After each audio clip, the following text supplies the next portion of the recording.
This boy always dreamed of becoming a legendary hero, like figures from the epic books he read. Yet still, despite his great ambitions, he had neither a drop of natural talent nor any special ability. Everything changed the day the dragon descended on his village. While others fled, he stood his ground, an ordinary man, resolutely determined to protect his people. A stream of fire rushed straight at him. His dormant power suddenly came to life. With just one devastating strike, he brought the mighty beast to its knees. Before I spoil all the fun for you, let's begin the story.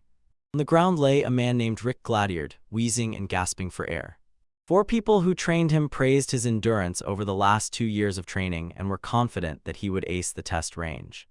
Rick barely moved from exhaustion and said that he was still far from catching up with them. Finally, the day of the exam came. The city was filling with people, and at the reception he was greeted warmly and asked to show his guild card. He froze when she realized that the man in front of her was Rick. Receptionist Arisa greeted him warmly, and Rick, squinting in surprise, asked if she had been transferred to Central. She nodded and said she was surprised Rick had suddenly quit and become an adventurer. Rick sighed. It said that there was no one his age around because most were teenagers. At 32, he seemed not to think at all. He was an F-ranker, while most teenagers reached this rank at 20 years old. Arisa was about to speak, but suddenly a man addressed her and asked if she had plans after this. Rick looked at him and was surprised to see another middle-aged candidate, not just himself, and this somehow reassured him.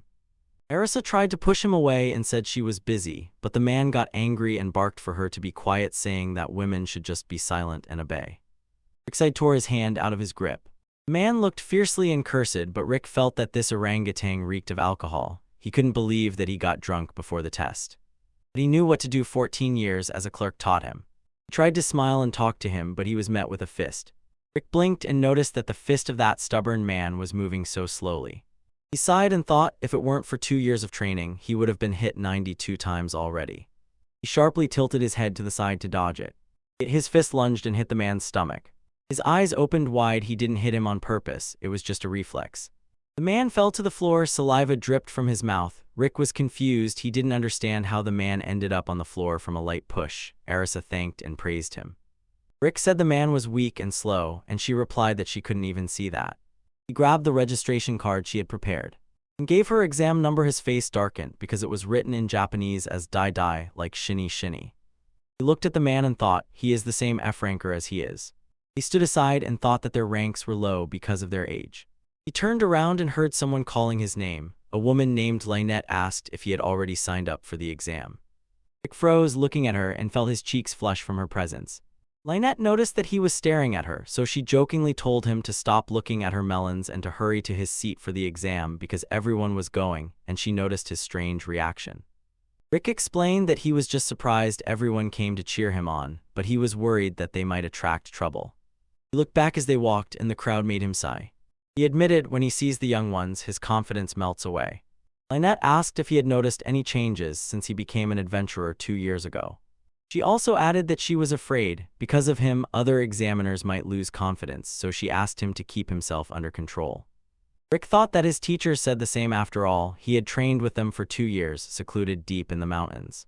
He did not see how strong an ordinary adventurer was. Lynette noticed that he was still confused about ranks and their powers. So she listed the ranks from the lowest to the highest and clearly explained what each was capable of.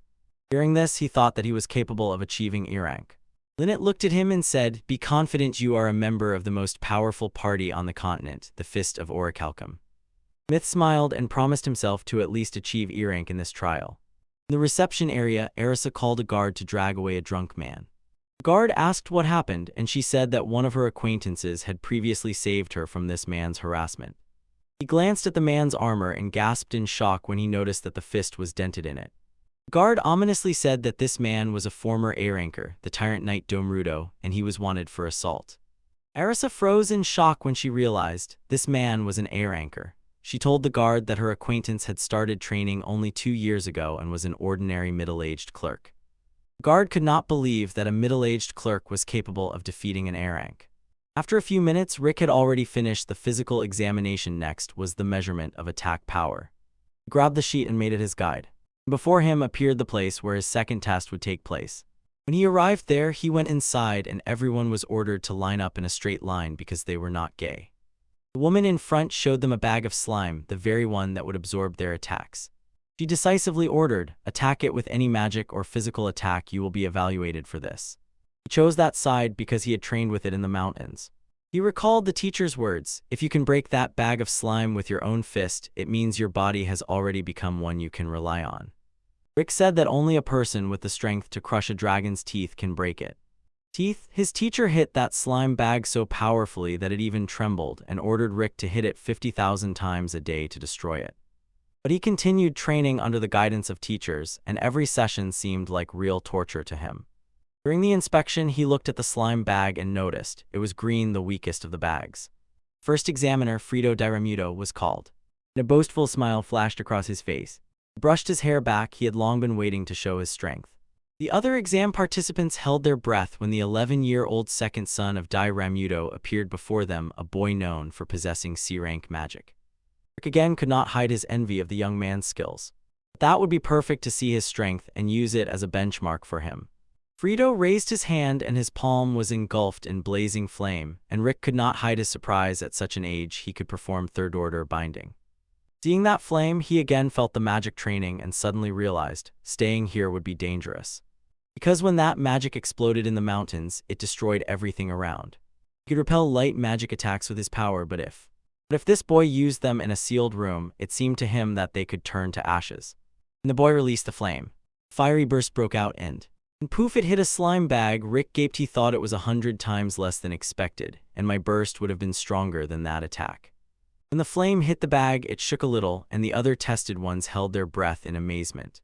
Frito smirked and said he was wrong, but it was beyond his control. Everyone's jaws dropped, but Rick didn't believe it. It was too pathetic for a prodigy. Professor praised Frito and even called him a genius. Yes, after other reviews, Professor called Rick to step forward.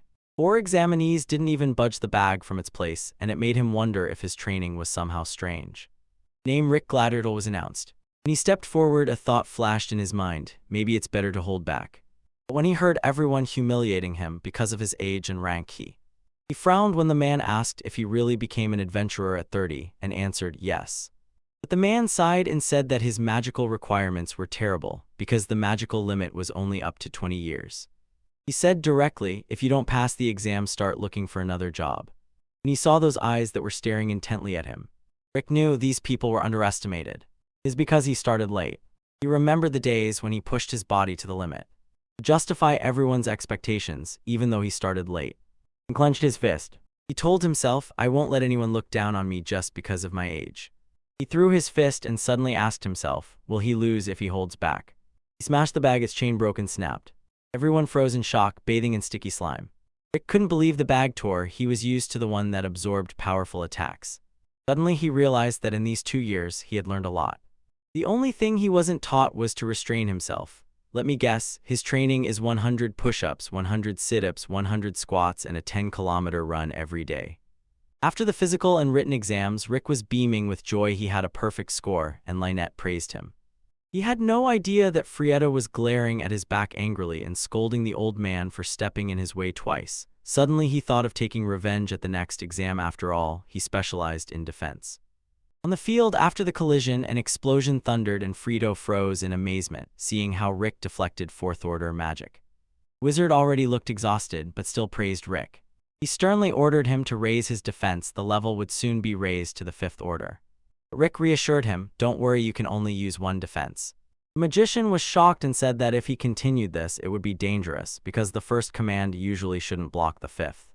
Rick told him not to worry and to cast spells without hesitation, so the magician nodded. He concentrated magical power into a swirling sphere, uttering the words of the spell, and when it became large enough, he threw a shock cyclone toward Rick, and everyone held their breath because Rick didn't move an inch.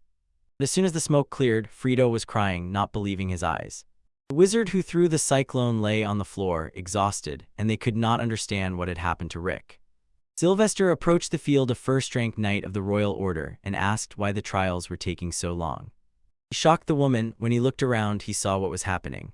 Even an F-ranker with 1 blow smashed the green slime bag, the wall, and the barrier, and even deflected the 5th spell of the high-class wizard with a first-rank spell. He sighed and asked if it was a joke, but the woman replied no and said it was true. She added that the slime bag was not the worst. It was made from mid-level slimes, and Rick cast spells without any chanting. Sylvester's eyes widened in shock. They said it was impossible, even he, a first-rank knight, was not capable of that, as if Saitama appeared in their history. Maybe it was him even before he went bald. He impatiently asked about the one being tested. And when he saw that the examinee was a 32-year-old F-ranker, he asked himself what kind of life was that. As soon as he saw that Rick had worked as a clerk for 14 years, he rubbed his eyes. He asked if this was a title for someone who had conquered a dragon. Outside the walls, Rick met Lynette and couldn't believe that during the first trial he didn't have to hold back. She explained that he was told to keep himself in check only when he was in conflict with someone. Rick sat on a chair and said he worried for nothing, when suddenly they heard a voice calling him a commoner. Runner and Rick, looking, saw among those taking the exam a true talent. Frito frowned and nervously shouted his name, Frito Diramuto. Frito, Rick sighed heavily and said it hurt him every time he saw lost children, so he told Lynette he would go look for Frodo's parents. Frito sobbed and said he did well on the exam when Rick got in his way. Rick caught his breath seeing his tears and assured him he did not resort to dirty tricks, trying to explain. One woman accused him he made her little brother cry. Rick looked at her and asked, "Are you Frito's sister?" The woman replied, "Yes, I am Angelica, the first daughter." Frito rushed to his sister and cried. He told her that this 40-year-old orangutan was mocking him. Rick caught his breath and exclaimed that he was still about 30. Angelica couldn't believe that a 40-year-old could mock a child. Rick snorted and said he was still about 30, but she ignored him. He called him a wicked 40-year-old and took out her gloves. He threw the gloves at him. She challenged him to a duel, and he sighed because she kept calling him 40s. He picked it up and muttered that washing for clean laundry is terrible, and she wouldn't understand because she was an aristocrat. Lynette reminded him that if he picked up that glove, it would mean he agreed to the duel. But he realized it too late. Angelica quietly laughed and said that both sides could have one condition each. And the condition was this: the loser had to become the servant of the other until death. She was quite confident because she was a second-class knight in the kingdom's knightly order. Two headed to the battle arena. Frito tirelessly encouraged his sister. Though Angelica's pride was so outraged. Rick sighed and thought this had turned into some kind of mess, and he only wanted to pass the exam. The knightly order of the kingdom guarded peace in the kingdom of Unveiling, and Angelica's class held a higher rank. There was also another legendary knight, whom only 13 people managed to become. He was called the special class. Lynette reassured him, a second-class knight should be somewhere at the level of a rank B adventurer, so he shouldn't worry. She reminded him to keep himself together, and Rick said that Angelica, in a certain sense, stood much higher than a novice like him. He was gripped by anxiety. Would he survive to return home safe and sound? Lynette told him, "Just recall your training over the past 2 years," and laughed awkwardly. Only one thing remained in his mind: the horror and torture he had endured. Lynette asked how he felt, and he replied that his spirit was falling apart. She said he should already feel less anxious. This made him realize that everyone he met was surprised by his strength. He boldly stepped forward. Finally, Angelica smiled mockingly and asked if he had finished chatting with his trainer. Rick did not know his limits, so he decided to give all his strength. Angelica snorted, noticing his expression changed, and mockingly said she would hold back. After all, he was only an F-ranker. She put her left foot back and ignited thunderous power within herself. She was a master of enhancement magic, strengthening her body and her weapon. She wondered if he could keep up with her speed. When she dashed forward with a lightning step, Rick was shocked by her speed, and the last thing they knew, Angelica was already behind him. Angelica looked at him and threw him a cheeky smile. "I won't add her to the waifu list in this manga. There are already 2, an elf and a clerk." Frito burst out laughing, seeing her sister's unstoppable attack. He called the 40-year-old peasant woman and praised Sister Angelica in front of her like a flash of light. She snorted, seeing that the middle-aged man was left speechless, and declared that now she would deliberately not disappear. She lunged at him with a lightning step, and I felt a great excitement on the internet, as if thousands of lightning bolts suddenly unfastened. Rick was surprised again. He stared intently at Angelica and wondered why she was moving so slowly. But she was known as a flash of light. It was much slower than his usual running pace. Lynette called him, but he suddenly thought he had to dodge. He stepped aside, and Angelica was. Erica froze in amazement. Her attack was avoided, and she couldn't understand how he read her movements. She slid across the floor and thought that a few luxurious nights would only affect her speed. She glanced and said that only luck saved him, so she attacked him again with the sword. Suddenly, as if from nowhere, a small stone interrupted her impulse. Rick thought that she probably used her influential connections to get into this class. When he looked ahead, froze in shock before him, she was spinning like a disc. He screamed, turning too. She launched into a wild, chaotic series of chopping attacks. Teachers could teach him many things, but he was seeing a crazy female tornado with a sword for the first time. It was a bit difficult for him to dodge this. Make him believe that there is always someone stronger so that he does not lower his guard. Angelica's attack carved a straight cut on the floor. She turned around and sighed with relief that old man did not notice that she stumbled over a stone. She snorted and said that last time when someone figured out his moves, it was during a special lesson evening, so she decided to move faster. She carefully lowered his body, dropping to her knees, and rushed forward again, using the ring of instant jump. She was 3 times faster than before, but Rick doubted whether this was her true maximum. He dismissed the thought and told himself not to relax. Rick knew as soon as he made a careless strike, she would unleash a deadly counterattack. So he decided to observe. He sharply recoiled to the side, dodging her strike. Angelica gasped in shock. She couldn't believe that this man dodged her full-speed attack, and she had only 2 more uses left. So she devised another way to win. She thought that several consecutive strikes at full speed would work. She charged again, making a lightning-fast step. But as expected, Rick dodged. She stopped her movement and growled angrily. She shouted to awaken her willpower. At that moment, she was terribly irritated. But Rick took her attack as a fake blink step, so he prepared and waited for the perfect moment to counterattack. Angelica stumbled over a stone again.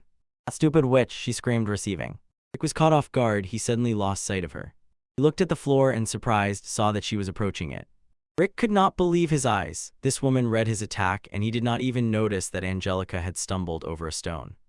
Rick began to be gnawed by anxiety. He was preparing to attack from the front, so he had no choice. He had to change the direction of the strike, and he began to overthink everything. He hit the ground with his fist to throw Angelica away from himself.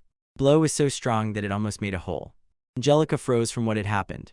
She trembled with fear when she asked who he was, and Rick replied that 2 years ago he started a new life from a clerk. He turned into an adventurer of rank F. Angelica looked as if a poop was about to fall out of her butt, and Rick added that he was ordered to hold back, but he smiled and took this chance to train against a skilled opponent, to give his all. Angelica smiled like a monkey and raised her hands to surrender. He began to get excited. But when he realized that Angelica had surrendered, he froze. Angelica, still trembling, with tears in her eyes, admitted her defeat. Both brother and sister, she ran away, calling her little brother Frito. Rick suddenly remembered something and immediately asked about their pact, in which she said that whoever loses becomes the slave of the other. Rick did not state his condition, so he asked if she would keep hers. She shouted that she would surpass her limits and rushed forward with another instant teleportation, and Rick sighed and said that was her fastest speed today. He thought maybe she just wanted to go big, that's why she ran away. 2 of them headed to the waiting room. Rick took a deep breath, anxiously thinking, did he pass the exams? Lynette told him that if he didn't pass, he would need to triple his training. Rick grumbled and said that by then he would be dead. Suddenly a male voice rang out, calling Lynette a beautiful dark elf. The man approached her and said he wanted to ask something. Lynette was about to refuse, but the man interrupted her and he introduced himself as Lastar Durumuto, from a family that rules a noble people in the north. Rick did not understand and thought to call him Hale. He came closer and asked her name. She gave her full name, Lynette Elfelt. He felt it and groaned, saying that her name was also beautiful. He said he missed something and asked if she was interested to know what exactly. Lynette coldly replied no. Lastar smiled and, as if ignoring her words, asked if she said yes, and he grabbed her hand, said he threw his feelings of love into the depths of her eyes, and winked at her. Lastar asked her to go with him to the north of the country and become his second wife. Lynette furrowed her brows, squinted, and looked at her face. Rick felt she was getting uncomfortable, so he intervened and said that this beautiful elf was his girlfriend. He knew Lynette hated this lie, but he saw no other way out. Lastar looked him up and down and contemptuously called him a boring, typical middle-aged man. He noticed a ticket in Rick's hands and asked if he came to take a promotion exam, to which Rick briefly replied, yes. Though Lastar suddenly burst out laughing, mocking him F-ranker at such an age. Rick noticed that since he arrived in his mid-20s, everything had become much slower. Lastar chuckled and said that he was an A-ranker and became an E-ranker when he was 14. He smiled and said that he was the examiner of trial fights of the second exam. He looked at Lynette and invited her to lunch. Rick looked at her and was stunned. In shock, Lynette grabbed his hand and said that she was dating him, so she couldn't accept his invitation. She complained that his perfume was too strong and her nose hurt from it. Rick added that he thought something smelled somewhere and he didn't even know it was him. Lastar gritted his teeth and said that someone like him shouldn't be near such a beauty. He poked him with a finger and warned, get ready if you have to lead their group in the exam. As soon as he left, Rick sighed and slapped his face into his palm. The situation had become complicated again.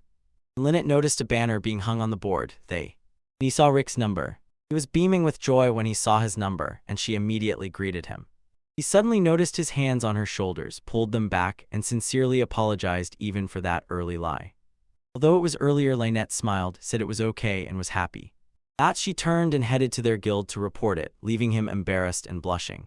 In the dining hall, Lastar got so angry that he kicked the chair next to him, cursing that ugly middle-aged man. He clenched his teeth in fury and hissed that he would smash him to pulp if he saw him again. His thoughts scattered when he heard two familiar voices crying. Angelica and Frito grabbed his legs and sobbed as if some stranger boy had stolen their lollipops. Frito said that some 40-year-old man was cheating slyly during the exam, boasting. Angelica added that the same man tried to take advantage of her in a duel, and when asked to describe him, she replied that he was a 40-year-old who works at the city hall and is a petty adventurer. Suddenly he remembered that orangutan and asked Frito what number that man had on the exam. This trio of brothers and sisters reminds me a bit of Team Rocket. This was exactly when the two of them were heading to the next examination. Rick wondered if he would manage to restrain himself before a human opponent and still achieve victory. He groaned, exhausted from excessive thoughts. Lynette tried to calm him down. From behind, someone's voice sounded. A man in a tuxedo asked if he was Rick Gladerdle. Rick did not take his eyes off him and, staying alert, asked if they had met before. The man apologized and introduced himself as Loloto Linka, the examiner responsible for his second exam. Rick punched the air with happiness and thanked God that he was not sent a hailstorm. Link said he saw his profile and noticed he had worked as a clerk for 14 years. Rick sighed and thought that he was about to be mocked for being late, but to his surprise, Lynx praised his incredible determination. He said he was encouraged by a person just like him, also middle-aged. He added that at 24 he became an adventurer and asked if he had a dream for which, at his age, one could become a traveler. Rick said in surprise that he actually had a dream. He asked how he knew about it, and Lynx chuckled. He had a dream at that age too, and to make it come true, he had to become an air anchor. He said he had worked on it for 20 years and was still at level B, but he was not going to give up. Rick smiled. Maybe this person was like him, passionate despite his age. He nodded and extended his hand. He shook their hand, eagerly awaiting the later training fight. As Lynx was leaving, Lastar noticed him. He had the hands of a true fighting master, torn from battle and covered with scars. Lastar called him with a devilish smile and said they needed to talk. Rick and Lynx went to the official post office branch and suddenly saw Lynx. Their examiner was Loloto. He sighed with relief. Hale Noble would not ruin his exam. He looked at his ticket and it suddenly vibrated. A voice came from the cashier. Lynx's condition suddenly worsened and they would not be able to conduct the exam. Rick's sweat dripped from nervous excitement, and when he drank water, when he heard that the last Arturamuto would be their examiner, it seemed as if the sky had fallen on his face. The other members of his group were disappointed and said that passing the exam was impossible. Rick heard them and asked if Lastar was really that famous. The woman said something like, Star was a genius with 1,000 skills. He was known as the most powerful mage and the one who delivers F rank. He added that Lastar likes to torment whoever catches his attention, so he advised him not to get under Lastar's nose. Rick almost fell to his knees because this monkey would definitely torture him. When the exam started, the first was carried out on a stretcher. He was bleeding. He cursed the last star for giving his all on the E-level exam. He screamed in despair and tore his hair out. During the inspection, Lastar calmly spoke a word to induce vomiting. Blizzard threw a stone at another participant. When the examinee was crushed and lost consciousness, he sighed and said that all examinees are useless. Spectators looked with pity at everyone taking the exam because the last hour deliberately did not allow anyone to pass it. Star smiled defiantly and said that the guy with number 4242 would still have to taste her wrath. Suddenly he heard an elite guard call him. He asked, and the man said to him, "Leave villain number 4242 to us, we will deal with him." Lastar told him not to stand in his way, but the man replied that losing to him, the strongest air anchor, would be very humiliating. He paused for a second in thought, and I ordered him to make sure that man was disqualified from the exam. He chuckled and said that punctuality matters in the exam, and it would be wonderful to see how he tries his best to be on time. In the waiting area, Rick walked back and forth, tossing in his thoughts and not knowing what to do.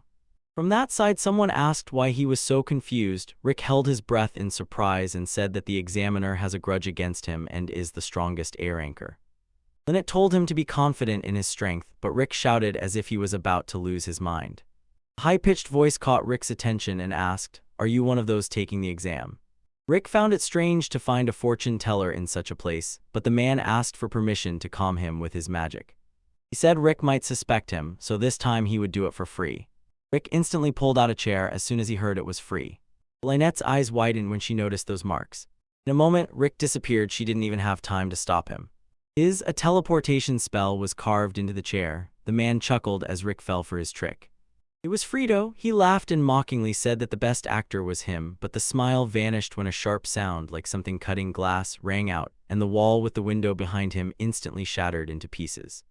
Lynette grabbed him by the collar, lifted him into the air, and gave an icy glare. "Where did you teleport, Rick?" Bold sweat appeared on Kato, but he tried to appear strong. He froze when he felt his eyelashes falling off. Lynette squinted and said that his eyes would be the next target. Tears and snot began to gather. Frightened, Frito whispered that he sent Rick only 100 meters, that was his limit. Meanwhile, Rick was scanning everything around. He was confused. How did he end up in the square in front of the arena? He could not understand why the fortune teller sent him there. He stood up and heard loud footsteps approaching him. When Rick turned around, he saw a huge man who asked if he had beaten Angelica. Rick began to sweat and get nervous when he saw several men in black coming toward him. They surrounded him and looked like Yakuza.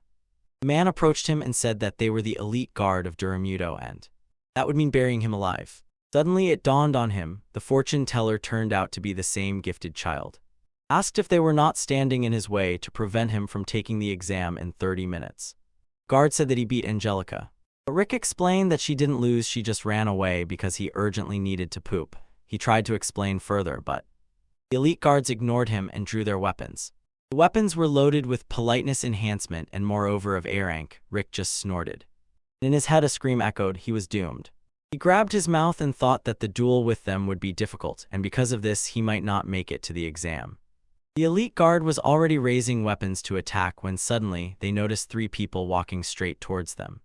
He noticed Rick and asked why he was here and where Lynette was. Guard fell silent when he saw the 3 of them. When Rick looked back, he began to tremble. From 3 cast a quick glance at the situation. The tallest and baldest of them, Rick felt his stomach churn with fear. Rick was asked what he was doing outside the inspection zone. He only whispered that he came here to breathe the air. The man asked who these men were. But another bald man next to Rick cursed him out and cut him off, saying they were busy. He was surprised when Rick grabbed him by the shoulder. He told his teachers that they are his friends who are trying to show some skills. His teacher slightly tilted his head and asked if they needed help. The bald man cursed teacher Rick, and Rick screamed in panic for him to stop if he wanted to live. They called the guard who looked like a butler, begged him to step aside, but the elite guard said coldly, "If these people interfere, they will be gotten rid of." The bald man raised his gigantic sword at the teacher, but he only quietly laughed and remained calm. At the moment when the thick blade touched his skin, it cracked and shattered into pieces. Was shocked by what he saw. The teacher said that his negligence in strengthening the weapon does not deserve praise. He still could not believe it. This man broke his sword without doing anything at all. Eggman clenched his fist and lunged at him. His fist was caught so easily. He couldn't even move his fist by a millimeter. He tried to push harder, but the man said that the strength in his hands was not so bad. He clenched the egg's fist even tighter, and it howled in pain. Rick's jaw dropped at what he saw. Fingers of the egg broke and went numb. The teacher calmed him down. "Don't worry, it will heal immediately." He pointed to his broken fingers. It instantly healed from that glow.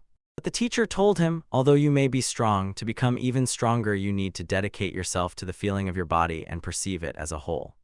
The guards looked at the teacher and couldn't believe that an orc could speak and use magic. This is a rare creature, a monster who possesses the qualifications of an adventurer. A priest who had both superhuman strength and a brilliant mind. This wise orc is Orc Blastone Ash. He added that their guild consisted exclusively of S-rank adventurers, the strongest squad on the continent. Oracle Confist. The guard thought the guild was just a legend and couldn't believe it really existed. Bluestone asked who would be next, and the guards tensed together, ready to pounce on him. But Rick tried again to warn them and told them to back off. The one with sharp ears called him over and said he knew these people were not his friends and that he was in trouble. He also knew he did it because he would feel sorry for these men if they had to fight against Bluestone. He said he was not like those two and wanted to settle this peacefully. And then he pulled out from his magic bag the very damn weapon that could fire 30 small lead bullets. Damn, he shot at the guards, shouting as if he was just playing. Rick groaned, feeling the pain from those bullets. In a world of swords and magic, the father of this mother suddenly pulled out an M4A1 and solved the problem in an American way. Rick stopped him, then asked if he also wanted to try his new invention. He asked him if everyone was alive. The guard opened his mouth in surprise and asked who that boy was. The old man said that he was not a child but a half-dwarf, half-elf. He had looked like that for over 50 years and was the most powerful weaponsmith named Mizit Eldwarf. They turned around when they heard someone say to them, "Don't move." The man was holding the girl, a knife pressed to her neck, and Rick was trying to tell him to stop acting like a fool. Glowstone nodded, told him not to say anything bad, and released the girl. The man laughed sinisterly because he thought they were trying to protect the girl, and ordered the others to beat them. The girl named Rick tilted her head and asked what this man was doing. Rick panicked and said that the man was just playing with her, so the girl smiled and asked what exactly he wanted to play. The man cursed her and pressed her shoulder. She screamed in pain and called them a gang of hooligans. She let out a piercing scream, and at that moment a burst of magic erupted from her, throwing those monkeys into the air, and the guard froze in cold sweat because he saw the child release 7th-level magic without any spells. The old man said, his voice trembling, "This 10-year-old child is a pure-blood vampire and also the strongest offensive mage of Drekel named Alice." The old man threw down his weapon and said that now, having seen that legendary group, he would retire and live a quiet, peaceful life. And the butler, who decided to start everything from scratch, that really touched me. When he heard that they had left, Rick smiled and thought that now he could return to the review. Returning to Lynette, she was still holding Frito in her arms, and he felt as if he had been sitting there for 2 months. Lynette told him she would only put him down when Rick arrived. Frito whispered threateningly to her, "Hold him tight and don't let go." 20 elite guards were waiting for him there. His words were cut off as soon as they heard Rick. Frito literally lost an eye from seeing Rick unharmed. Frito asked what he had done. Rick apologized for calling the rescue squad. Frito was confused and thought he wouldn't survive against their guards. Before he could finish, Lynette threw him against the ceiling to silence him. Rick looked around and saw the mess she had made. She may seem modest, very reserved, and attentive. Rick should not anger her. They returned to the waiting room. Rick sat on the bench and waited until his name was called. He sighed deeply. Ahead of him awaited a hailstorm. The sound of footsteps echoed in the air, and they saw medics carrying an injured participant. Rick sighed and said that Hale was acting like a madman. Lynette noticed that he had become calmer than before. Rick grimaced and said that he had strengthened his resolve and that it was nothing serious. Lynette looked down and noticed. She noticed his restless knees swinging back and forth. A short pause followed. And Rick finally exploded. He said he couldn't help but be nervous since he had to face the strongest air anchor. Lynette was still trying to calm him down, though her words were already repeating. She sat opposite him and looked him straight in the eyes. To his eyes she said, "Believe in yourself." Rick lived alone in the mountains for a year or two and knew nothing about the power of an air anchor, so he thought he would not be able to find the confidence he longed for. Lynette said that the words of another person can instantly raise his confidence. She added, "I believe in your strength." She was confident he would defeat that man. From the day he decided to become an adventurer, Lynette never lost faith in him. He asked if he would believe her. He sincerely thanked her for always rooting for him. Their conversation suddenly broke off, and they heard a trembling voice. It was Lynx Lalato. He was dripping his own blood. Rick immediately rushed to him and asked what had happened. Lynx fell to the floor and whispered, "Lastar caught me." Rick's eyes widened. He thought that Hale did it just to gain control over his exam. Link told that Lastar in his hometown heard about his dream.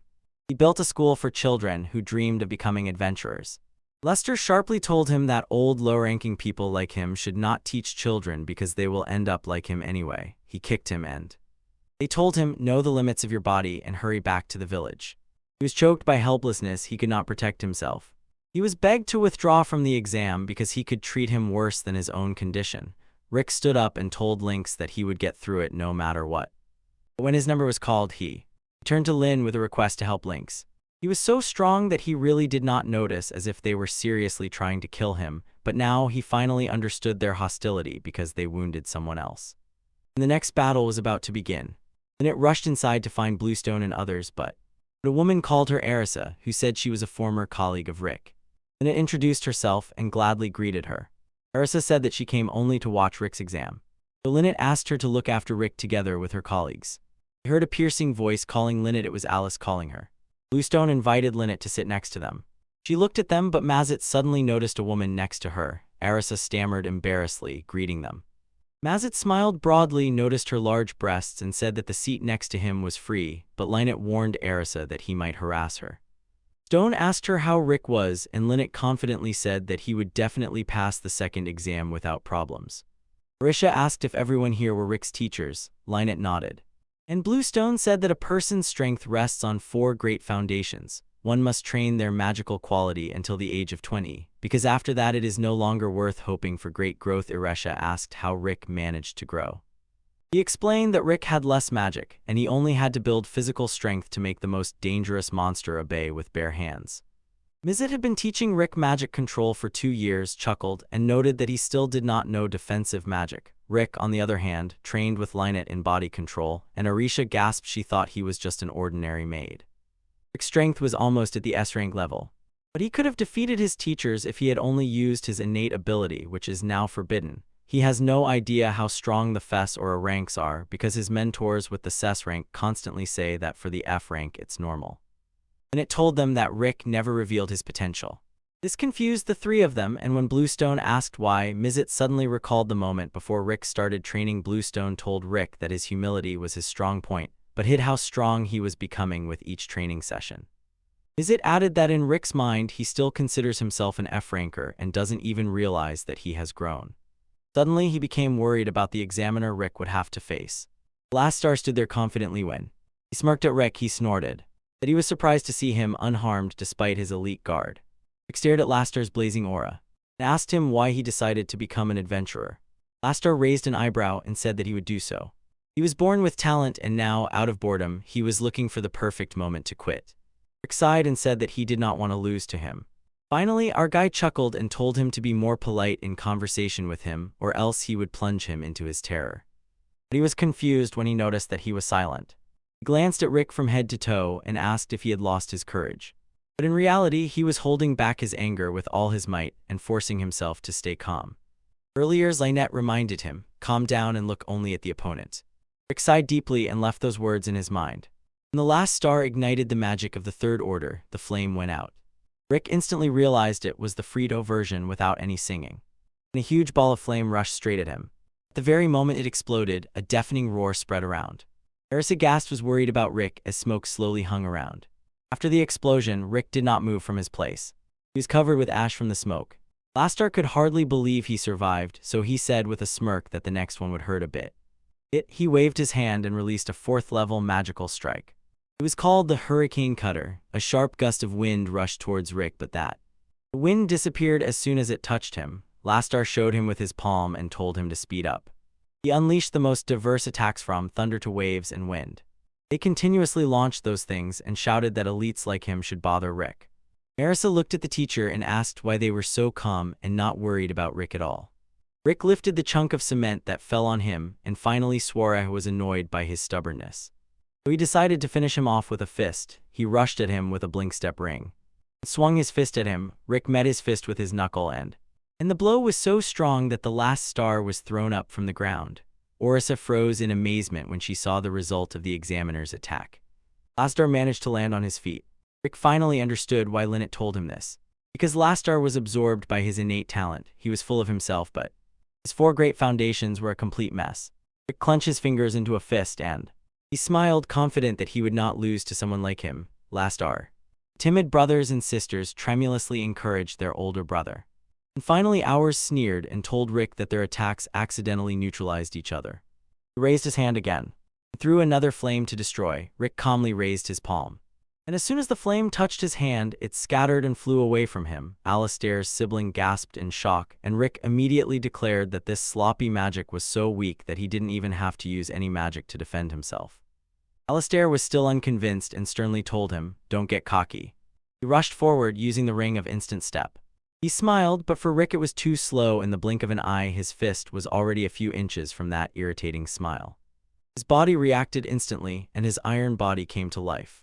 He managed to raise a defense before the blow, but Rick's power simply knocked him down. He was thrown back several feet from the opponent. He laughed quietly, noticing that Rick's strength was above E rank. He sighed and said that it seemed he was getting tired after the tests. He called him third-rate and self-absorbed, so Rick simply couldn't believe how much he didn't want to approve of him. He said he didn't use magic, he manipulated his body, and it was stronger than Lastar's enhancing magic. Lastar didn't believe in the power he had but still asked, "How did you become like this in 2 years?" Rick lowered his eyes and said that he could not leave the dragon's lair until he defeated it. He remembered how he died drowned while bathing, and how he dragged tons of weights attached to himself until he got out of the monster's territory, which stretched for 100 kilometers. Teresa turned pale and could not understand how Rick survived without dying. Bluestone replied that Rick did die. Teresa shuddered, and Bluestone explained how he brought him back to life immediately after death. Alistair smirked and said he would give him bad marks for lying. One person simply could not survive in such a place. Rick replied that his dream pushes him forward, just like the dream of Lynx, whom he wounded. Alistair asked what dream he had, and he answered that he must defeat the strongest monster in the world, Kaiser Arecipido. Alistair froze for a moment without words. Frito almost choked on his own saliva, and his older brother burst out laughing. His dream was like a child's dream from a fairy tale legend about the hero Yamato. He resolutely added that they must finish what they started, and activated his 7th order magic forest rope. Suddenly strong roots burst out beneath him and grabbed his legs and arms. Attack without a single spell caught Rick by surprise. Lastar, leaning his hand on the ground, said that now he would show his true talent. From the air around his hand burst a powerful mana as he spoke words that seemed familiar to Rick. The strongest E rank, possessing 1,000 skills, unleashed his most powerful magical attack, the pinnacle of what humans are capable of, the 8th order. Colossal monster woven from threads of strong plant fibers. The crowd was buzzing, for they were seeing aid being given for the first time. Marissa was insanely nervous, while the teachers only watched silently. Unlike these two monkeys loudly cheering on their older brother. Rick furrowed his brows, clenching his fists. The strong tension in his muscles released a humming, dense magic. Alistair snorted with contempt and said that basic attacks against his magic were nothing, and Rick confidently shouted that he would simply strike what stood before him. But Alistair told him that he still had time to surrender. Rick asked how many times he had used that magic. Alistair replied that he had used it several times and had now mastered it. And now, compared to Rick's basic attack, he fired this magic 100 million times in just 2 years. Spectators in the stands froze in amazement. Even Orisa asked, "Is this physically possible at all?" The Bluestone said that it is possible, you just need to use a special space. Alistair grew more and more nervous and tired of Rick's constant bluffs. So he decided to shatter his own dream. He ordered the monster he created to smash Rick. Meanwhile, Rick struggled, trying to break free from the roots that bound his movements. When he climbed down, Rick unleashed an air attack to counterattack Dressel's God Strike. The strike had enormous power. Alistair laughed mockingly, calling him a crushed low-ranking soldier. But his eyes widened when he felt the monster tremble. The strike shattered the hand of the 8th rank monster to pieces. People gasped in shock as they looked at Alistair, the strongest A-ranker, flying in the air. Saitama would probably be surprised how Rick still has hair. 2 monkeys gaped as they saw the expression on their elder brother's face. Rick sighed and said that his dreams, no matter what, would remain untouched. After the inspection, the people in the corridor whispered and looked at him as he passed by, constantly repeating how cool Rick was because at his age he managed to defeat an A-ranker. The sudden change in the crowd's attitude towards him threw him off balance. The teacher approached him and, smiling, praised him for the brilliant attack. Rick suddenly realized that he was strong and thought in surprise why he had misunderstood everything all this time. He smiled and said that strong teachers had tempered him these 2 years. He added that it was also their fault. Because of them, his common sense had become distorted. But he was distracted by the noise nearby. The Diramuto brothers and sisters were trying to ask if he could really walk on his own. Suddenly they froze when Rick called Alistair. He asked if he understood that someone who starts slowly like him defeated an elite genius like him. Frito frowned and asked if he was just trying to make a snide comment, but Angelica stopped him. Alistair gave him a brief glance and instantly looked away. Rick advised him to just train and master one skill to the very end. He smiled and said that he had high hopes for him. Alistair wanted to look at him, but shame choked him. He froze. He said he would take on his next examination. He told him, "Get ready." Angelica bowed before they left. Rick smiled watching them go. Bluestone called him to say, "Tell him that their scores are already being posted." Suddenly Lynette noticed how calm Rick was compared to the first exam. He said he was no longer nervous because he remembered memories from his past 22 years. It was then that little Rick was enthusiastically reading legends about the hero Yamato. The hero of the story could not defeat the strongest monster. The hero hoped that someday one of the children would be able to defeat Kaiser Arecipido. Little Rick was so fascinated by inventing the story.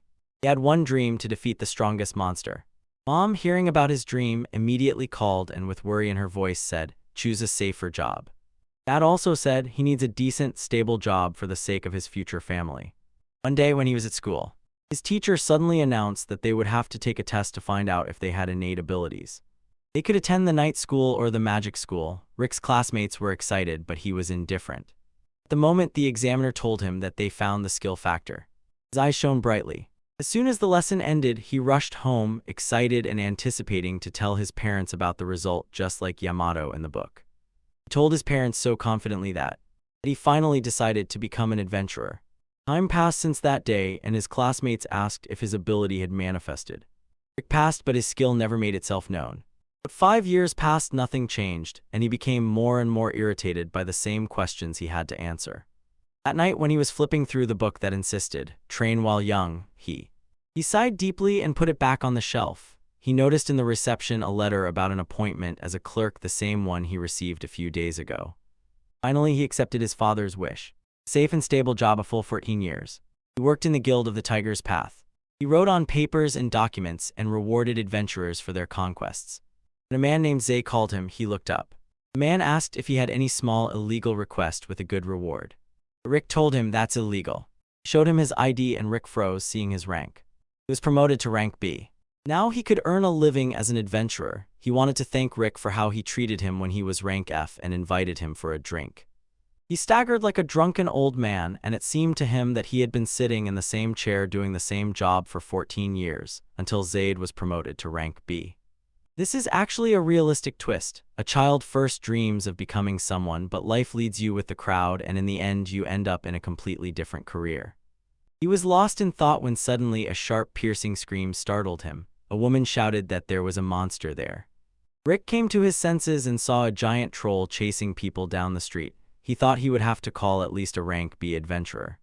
But as soon as he saw the woman dressed as a maid, he immediately rushed to her. She was standing still. Someone rushed in front of her to protect her. The woman sharply stepped in front of him and ordered him to step back. The woman waved her hand in the air and instantly sliced the troll as if playing Fruit Ninja. Rick screamed in shock, seeing the flesh fall to the floor and blood splattered around. The woman thanked him for trying to save her. She told him that she was an adventurer. That's how Rick and Lynette's shipping began. He gaped and stared at Lynette. They asked if he was right, and he suddenly got nervous and began to stutter. He stood up and said that he came to save her, but in the end he was saved. He thanked her and asked her name. They introduced themselves to each other, and suddenly Rick realized that she was really strong, so he asked if she was a rank B adventurer, and Lynette simply replied, "No." He froze in amazement. It was the first adventurer fight he had seen since he worked as a receptionist in their guild. He thought she was A rank, but when Lynette said no, she showed her ID. It indicated her rank. Rick froze in amazement. It was the first time he had seen the letter S in the rank section. He considered Lynette's card unique, so he told her that this question had been bothering him. He began and passionately explained how he was going to defeat Kaiser Orisapio, and asked if a 30-year-old like him could still start training to become an adventurer. Lynette said that he already had the most important trait of a true traveler, the one he showed when he tried to save her: courage. She asked if he knew about the magical boundary. After 20 years, it becomes difficult for an adventurer to progress. He added that adventurers need a certain amount of this, but she decided to be honest with him. He was told directly that his goal to become an adventurer is most likely impossible. Rick swallowed upon hearing her words, sighed and smiled bitterly. He admitted, since a high-ranking adventurer told him this, it was as if a burden fell from his shoulders. He laughed and said that he still feels great since he met a wonderful girl and jokingly invited her to dinner, but when she suddenly agreed, he was shocked. Then it told him that she could arrange for tomorrow at 7. Rick came to the guild, and Arison noticed with surprise the light uplift that came from him. He whistled as he entered. Arisa told him that he looks in a good mood. Rick told her that they need to work harder. Zaid heard this, smiled, and jokingly said that he is annoying, then asked for Q rank B. Rick nodded enthusiastically, and Zaid grimaced. He jumped to the meeting place, shining with excitement, and did not lose faith in life, even when his dream of becoming an adventurer was shattered. But suddenly a voice roared. A monster appeared. He swore and punched the floor. His lucky day was ruined. Some man saw him and asked what he was doing, adding that everyone would perish from these monsters. Rick thought he was exaggerating, but when the man said there were 30 of them, Rick was breathless and he realized this was exactly the direction where he would meet Lynette. He immediately rushed to look for her. When he arrived, he decided there was no point in worrying. Lynette noticed his appearance and immediately drew attention to her charms. That is, there was not a drop of blood on her, a real monster in a sweet face. He looked at the pile of blood and meat. He noticed that the monsters were still advancing on them. He asked what had happened, but Lynette asked him to run away quickly. He did not want to disturb her, so he was already about to leave. He heard Lynette moaning. She collapsed to the floor with a throbbing pain in her chest. He rushed to her, and Lynette knew what kind of magic it was. A huge wolf growled at them and lunged at Rick. Fortunately, the man cut the wolf in half. He could not believe it. The one who saved his life was named Zaid. Other adventurers ran up and unleashed their skills on the monster. Their powers instantly shattered the monsters that were hiding. The guild immediately sent an emergency request, and they arrived on time. Three travelers moved forward. He looked at them and realized that the thought of just watching them annoyed him. He felt and knew it was not jealousy. Lynette called and told him to tell everyone to run because everything was escalating too quickly. Rick told her not to worry, those adventurers were only rank B, but Lynette firmly replied that this would not be nearly enough, because there was a dragon nearby. Rick frowned and said that there could not be a dragon there. Lynette explained that when dragon magic affects her, she loses control over her own, and old injury just makes itself known. Insight slices through the last monster. He suddenly realized since his birth monsters have appeared so rarely. Rick shouted for them to run away immediately, but it was already too late. They heard the flapping of wings in the sky. They froze when they saw a giant creature above them. They had firmly said that dragons cannot come to the village. Rick guessed that those monsters went there because they were also fleeing from the dragon. They all knew that if there were no more than 5 M rankers nearby, they had to run. When the dragon landed, the dragon began to walk towards them. They immediately ran. Their faces hit something. Everyone instantly understood dragon set up a barrier. Zaid tried to break it with an axe. Nothing happened. The dragon roared so deafeningly that they got goosebumps down their spines. They froze with fear but were overwhelmed by shock. Rick bravely stood before the dragon. Zaid was covered in cold sweat and asked what Rick was doing. The dragon lowered its gaze onto him. So Zaid told him that it would be a futile death, and Rick knew it. But he told him that if he died fighting this dragon, he would be glad to die as an adventurer. Rick glanced at the dragon again. In his soul he knew this could not be handled. He closed his eyes and decided to fight or to flee. He remembered how his parents dictated his future. Blood in Rick was boiling. He could no longer hold back. Right here, he decided to fulfill his dream. Zaid gathered his comrades and loudly warned they must not allow a person at the reception to be their vanguard. They followed Rick. The scene stunned Lynette. She could not understand why Rick was behaving that way if he himself knew that he could not even scratch the dragon.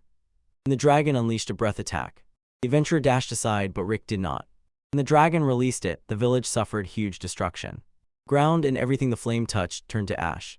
When the smoke cleared, the adventurers were thrown aside. They, gasping, tried to catch their breath. Zaddy jokingly said that Rick's skill probably just crushed their chances of victory. Lynette looked at their situation and she began to blame herself for being unable to do anything. When the dragon opened its jaws again, they sighted aside and they realized this would be their end. They watched as the dragon gathers its fiery breath. They shuddered in shock when they heard something. The dragon saw a hand emerging from the pile of debris. Rick got up and walked like a zombie, and Lynette could not believe her Aish was really alive. But when the dragon raised its paw, Rick firmly decided to fulfill his dream. Suddenly something triggered inside him and informed him that he had acquired a skill. Rick's eyes bulged in shock when the skill Reckless Soul activated. Just at that moment, the dragon's hands crushed him. Pure anxiety screamed from shock. He fell silent in astonishment and thought that Rick had been crushed to death. But they had no idea that Rick grabbed the dragon's hand with his palm. Rick pushed it away and the dragon lost balance. Rick's body was simply overflowing with his magical power. Zaddy stood up and wondered if it was really Rick. Lynette was surprised. His magic was pouring out, although he had no training at all. Rick looked at his palm and a little Rick appeared in his memory. Fingers lowered onto his eyes and he told himself that the skill activation was delayed. He remembered the huge lizard standing before him. Smiling, he asked for this to help him test his new skill. Dragon roared and opened its jaws again. This time Rick felt confident. He concentrated all his strength into a fist and threw it straight into the dragon's mouth. Magical energy burst from his fist, and when it fell into the dragon's mouth, a powerful explosion sounded. Everyone immediately held their breath in shock when they saw the dragon's flesh scatter in an instant. Bro almost became Saitama. For a moment there was silence and they watched as half of the dragon's body fell to the floor. Rick smiled, catching his breath, chuckled, and thought that his skills were not so bad after all. He staggered, lost consciousness, everything sank into darkness. Suddenly, he remembered the fight with the dragon, tried to get up, but his body ached. Lynette told him not to overdo it. All the magical chains in his body were broken. He was like undead. Rick asked if she had been waiting for him to wake up, and when she said he had slept for a whole week, he froze in shock. Lena told him that her team, Orichalcum Fist, wanted to invite him to join them. He was confused at that moment. His bravery in battle made them invite him to be. Because Lynette could guarantee that Rick could become an adventurer. She added that their goal was also to defeat Arecipido. He couldn't believe it. For the first time, someone said something like that to him. His eyes filled with tears and his voice broke. He asked if he could really aim for that. Lynette smiled, nodded, and said, yes. Returning to the present, Lynette sincerely congratulated Rick on becoming a full-fledged adventurer. He thanked them and really wanted to tell little Rick that he was grateful to him for not giving up and not abandoning their dream. Now he finally became an adventurer. After the examination, Rick visited Lynx, who was recovering. He asked if he wanted that promised drink, so Lynx giggled and said anything would do to celebrate that he passed the exam. Suddenly, Link asked if he could take him to the party's meeting place, but Rick's face twisted with anxiety and fear, as if he had just made a poop the size of a hand. A few days later, Link Slalato, armed with upgraded equipment, climbed the mountain just as Rick ordered. He looked at the address and confirmed that he had arrived exactly where he needed to be. As soon as he pulled the bell, Rick instantly ran out to greet him. He apologized for scaring him, said it would have been bad if even one of his teachers came out, so he waited for him. When they went inside, Lynx asked in surprise why there were no monsters around, and Rick replied that monsters do not come close to the castle. Lynx asked why he was asked to wear that equipment, but Rick said he would find out soon. Link read them immediately, one after another, as soon as they arrived. Lynx thanked her for help on the exam, but suddenly a child's voice called Rick. Alice jumped up like an ordinary child, fulfilling Link's wish to have a lively daughter. But everything turned upside down the moment Alice threw her lightning at them. Them Lynx froze. Sixth order magic, which worked without any spell, shocked him. Rick stood before him and deflected him, saving Lynx. He placed his hand on the waist and sternly scolded Alice for continuing to cast spells inside the castle. Lynette looked at Alice and said she would take away part of her food funds if she did that again. Alice's face turned pale. She threw herself on the floor and clung to Lynette's skirt. Wounded, she begged her like a puppy not to take away her food. Rick, in turn, apologized to Lynx and said he would play a little with Alice because if left alone, she would just do it again. Lynx nodded and promised to look around a bit, so Rick reminded him to be careful. When Lynx entered the garden, he immediately noticed the place was dug up. He saw a person sitting on a chair. Eldwarf was diligently repairing a weapon he had made himself. Link approached him and apologized for interrupting. Eldwarf already knew that one of Rick's friends would come. When everything ended, he approached and introduced himself to him. Lynx asked what he was holding in his hands, and Eldwarf proudly replied that it was a weapon he made himself.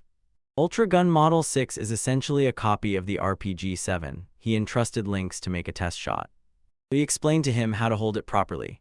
When Lynx pulled the trigger, he screamed in shock as the rocket launched and caused a huge explosion. His jaw dropped in shock when he saw the aftermath of the explosion on the ground. Eldwarf was disappointed, only ashes remained. Lynx glanced at the destructive weapon and thought that if it were mass-produced, battles around the world would change completely. Leaving the garden, he went back to the castle and wandered in thought. Is this normal at their party? Suddenly he froze. He noticed the door was slightly ajar. He peeked inside. I took him for a cashier at some burger joint, but Bluestone sensed his presence and invited him in. Lynx apologized and went inside. He looked around and asked if this was their library, but Bluestone said it was his room. Among the books, he felt calm. Lynx tried to read the titles in the book, but he knew it was something he wouldn't understand. Judging by everything around, he considered Bluestone a good and reserved person. So he asked if he was Rick's head coach, and Bluestone inquired if he was interested in Rick's training. Lynx seized the opportunity and asked if he could give him a lesson. Bluestone stood up and declared that his eyes were shining as bright as Rick's eyes. He agreed to teach him. Lynx smiled excitedly, and I hoped Tika could keep that smile until the very end. A few hours later, Linny was gathering fresh mushrooms in the forest for dinner when suddenly a man's scream rang out. She raised her head and saw Lynx falling from the cliff. Linny grabbed him with her hand. And saw how he was gasping for breath. Linny put him down and asked if everything was okay. Lynx thanked her for saving his life. He was living but suddenly noticed a giant boar. Linny said it was an ingredient for their dinner. She looked down and noticed weights on the ankles. Link sighed and said he had asked Blaustone to train him, but the last thing he remembered was being strapped with these 500-kilogram weights while running down a 70-degree slope. If Lenny hadn't been nearby, Lynx would have long since become part of history. Lenny said Rick had died many times because of Blaustone. She told him to remove the weights from his ankles. Then she took one and lifted the huge boar as if it were a plush toy. When the two of them appeared, Rick was just scolding Blaustone, but in his defense, he only said he could simply bring Lynx back to life. Alla took the old man and exclaimed, she also wants to play with Uncle Lynx. Eldwarf smiled crookedly and said it was Rick's fault. Then he reassured Rick, don't worry anymore, I safely brought your friends. Rick rushed to him and anxiously asked if everything was okay because Lynx couldn't believe he had miraculously survived, so Rick warned, if Blaustone called this a light training, it would turn out to be hell. If Alatok said she wouldn't do it anymore, that monster would only continue and make it worse than before. No one can trust the words of their members. Lynx asked how many times he had died, but he dodged the topic and slyly shifted the conversation to Linnet's culinary talents. When they stepped inside the castle, they sat together and began to eat. They all chatted noisily and were happy to be together. Lynx could not believe such deliciousness existed, so he enthusiastically praised Linnet for her cooking skills. Bluestone cleared his throat and asked Lynx if he had heard about the magical stone's 6 jewels. A sudden question caught Lynx off guard, and he, confused, said it was from the Yamato legends.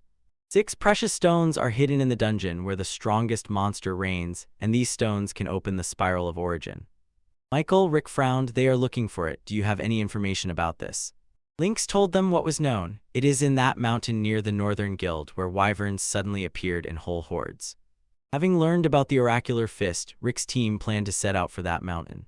In the city, in the guild, a woman was mopping the floor and sighed deeply. She did not like such a strange job, because as an F-rank adventurer she wanted to exterminate monsters, but got stuck right here.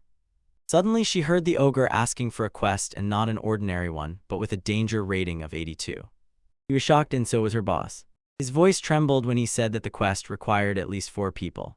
The woman looked amazed. She was seeing her boss so submissive for the first time. Variant, Rick approached closer and read the paper, then told the teachers that they needed a temporary participant to take the quest. Blowstone nodded and listened to Rick because he was a former receptionist. Blowstone called the guildmaster and asked for an assistant. The man quickly stood up. He quickly called Ray Lucas, the woman who was mopping the floor. Ray approached him. She shuddered when he grabbed her by the shoulders and asked her to go with the adventurers because she also wanted to go on a very dangerous raid. Ray laughed awkwardly, looking at the 3. Bluestone introduced himself. He extended his hand to her. Ray froze. She thought she might become lunch for this huge ogre. And they set off, marching towards the northern mountains. Ray was getting more and more nervous. They were approaching the monster's breeding grounds. She asked Rick what his rank was, and he said he had just become an E-ranker. She realized that the other 2 were not quite normal, and Rick was just an ordinary old man who started everything too late. Alice suddenly pointed to the side where they saw a huge monster. Cold sweat covered Ray when she saw the wyvern eating bear meat. She remembered that wyverns call for help when they get into a fight, so she asked Bluestone what strategy they would use. Bluestone was puzzled and continued approaching the wyvern. When the monster hissed at him, Ray was so shocked she gasped and shouted at Bluestone not to come closer. The wyvern attacked him, but Bluestone gave it a fierce slap.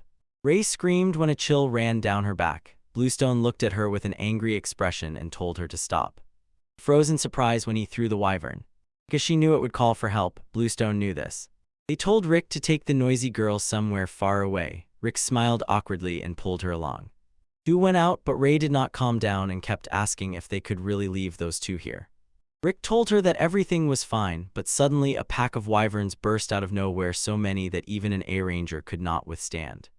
Ray decided that they needed to go back and save those 2, but Rick told her that with their low ranks they could do nothing. Ray shouted that she would not let them die without trying to help. Rick smiled and decided that Ray was a true adventurer. Rick gently assured her that both would be fine. Ray screamed when something fell to the ground with a crash. When she looked at it, a wyvern that was breathing heavily stood before her. Her attention was instantly drawn when several more wyverns flew into the sky. Suddenly a huge tornado rose, swirling around the place where they left Bluestone and Alice. Rick smirked and said to her, "It's a waste of time to worry about them." He flinched, noticing something rushing straight at them with a roar. He was carrying her and almost fell, stumbling on the ground.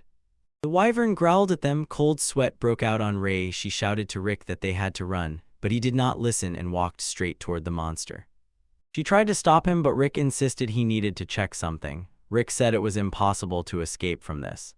So she also decided to fight. Rick shouted to her, "Run." Ray firmly refused and told him that she would never abandon her ally, just like Yamato.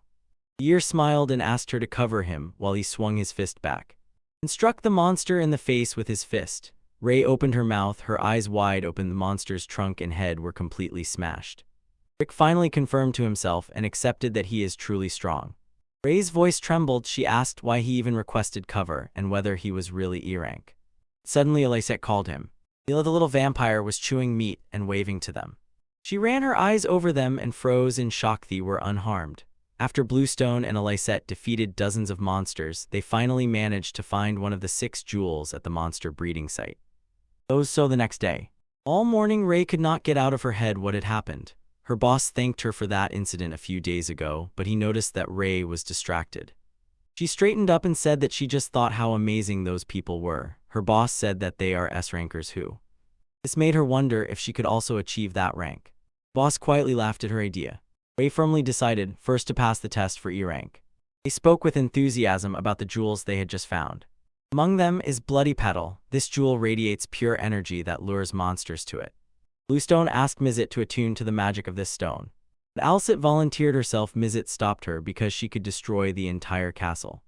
Mizit calmly began to create an extraordinarily complex magic. After a few seconds, a map suddenly appeared on the table. It looked like a large, developed city, so they were looking for a castle nearby. Bluestone told them this is Heracutopia, a country where combat entertainment is wildly popular. The event takes place in the famous Colosseum, but why does it look like a football stadium? It seems Thanos and his team are searching for the Infinity Stones. Only 400 years ago, that country was very small. The 4th King Alexander Heracutopia built the Colosseum. Duels took place there, and even he himself went there unarmed. He was an undefeated champion over 10,000 duels.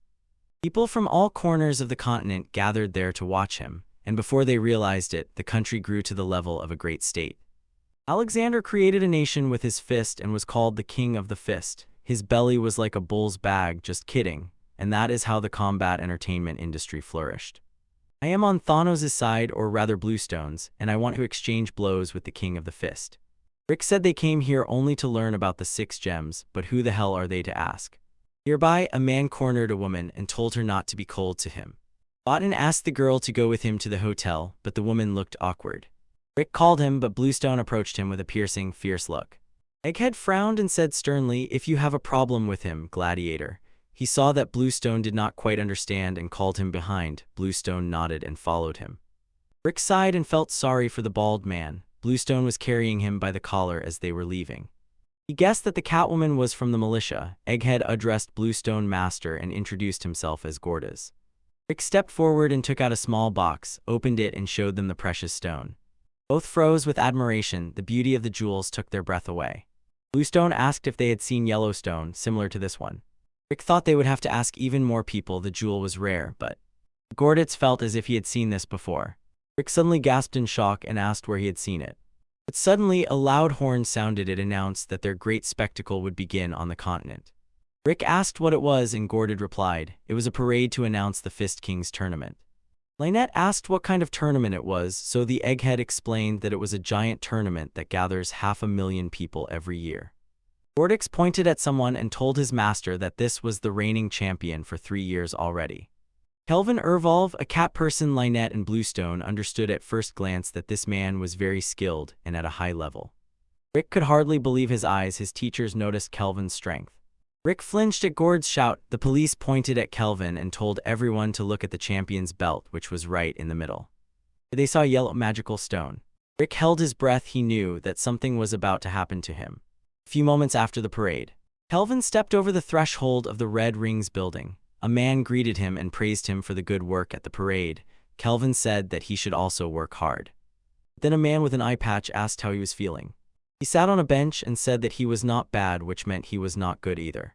Kelvin looked at the queen, that is, at the belt, and said, I hope this year's tournament won't disappoint, then looked up when he heard some guy asking to talk. When Kelvin saw Lynetta, his eyes widened. He immediately felt how strong she was. Like Rick, he noticed his trained body and strong spirit. The man with the eye patch asked if they were fans of Kelvin and said that barging into the gym was very rude. Rick told him that they were just doing their job, adventurers hunting for some gem. When Bluestone got there, he was already impatient. Rick tried to stop him, but patience was not in his nature. Kelvin froze in shock, and Orc was speaking to him. He looked him over from head to toe and realized that he was a true player. Suddenly, Bluestone sharply ordered him to hand over the belt. The man with the eye patch could not believe his eyes and stood confused. Bluestone explained that the jewel in his belt once belonged to one of their members, and now they want to exchange it for another stone. The man with the eye patch, the building owner, could not believe that Orc nonsense and tried to call someone to kick them out. Kelvin suddenly said that his nose did not smell any lies in their nonsense, so he believed them. He could not just give them the belt because it was the pride of the people of Heracatopia. It could only be won in one way: to stand at the very top of the King of Fist tournament. Lastar nodded and told the two that they should leave now. As they walked near the building, Rick asked the teacher how they would get the belts. Bluestone sighed and asked, "Weren't you listening?" The owner simply could not believe that Kelvin let those three go. Kelvin said it was the right thing to do because earlier they were almost wiped out. The owner understood that those three were not ordinary, but could not comprehend why Kelvin acted that way. Kelvin smiled broadly and said that these three were special. They would make this year fun. When they stepped onto the selection arena of the King of Fist tournament, they were greeted by a woman in a rabbit costume. Rick sighed deeply and said that getting the belt would be neither simple nor easy. Lynette could not participate. She had to gather information. When Rick's name was announced for the test, he stood up and sincerely hoped that no one would die, because Bluestone went alone to the Eastern League.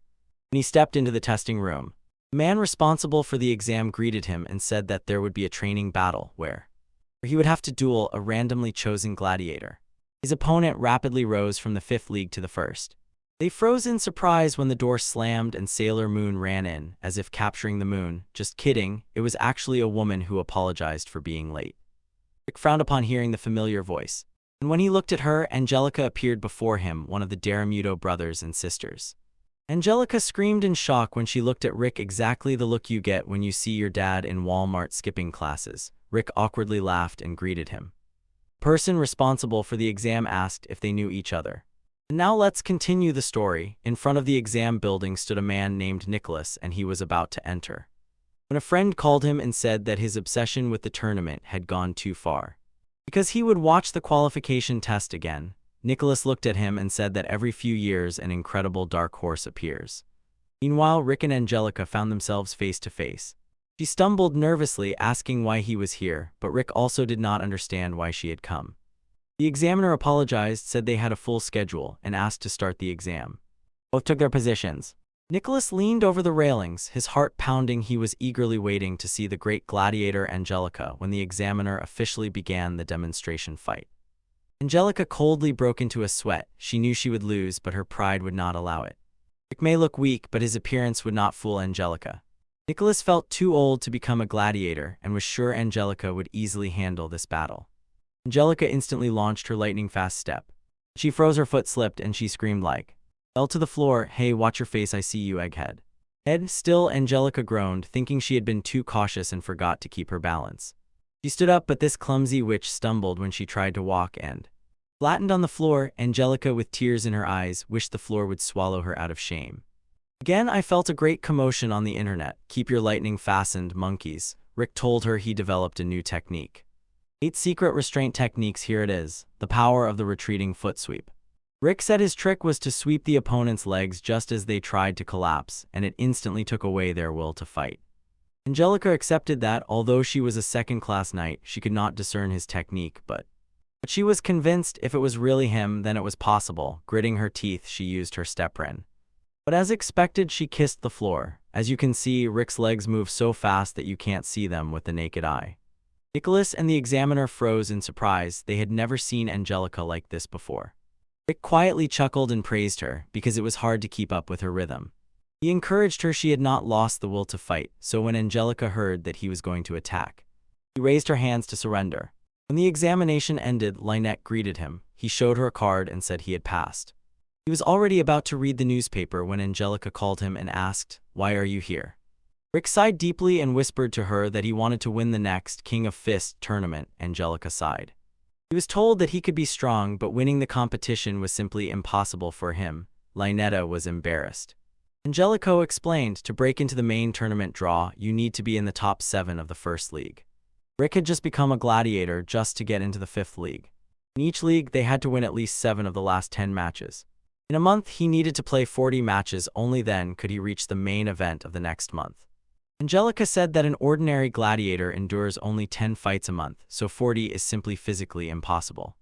Nick suddenly wondered if this would actually be harder than his training. Angelica suddenly blurted out, "Could you please leave the human world?" If only she had visited the guild castle, like Link in Lalato. In the very midst of the battlefield, the woman in the bunny costume gladly greeted everyone before the 5th qualifying league matches. Only a few people watched the match, and among them was Nicholas. He saw with surprise Rick, the guy who made Angelica surrender. Angelica said that Rick's opponent loved cheap tricks of the lowest level. This man was known for cowardly moves, but he was strangely confident about challenging the 30-year-old. This monkey was already digging his own grave. Everyone can say that the main character looks weak, but this dude is insanely pumped. And the referee ran his hands over them, checking. They were reminded once again not to use any weapons or armor. So when the duel officially began, he pressed his palm to the floor. Rick wondered if he would also use flash step. But he had no idea this trickster was hiding something in the sole of his boot. Dick's eyes widened when he realized that this man would use a striking stone that enhances attack power. The man grabbed a handful of sand and threw it at him. Rick raised his hand to brush the sand off his face. The man smiled because his side was not defenseless. He struck Rick's side. He snorted with a smirk and thought he had dealt a deadly blow. But when he realized that his radius and ulna were broken, he screamed piercingly in pain. He was embarrassed by what had happened, so Rick worried and threw his untrained body under the blow. The stone strike broke his arms. He could not believe it. His flawless execution had no effect on him at all. Rick sighed heavily and told him it was better to train his 4 main skills so that his strategy would not be wasted. He approached him smiling and said to the monkey, "Now it's your turn to try the 8 secret restraint techniques."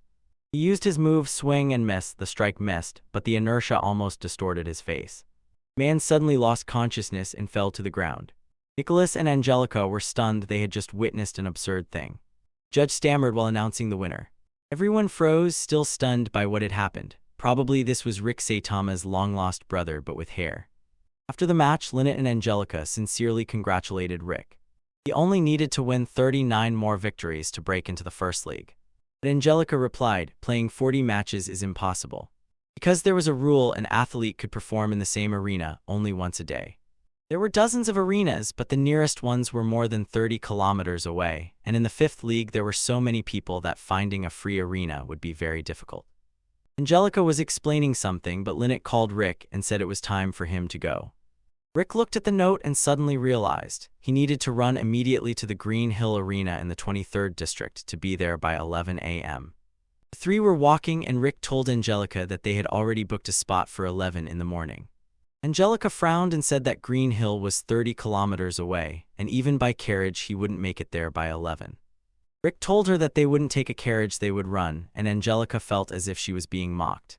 He joked with a smile, asking if he was going to set a world record. Rick quietly laughed and waved goodbye. He pressed his foot on the floor and dashed like lightning. Lynette asked Angelique if she would watch Rick's matches, and when she nodded, Lynette decisively told her to go with her to the arena. As soon as Lynette grabbed her and, like a child screaming in the air, she stammered, asking Lynette why they had to fly so high, then howled and begged to be put down and to forget about the matches.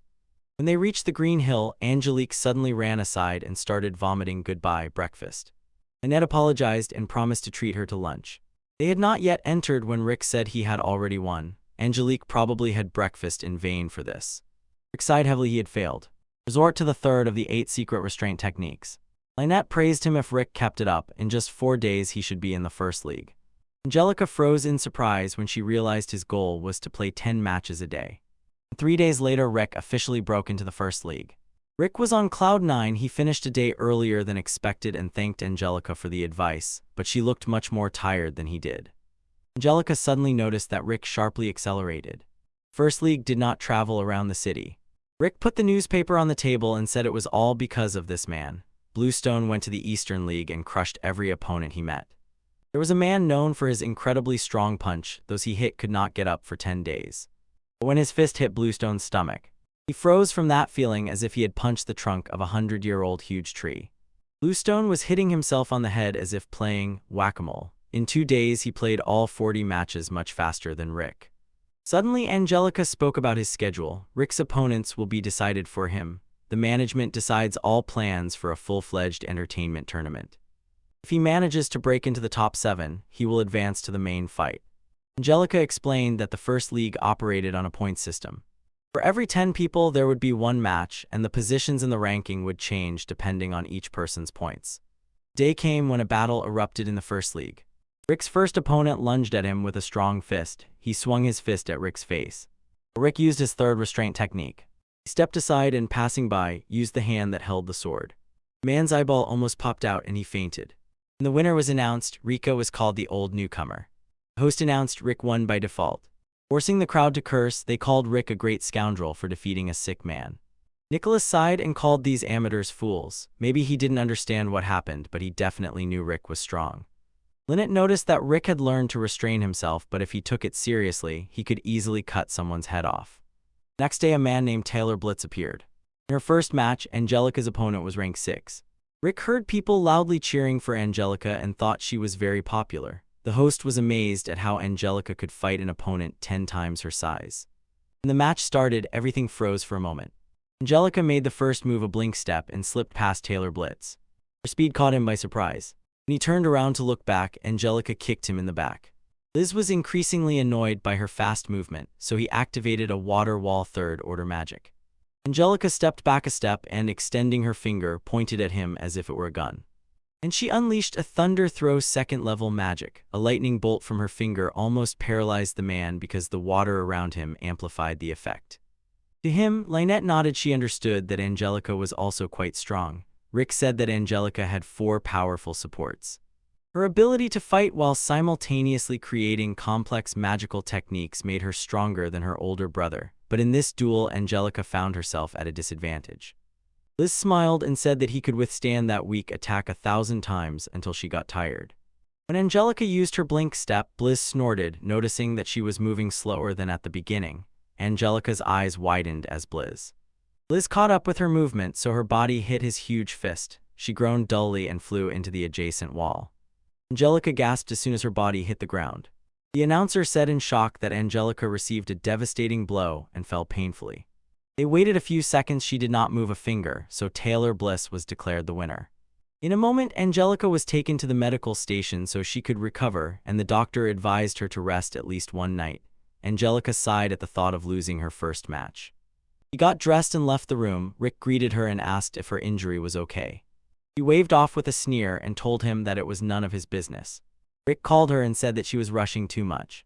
He added that Angelica already knew Blitz was no match for her, so he asked why she continued to fight, even though she knew this. Angelica loudly raised her voice and sharply declared that it was none of his business. She turned away and left, ignoring his shouts. Rick went out after her from the arena and followed her through the streets. He asked where she was going, so she replied that she was going to the tavern. Rick asked why she was in such a hurry, and he had some important reason. Angelica suddenly stopped. He thought there is no need to be so stubborn. He decided to tell him about it. They went to the dining hall and found Taylor Blitz fiercely arguing with some lizard. Liz ordered the lizard to release the woman, but the lizard refused. Liz couldn't stand it and lay. But unfortunately, it did not help. The lizard grabbed him by the neck and lifted him off the ground. He suddenly lunged and pressed himself to the floor. The sudden attack stunned everyone. The lizard snorted disdainfully and stepped on Blizz's face. The lizard was dragonborn. Their race was larger than human, but this creature was even bigger than a blowstone. The lizard looked fiercely at the woman and said that she had pushed him and spilled a drink on him. The woman sobbed and said it was just a little spill, but the dragon was already enraged. Angelica could no longer stand it. She shouted at him, "Let me go." The lizard sharply ordered her to shut up, and in an instant his hand was just a few centimeters from her face. Fortunately, Rick managed to grab his hand. The lizard froze in surprise. This old man grabbed his hand so easily. He looked at his hand and squinted. He cursed Rick and asked if he wanted him to kill him. Hissa, that lizard was stopped. When another lizard prevented him from doing so, the man calmly approached them and said to Gizu, "Do not do anything reckless." This man was called Snape Lizard. He looked away and said he would go have a drink. He approached Snape and with a voice full of shame apologized for the inconvenience caused. Suddenly he froze, recognized Rick, greeted him and said he headed the Western League administration. He introduced himself as Rick asked where he knew him from, and Snape coldly replied that everyone knew about the one who rose to the first league the fastest in history. Suddenly, Rick asked if Snape had ever been a gladiator. Snape, stunned, asked how he found out, and Rick explained that he understood just by shaking his hand. 20 years ago, Snape was a gladiator. That time he gained fame and attracted attention. Rick asked about the boy who had caused a commotion earlier. Though Snape said it was Guise Lizard, his younger brother. He gets irritated easily, but calms down just as quickly. Though Snape admitted his brother was too strong, so no one could stop him. He apologized once again and asked if Angelica was injured. Snape turned around and hoped that they would always remain safe. When he left, Rick asked if Angelica knew that boy. Angelica sighed and said that the man was his fiancé. Her answer caught Rick by surprise. She sat on a barrel and said that was exactly why she decided to become a gladiator. She asked if he knew what rank she currently held. Angelica was in the 9th. Because over the past months, he had not managed to raise her rank. She was also rushing to the competition, but Rick noticeably quieted down. He still could not recover from the news about the fiancé.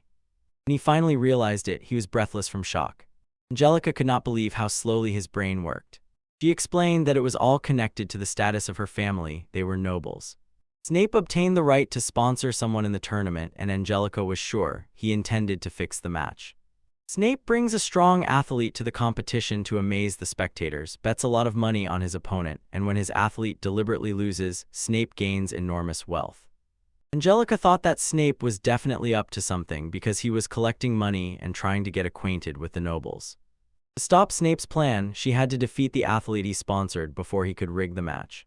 Suddenly, Angelica thought that Snape's athlete must be Giles, and it annoyed her. Giles defeated Blaise with one blow. Rick called her and asked if she wanted him to train her, but his eyes said that a murder was about to happen. Angelica's first day of training. She prepared in advance. She stretched as they walked together.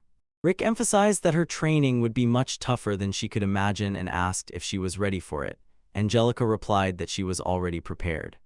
Rick asked how many more matches she needed before the tournament. Angelica had only 3 left. When Taylor was eliminated, she rose in the ranks, but she still lacked 3 points. He sternly reminded him that 3 days ago she withdrew from the match against him, so she had only 2 fights left and she had to win them by knockout. Rick nodded and they went. They marched into the very heart of the open field. Angelica was gasping after running about 20 kilometers. Rick apologized, and the last thing she remembered. Each of her limbs was shackled with chains weighing 30 kg. She asked for an explanation, but Rick ignored her question and only sternly said not to slack off with enhancement magic. She screamed as if she was about to give birth to a giraffe, and Rick sped at the speed of light, pulling her by a rope tied around their waists. She wondered how they ran faster than her lightning step and whether her legs were still intact. Rick smiled and told her that someone would pull her faster than she was used to accustom her body to fast movements. Angelica cried and whimpered throughout the entire training, and Rick recalled the days when his face lay on the floor while Lynette dragged him. After 6 hours of endless running, Angelica collapsed on the floor, extremely exhausted. The scissors involuntarily dropped and she felt that her legs were strange, and she wished Shirthy had long been torn off. And Rick suddenly took off and pulled her along again. She begged to rest for at least a few seconds. But he told her that right now was the best time to test her limits and run for another 6 hours. After a few more hours of running, Rick smiled and praised her for excellent work on the first day of training. He himself had died 3 times on his first day. Angelica gave a crooked smile and said she survived his training, but in reality, she did not. She froze when Rick said that this was just their morning workout, and that they would continue after the lunch break. She trembled, trying to stop him, but he waved goodbye and walked away. While she savored her meal, suddenly it occurred to her, just give up. The room could be quiet, but inside her head screamed PTSD from the torture Rick inflicted. She sighed, and realized that for 2 years he had to endure even worse. Rick called him and was glad to have finally found her. He greeted her, sat in front of her and looked at those biceps. Damn, they are bigger than my brain. And Angelica still asked if he came to scold her, and he replied no. He added that he knew she wanted to run away because he himself had thought about running away during years of training. He smiled like a madman. He kept returning again and again in his thoughts to the moments before each of his deaths. That pain he felt once in Bluestone. There was a lack of mana, so Elisette helped him. When he came back to life, he was breathless and asked if he had died again. Bluestone told Rick Elisette gave him mana to resurrect him another 2,000 times. He ordered him to get up with the same terrible face. Rick added that even if he decided it was better to feel regret, Bluestone only gently saw him off. These words always calmed him. Angelica looked at the table and said that since birth she was taught to be a noble lady. Social etiquette, refined dances, the art of makeup, and luxurious dresses. She slammed the table and angrily said that it did not suit her at all. Clenching her teeth, she said she was born only to be a wife and bear children. She did not like it. She wanted to support the Duramuto family. Having become the strongest knight, she stood up and said that she still endures her current sufferings. She set off, looked back, and said that she would meet him at the same place. Rick nodded and replied that he would go as soon as he ate. After the meal, they met in the open field, and Angelica gasped in shock. Rick arrived earlier than her. For several days, they honed the basics, and now they will teach her the fighting style. Since she uses a knight's sword, he tells her to perform her moves with bare hands.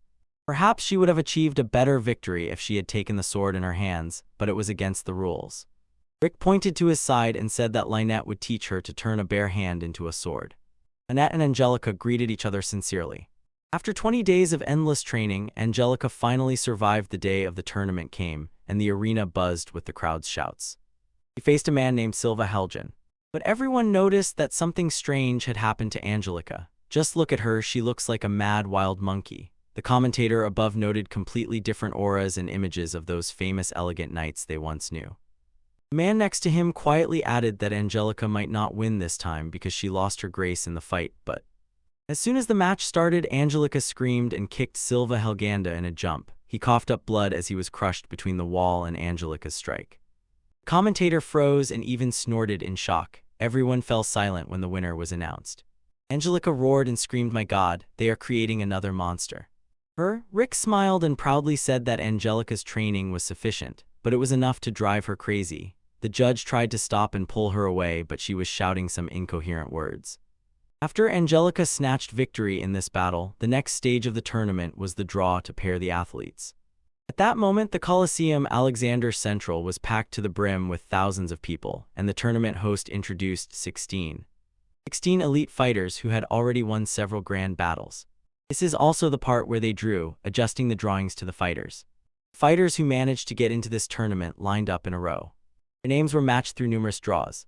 They called Angelica's name, and she rummaged through the box, pulled out a slip of paper, handed it to the man, and showed everyone the number 14. Suddenly, her name flashed on the screen. When Rick was called, he pulled out a ticket, number 12, and immediately thought, if he had to compete with Angelica, it would be in the semifinals.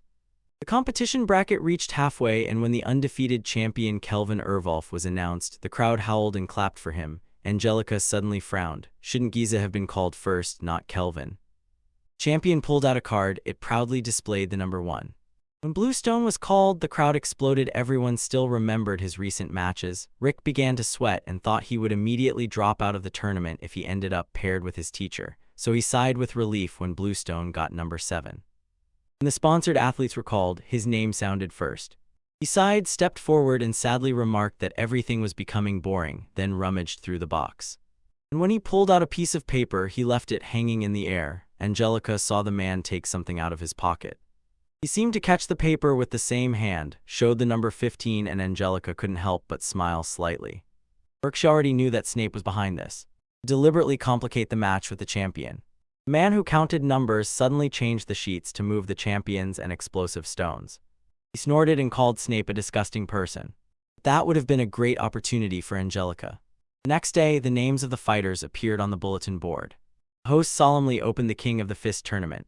And the first pair was Kelvin and Eddie Grace. Bluestone and Rick sat nearby to see what the champion was capable of. And Eddie and Kelvin faced each other one-on-one, and Eddie instantly made the first move, and Kelvin didn't even budge. He knew Eddie would faint. And as he predicted, he fainted. He sharply swung his fist and hit him right on the cheek. That precise blow, thanks to his lightning-fast reaction, knocked the wind out of Eddie. Bluestone warned that Kelvin's special nose could become a real trouble. Their kind had a sense of smell several times sharper than human, and Kelvin was used to sensing the opponent's movements. Kelvin was still not calm and rushed at Eddie to smash his face into the ground. Eddie was knocked out, and the winner of the match was Kelvin Ervolf. Bluestone smiled a little and rejoiced. He got a match with him on Tinder, exactly in matches. When Bluestone went out for the next fight, he finished the fight easily and lightning fast with one blow. RIP for the spectators. Rick forced that man to become a centrifuge. His body was spun forcibly, and now all the blood and body parts were separated. Angelica, as always, briefly showed her dark cave. After the first match, they plopped down on the stands and patiently waited for the last pair for the first fight. Jesus straightened and Herman Muller. Their physique was noticeably different. G started the fight with a deep yawn and Herman took advantage of this, hit him. Herman scolded him and ordered not to joke. He began to rain blows on various parts of G's body, but he did not move from his place. G, irritated, swung his hand towards him. Herman tilted his head to the side and smiled, proud of his reaction. The sound of G's swinging blow echoed loudly. This suddenly struck Herman. The host enthusiastically praised G's physical strength, and Herman began to break out in a cold sweat. But he pushed away doubts and threw several attacks at the opponent again. Angelica watched intently as Jesus responded, and wondered how many blows it would take to knock him off his feet. He added that last time Herman knocked her out. Herman angrily poured all his strength into his fists. He sighed and said that he was thirsty. He raised his fist and struck that annoying worm that was tickling him with all his might. He hit the ground with his fists, and the force of the blow shattered the floor. The smoke screen suddenly lifted from the attack, and Herman instantly lost sight of his opponent. Guy suddenly swung his hand and rejoiced that he hit the worm's face. Herman took the blow and was pressed against the wall. Knocked out, the host simply could not believe how strong the sponsored athlete turned out to be. The spectators roared his name and cheered, but G was cursing and thought the people were insanely noisy. Snape smiled and thought G was in a good mood. Rick considers G strange because he is powerful and enduring, but moves like a beginner. The two of them headed down the corridor and ran into Gies, who was gulping down his drink.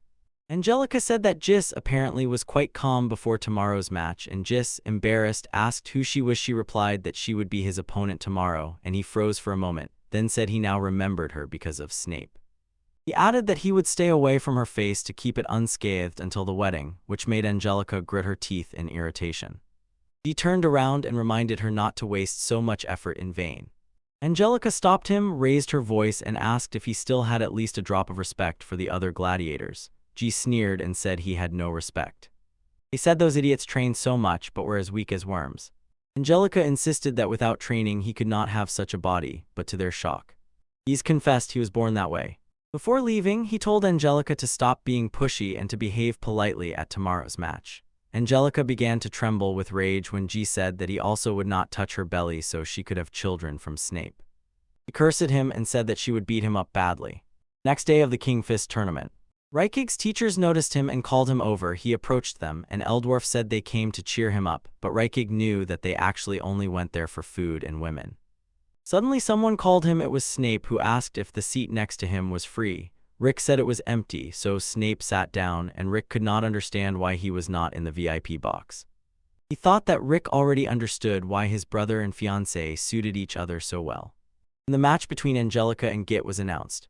Suddenly he felt dizzy. Angelica noticed this but did not allow herself to relax next to him. Just then, when the match officially started, he made a lightning-fast step towards him and hit his zygomatic area with his foot. To her shock, nothing happened. The guide got angry she didn't listen to his advice yesterday. Angelica instantly jumped aside to dodge his fist, and fortunately he managed to survive that fatal blow. He thought she could cause some trouble. Suddenly, Gid reached out his hand to her.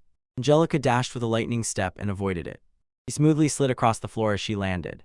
The commentator said that Angelica was leading Gid by the nose and was impressed by her skill in using reinforcement magic. Logic. Gid scratched his head irritably. Angelica asked why he participated and if it was just out of irritation. She thought Gid was not the kind of person who would agree to a brother's request, and he replied that he had his own goals. Angelica suddenly realized that her blows did not hurt him at all.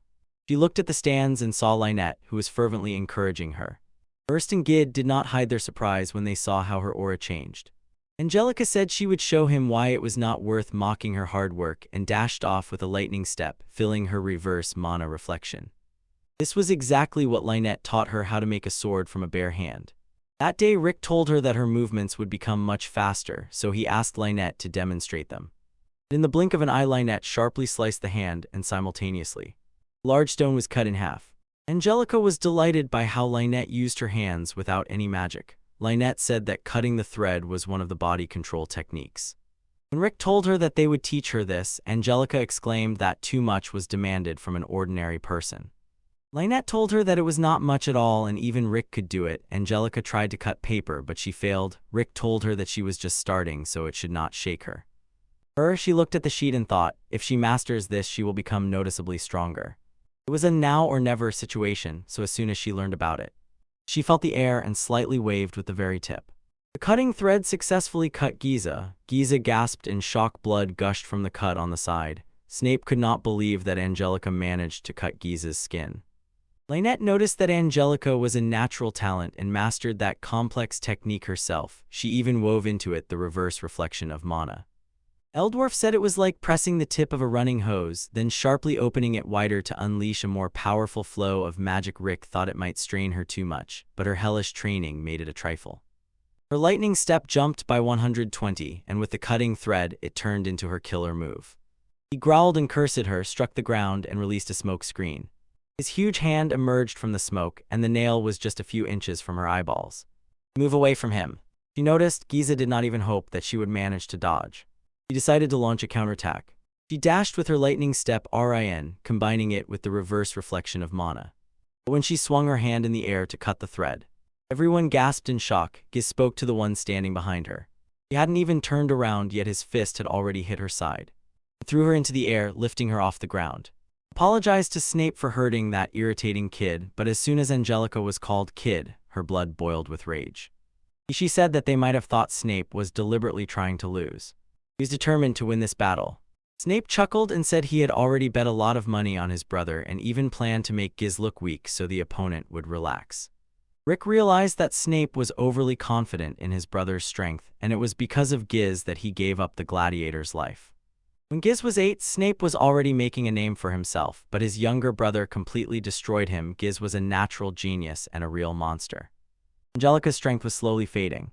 Giz looked at her and said that no matter how much she trained, she should hold a grudge against Mom and Dad for giving birth to her without talent, then snorted disdainfully and added that trashy parents give birth to trash.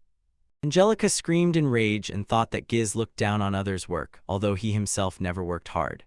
He turned on her continuous step flash and Giz could no longer see it.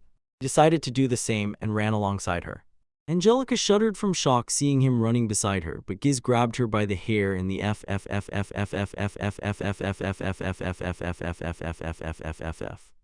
He muttered as she hit the wall. And coughed up blood. Giz started laughing devilishly.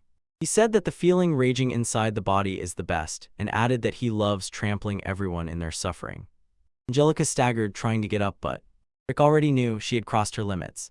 Angelica placed her trembling foot and wanted to fight. She did not want to lose to someone like him. She cried from pain, both body and soul. Giz got angrier and angrier as he saw her trying to fight. He lunged at her with his long, sharp claws. Rick's heart was pounding in his chest. He was shouting for the judge to stop him, but the judge was late. But his eyes widened when his attention. The attack was pushed aside. Angelica fainted and fell to the floor. He was still wondering why his attack missed, and only then noticed the shoe on the floor from which smoke was rising. He thought it had hit him, so he looked where it came from and frowned when he saw who threw it. Rick threw it and his aura changed. He pretended to be kind and patient, but this situation broke him and made him like that, and the poor lizard boy would meet a real monster who would fry him into a crispy lizard with soy sauce. Angelica was carried to the medical station on a stretcher.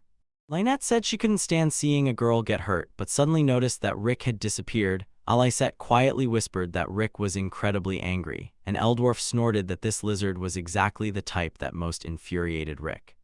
So they felt pity for the next opponent. Walking, Rick ran into Histel the One. The lizard called him and said, as if it was you who threw the shoe just when you finally got an incredible prize.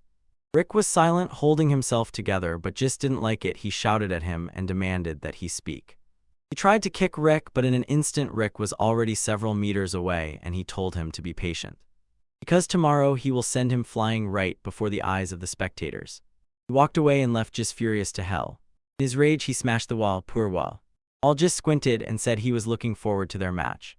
Nicholas threw into the conversation that Rick had already appeared. His friend laughed and asked why he always bets on Rick, adding that he should vote for someone like Bluestone. He wins much more spectacularly. Nicholas said that was amateur thinking. Showiness does not equal strength, and Rick has restrained power. His friend added that Rick might be unlucky with his opponent today. After all, he had to challenge Michelangelo. Maybe he is young, but in skill a completely different level. Nicholas snorted and said that guy was here only for the money. His buddy chuckled and added that he would treat him to drinks with the money he wins. Suddenly Nicholas noticed that Rick's aura had changed, and he wondered what had happened. When the duel between Michael and Rick began, The boy noticed that he was getting angry and said that getting so worked up over a tournament for money was not good, but Rick ignored him. Michael unleashed his seventh order magic with his palm. In an instant, Rick's fist, hard as steel, smashed his skull. The blow sent a wave across the floor and shattered it into pieces. Everyone in the Coliseum gaped in shock. Eldorf chuckled, seeing exactly what he expected. The poor boy would probably have to spend a few months in the hospital. The announcer officially declared the winner. And the crowd erupted. Everyone applauded and loudly cheered for Rick. Nicholas laughed joyfully and said that this was Rick's true power.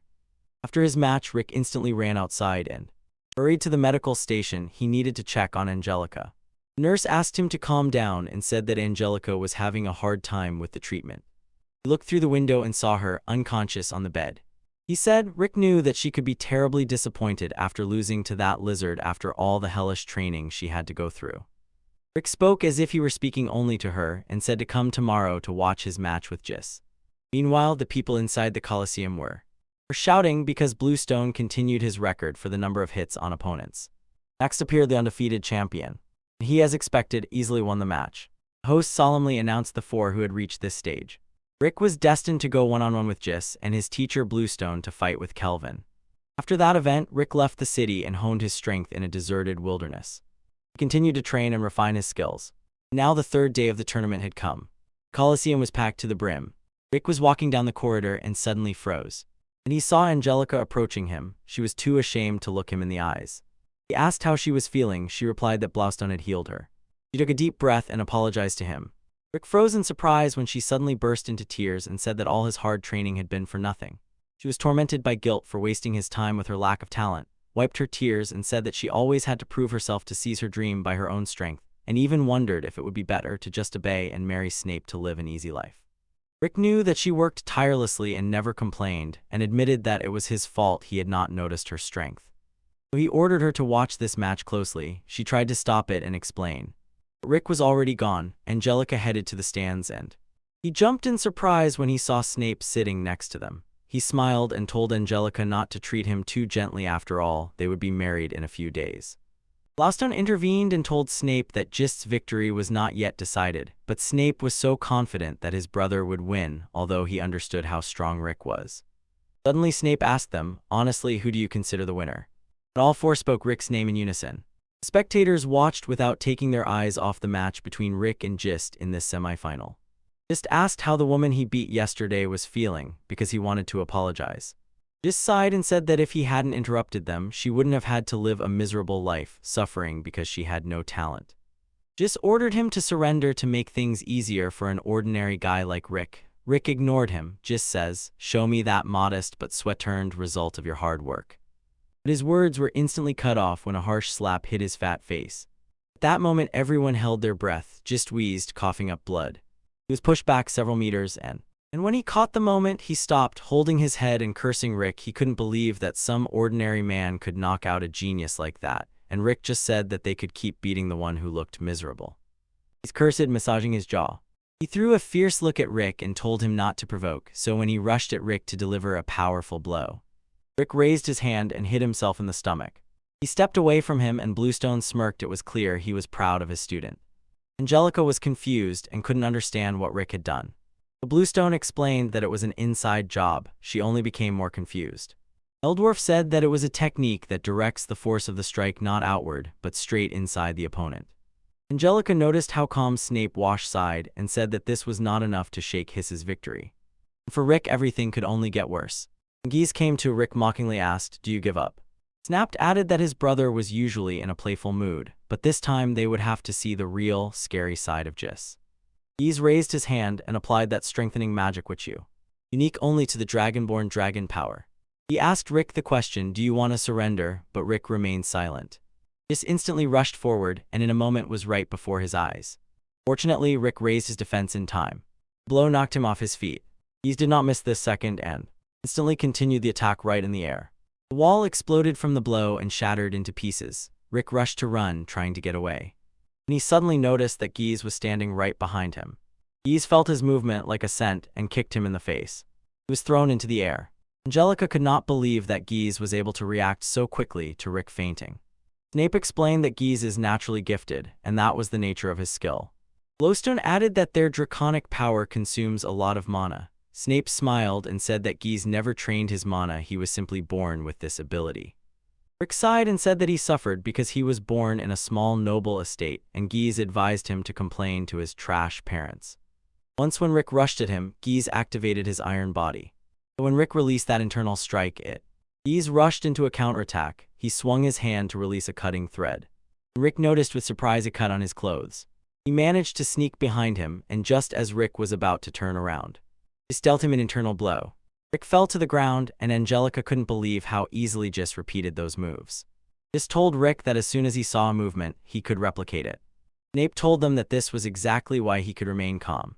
Suddenly, Geese began to laugh sinisterly, mock Rick, called him a trash commoner, and ordered him to stand up because torturing someone who looked pathetic did not bring him pleasure. Rick listened, everyone froze in silence while they watched Rick. When Rick fell to the ground, Geese noticed that the crowd had frozen. He thought that for a genius like him, defeating a simple man was too obvious and did not excite them. Snape remarked that even without evidence it was clear all four were wrong, and Bluestone looked at him and asked what he was talking about. Snape reminded him, they said Rick would win this match. Bluestone figured out exactly how Snape was following the course of the match. Snape was puzzled. Though Bluestone simply said, the current situation does not matter. He called Angelica and told her that she considered this match important. It just struck Rick again. He noticeably sweated and breathed heavily. Rick sighed and said that Jis was finally out of breath. Geese was stunned to realize that Rick was deliberately trying to exhaust him, and noticed that after those attacks Rick had not a drop of blood. Rick said this was a body control technique called fluid body, which distributes the force of blows throughout the body. Geese's endurance slowly melted away, so he got angry at Rick. He was slacking off the whole time. Rick was giving all his strength to restrain himself and be on the same physical level as Angelica, and Angelica was shocked by what she heard. This is a new way to brag, to lower his strength to the level of the last enemy the opponent defeated and still crush him. Eldorf chuckled, recalled that slap, and said it was just an angry Rick. Bluestone told her that winning this duel was not important. He wanted to show Angelica what she was really capable of. In fact, Rick wanted Angelica to imagine that it was her, and she was against Jis.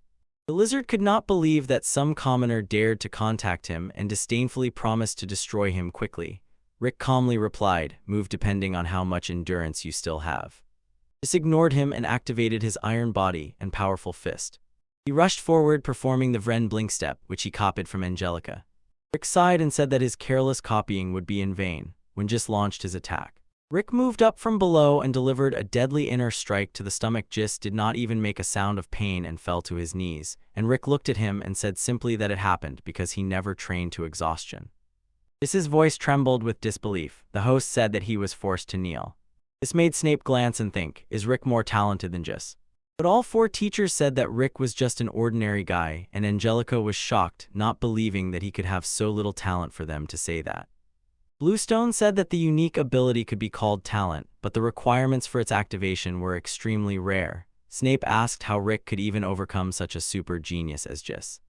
Angelica finally mastered it. Even though she went through hellish training, she still managed to gain that same relative amount of strength. Rick endured even more. He trained 20 times longer than her, and what came out of it was incomprehensible. He never knew what exhaustion was, so he didn't know how to move when he was tired. Rick told him that those hardworking ones he despised kept training no matter how exhausted they were, and that true strength came after exhaustion. He hissed a curse and threw a fist at his side. Rick caught it and instantly applied an internal strike. Strike passed through his hands, and when it hit his system, he collapsed to the floor. He told him that even without working, he was simply strong, but when it comes to geniuses, he was still a newborn, a first-level genius. He added that truly gifted people take the body and intuition they were born with and work hard to polish their talent. Because he saw those people who did that, and they were his teachers. He told him that yes, he could lose to him, but if Jis challenged his teachers, he would be smashed to pieces in a second. And the world was huge. He had come this far only thanks to luck. But hearing those words drove Jis more out of his mind. He shouted and exclaimed that he would cut him and those people whom he himself called stronger. He screamed when his body trembled and his form began to change. His muscles doubled in size. He now looked more powerful than before. Snape said that Geese called his ancestors the Earth Dragons to acquire this form. Geese growled, staring intently at Rick. He suddenly punched Rick with a thick fist. This made him grit his teeth. Rick muttered from the blow. He was thrown back hard, although he resorted to a fluid body, and Angelica broke out in a cold sweat and thought that in her place he would not have survived such a blow. Rick simulated a ring of instantaneous step and hit him right in the guts. But Giz mocked him, saying it was like some fly circling and wanting to sting him. Rick noticed that he himself had not activated his iron body, and Giz's body was hard as metal. He instantly moved down when Giz suddenly swung his hand. He gritted his teeth and suddenly noticed that his attacks had become faster. But he was caught off guard when Giz used his tail for a finishing blow. Angelica barely kept up with the strikes and thought that if Rick continued to use her physical abilities against Giz, victory would be impossible. Rick got up and praised his blessed body. Finally, he realized that Angelica could not defeat him under any circumstances. Angelica might not have a chance to win due to his current status, but knowing her, she would not allow herself to give up. And it is for such moments that one must train until the last breath. After 6 months, he closed his eyes to embody Angelica's strength. In an instant, he disappeared. Giz was stunned and immediately became alert. And he noticed him from behind. He sharply swung his hand backward, but it was already too late for him. During 9 months of training, he absorbed Angelica's strength, making it a part of himself, and unleashed a powerful internal strike. Giz groaned and rushed to grab him.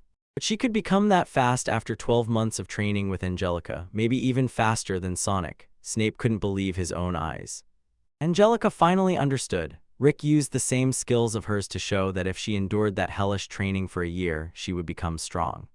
Rick told him that he wouldn't be able to overcome the difference in physical abilities they were both born with, but to win, it would take another year of training. Having come this far, he asked which side her scales tipped to. Angelica pressed her fist to her forehead. She exclaimed that she was born with scales that always tipped to one side and believed, even if it takes a year, Rick will wait patiently, and she will show him that she can catch up. That's how a true master should care for his student. At that moment, Giz felt that Rick's speed simply overwhelmed him.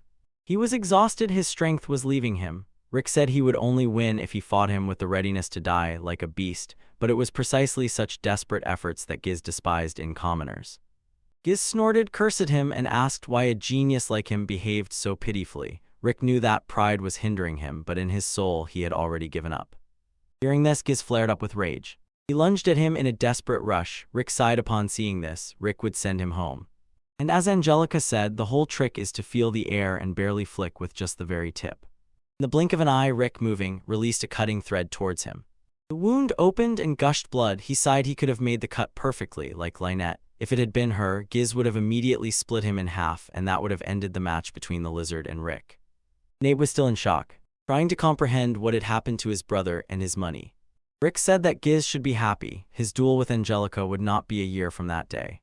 He glanced aside and gave Angelica a thumbs up. This man was probably a gigachad. The author doesn't nerf him, he nerfs himself. Within seconds, Giz was already taken to the medical station. The crowd was still roaring from this fierce fight. Angelica stood opposite Snape, looked him in the eyes, and asked how it was possible he didn't look upset at all after the brothers' fall and the loss of money. Snape himself was even surprised by his own reaction. Part of him wanted to see Giz refused. Because of Giz's incredible talent, his existence as a gladiator was simply denied. Seeing that he had lost, Snape somehow felt relieved. He looked at her and said regretfully that he would not be able to marry her. But Angelica called him someone who cannot stand defeats, a man she would not marry. Snape shook his head and said that it had nothing to do with his plan. Her dream was simply to be able to marry such an incredible woman as she was. Suddenly he realized that his words were awkward, so he embarrassedly apologized and left. Angelica, stunned by this revelation, wondered if she really was like a dragon. And then Bluestone stood up. His turn had finally come. Let's go back 7 years to that day, in the city where chaos and cruelty raged. People who were weak and defenseless were exploited. A man walking by said that this city was far from Heracotopia. He simply could not believe that such a lawless place existed. 2 men came there to see the hungry wolf from the slums and scout him for the tournament. When they reached the house, they almost prayed that the man was not still hungry. As soon as they looked inside, a towering pile of lifeless bodies appeared before them. The wolf instantly noticed their presence. The man froze in shock. Before him lay a heap of poor souls' bodies, but the man with the eye patch did not take his eyes off him. They asked if he was the wolf of the slums. The wolf nodded and asked if a few more bandits had gone there to try to destroy him. He was shocked when they said no, but a cunning smile appeared on his lips when he noticed the powerful aura from both. the man with the eye patch knew. The wolf race was strong in body but had a weak connection to magic. It is enough just to look at him, and you can see the stunning aura that surrounds him. He asked who they were and added that it would be nice if they turned out to be the cleaning crew. The man with the eye patch said he was the owner of the gym. He came personally to scout him. Volk froze in surprise. He also explained that his fist has its own purpose and invited him to Heracutopia, where he could eat if he managed to defeat the stronger ones. Volk quietly chuckled. This offer interested him. And that is how Kelvin's name shone under the spotlight beams. On his way back, he walked through the corridors to the semifinal, and then a woman suddenly asked how he was feeling. Sylvan told them that his duty as a champion is to win and drive the fans crazy. The woman was not satisfied with his answer and asked what he felt in his heart, so Kelvin turned to them and said that his body adapts to the opponent's strength and he was excited that the opponent could be stronger. It was a chance to show them his perfect form. He had just appeared on the stands. Friends and teachers immediately greeted him. He was surprised when Angelica turned to him and bowed. She thanked him for everything he had taught her. Rick told her that he had just won the match for his own goals. Angelica smiled, and when the crowd screamed wildly, they looked down and saw Kelvin. He was smiling at the crowd. Angelica looked surprised at the reaction of the people when Kelvin appeared. Bluestone was supposed to be his opponent, and most were waiting for this very match. They stood staring intently at each other. Everyone held their breath when a wall exploded nearby. Kelvin immediately became alert. He saw Hiss growling as he climbed out of the burrow. App's jaw dropped when he realized that Hiss had fainted. He went crazy because dragon blood was controlling his mind. Hiss was rushing towards Kelvin. It remained calm and stopped him with a bare hand. He grimaced and thought that Hiss's attack was harder than he expected. In the blink of an eye, Hiss was thrown back. He flew into the wall he had previously smashed. Kelvin chuckled and said that it was not bad, but not enough to interrupt his match. Angelica froze in shock when she saw how the invincible champion destroyed Jis with a single blow. Rick said that Jis's power is on the level of a top A-rank adventurer, so it seems new Kelvin has already begun to take a step into the S-rank world. Lowstone smiled and said that Kelvin seems to feel good. He replied that he had never felt so good. The host calmed the crowd and introduced the travelers who competed. This match is for Kelvin Ervil and Bluestone Eshork. Kelvin smirked, seeing that the orc stood like a log and there was not a single gap in his defense. So when the match officially began, Kelvin did not waste a second. He was the first to attack, rushing at Bluestone. He delivered several blows that were invisible to the naked eye. Lowstone did not move an inch and allowed Kelvin to pour his tantrums on him. Kelvin sharply swung his leg right at him. Stone sharply raised his hand to block it. Kelvin slid across the floor, so he immediately delivered another blow. Bluestone caught it without even looking and waved his hand. Kelvin flipped in the air. Kelvin sharply turned his torso and shifted his weight onto his leg to smash the opponent, but Bluestone blocked the strike. He fell to the floor and in shock saw his fist right in front of his face. He quickly jumped aside to avoid it. Fortunately, that blow missed, otherwise it would have been fatal. Spectators gasped. Kelvin laughed excitedly and told Bluestone that he was the strongest opponent he had ever faced.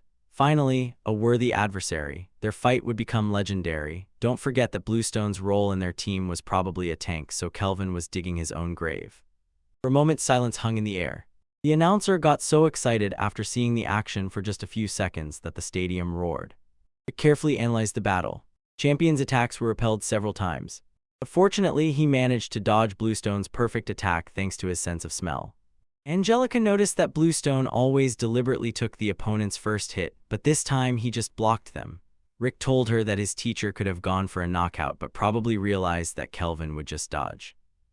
Even Kelvin knew that if he took that hit directly, his brain would have already exploded. After exchanging blows, Kelvin had already completed his analysis. He thought that Bluestone had high stats in all parameters. He sharply asked, "Why haven't you taken a single step yet? Are you trying to give me an advantage?" Bluestone looked at his leg, realized it still hadn't moved, and told Kelvin that he wasn't going to give him a head start. Kelvin smiled and replied that in a few minutes he would make him run. He realized he needed to do something about his strong guards. And so he lunged at him and unleashed powerful blows on him. He sharply swung his right hand back and used the spinning fang technique. The speed of that attack was so insane that Bluestone flinched in shock. He was already about to block it, but that fraction of a second was not enough. He tilted his head to the left to dodge. Kelvin smiled mockingly, seeing his reaction. Angelica said that this technique deliberately adapts to the defense of his opponent, then knocks the hand aside. Kelvin rushed with another series of strikes and Angelica was shocked when she saw the furious barrage. Kelvin chaotically mixed strikes, feints, and fang spins without any pattern. It was blocked by Bluestone. He sneaked to slip below but felt something was wrong. He groaned and leaned aside, seeing Bluestone's fist rushing at him. When that force hit the ground, a loud explosion sounded. Kelvin started sweating. He was looking for a breakthrough after forcing Bluestone to defend, but did not expect Bluestone to take advantage of the moment. When he was kicked, Bluestone knew that the kick caused little damage, so they rushed to attack. That hit cracked a rib in Kelton. He examined it again. But his stats were simply off the charts. Even Kelvin's manager could not hide his shock when he saw Bluestone's power. Angelica noticed that Rick was starting to fall silent. Rick said that something in the champion's movements was bothering him. Bluestone sighed and whispered his question so quietly that only Kelvin could hear.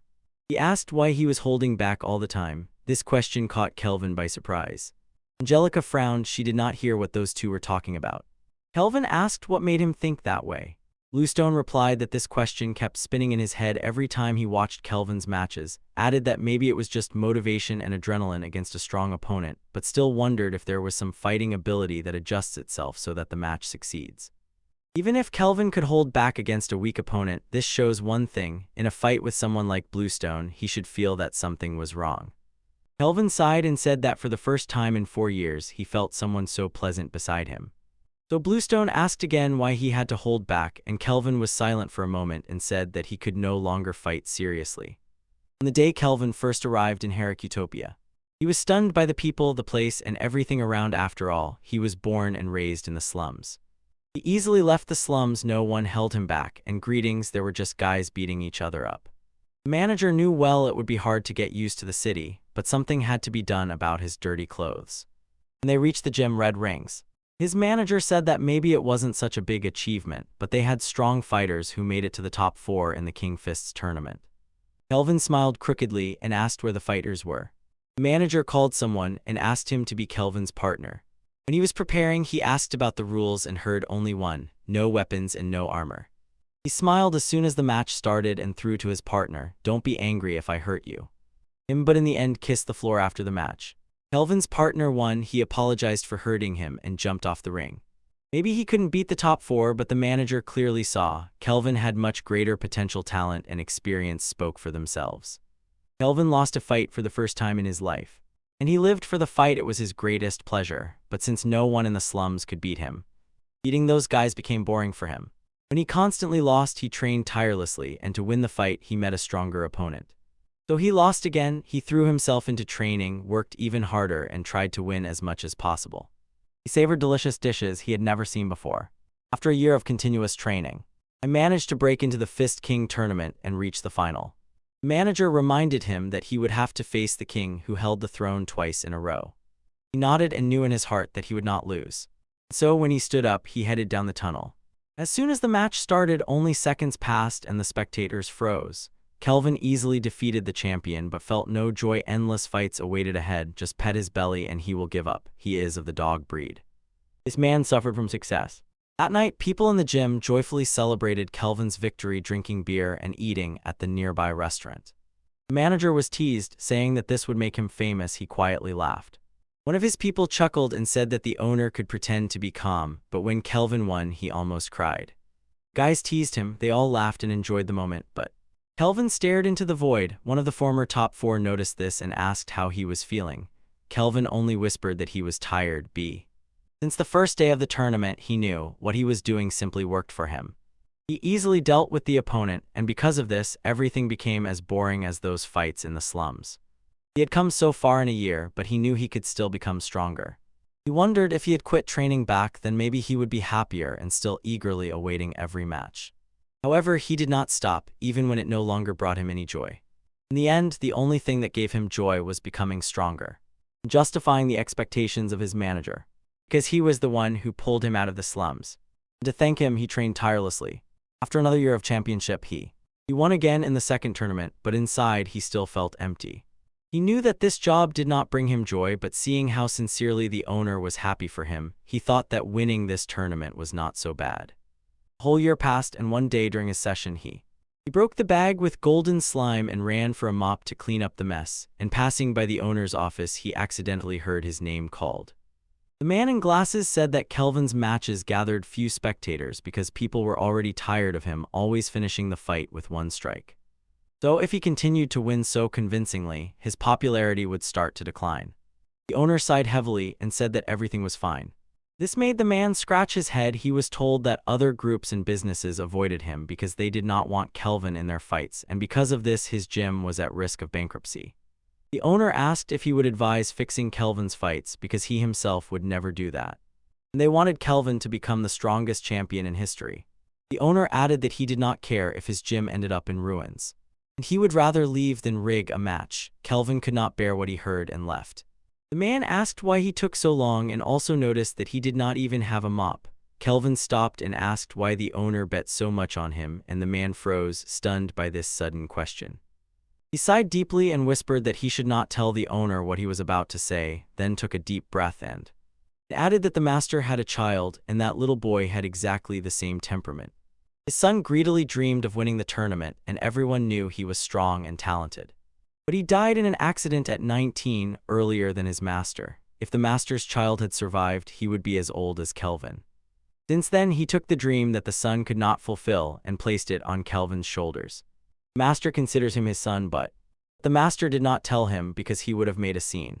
Here it is when he stepped into the Colosseum the next day. Everyone was completely silent. He considered this situation pathetic. Finally, he understood. He did not want to be a champion if it only caused trouble for the master. He was so lost in thought that he completely forgot he was in a match. He exploded with a curse, seeing the opponent's fist rushing at him, and jumped aside to dodge. He saw the movement so slowly, as if in slow motion he could have dodged, but understood that he had to take the hit. There, when that blow hit him in the face with full force, he fell to the floor, and everyone held their breath in shock. People came alive and roared with disbelief and admiration. Kelvin sighed and thought that people were happy only because he was downhearted. He felt sorry for the owner because of this, but he did not want to cause more trouble. He was no longer a fighter who fought for his own pleasure now, he fought to entertain the crowd for the owner. At that moment, Kelvin behaved like an athlete who deliberately plays with ups and downs to ignite the crowd and drive the fans crazy. He restrains the power and adjusts it to entertain everyone. Kelvin told Bluestone that because of this people became even more excited, and their gym was expanded. Kelvin was a beast, mindlessly swinging his fists and maiming strangers in the slums, but the owner changed his life and showed that his fist had value, and it was the only way he could imagine to repay. If Kelvin quit acting, everyone would immediately see the truth. He was pretending all the time, and that's why he couldn't seriously fight Bluestone. If he really was like that, his place was in WWE. Kelvin added that people would feel disgust if they found out about this, but Bluestone replied that he simply puts others above himself, and that's how a true pro should act. Kelvin thanked him for understanding and said that even playing a role, he would still continue to fight. Bluestone understood that nothing could be done, so he told him that he would respond with a fight using 2 fingers. Kelvin was shocked and stunned, so Bluestone said that he also would not move his legs to make the task harder for himself and arrange a truly interesting duel. They laughed mockingly, and said that now they needed to arrange a regular fight while both restrained themselves. He rushed swiftly towards him, and the opponent's fingers blocked his attacks. He simply could not believe that Bluestone was actually blocking his attacks with this. Releasing the twisted fang, he thought that now he would break through his defense. He thought that now, but he was wrong. Bluestone grabbed him between the fingers and lifted him into the air. Caught him in the air and threw him onto the floor. Kelvin screamed in pain from the blow. When Bluestone raised his fingers as if about to pierce his stomach with them, Kelvin jumped up and dodged just in time. He slid back in thought. It seemed to him that Bluestone wanted to crush him, although he was holding back. He wondered what would happen if they both did not hold back, maybe just join the first guild Orichalcum and give it his all, becoming a promising newcomer there. He shuddered when he heard the owner call him an idiot. He turned around and saw in shock how he was shouting, begging not to underestimate the opponent. Kelvin, hearing his voice, looked at the owner while the crowd watched confusedly, wondering who this man who looked like a pirate was. Kelvin asked why and said their conversation was none of his business, but the owner saw he was lying and sharply replied, "Don't try to fool me, I know what you are talking about." He said that raising the strongest fighter in history was his greatest dream, and declared that his son had nothing to do with it. He just wanted Kelvin to become the strongest. He told him, "Fulfill your dream because it was the most important thing he could do to repay that favor." Kelvin fell silent. The owner calmed down, snorted contemptuously, and told him to try to defeat his opponent, then added that he was tired of being strong. Kelvin quietly laughed and immediately understood what he needed to do to please the fans and giving himself fully satisfy himself. Outside, it was to defeat this monster. He thought that by winning this match, he would fulfill the owner's dream, so he sighed heavily. In the blink of an eye, he suddenly disappeared. Bluestone became alert and lightning fast grabbed his fist with his hand. Kelvin smirked and said that Bluestone used all 5 fingers, but he only replied that he simply applied the necessary level of protection. Angelica looked stunned at the sudden changes in Kelvin's movements, and Rick immediately understood what was happening. He thought that if his strength had changed so much, even a child would notice the difference, and Kelvin knew this, so he decided to check everything properly. Bluestone unleashed a lightning-fast strike. He smoothly slid back, giggling, and mocked him for missing. He raised his palm and activated 5th-level fire magic. A huge wave of flames burst from the ground. Angelica felt that Kelvin's power was stronger than his brother's. Even the owner did not suspect that his athlete was capable of this.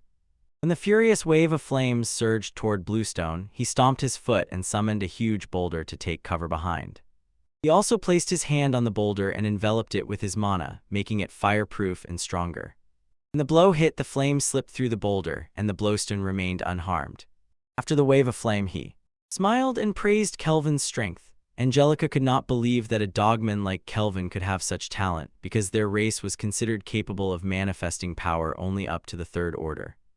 Rick enthusiastically said that Kelvin had incredible magical talent and a blessed body.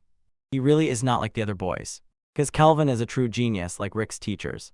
Angelica felt that Kelvin was holding back, so Rick suddenly became nervous, or he was already calculating possible losses. Kelvin smiled boldly and began chanting another attack, Emperor of Lighting. So Bluestone decided to smash the boulder to pieces and hurl the fragments straight at him.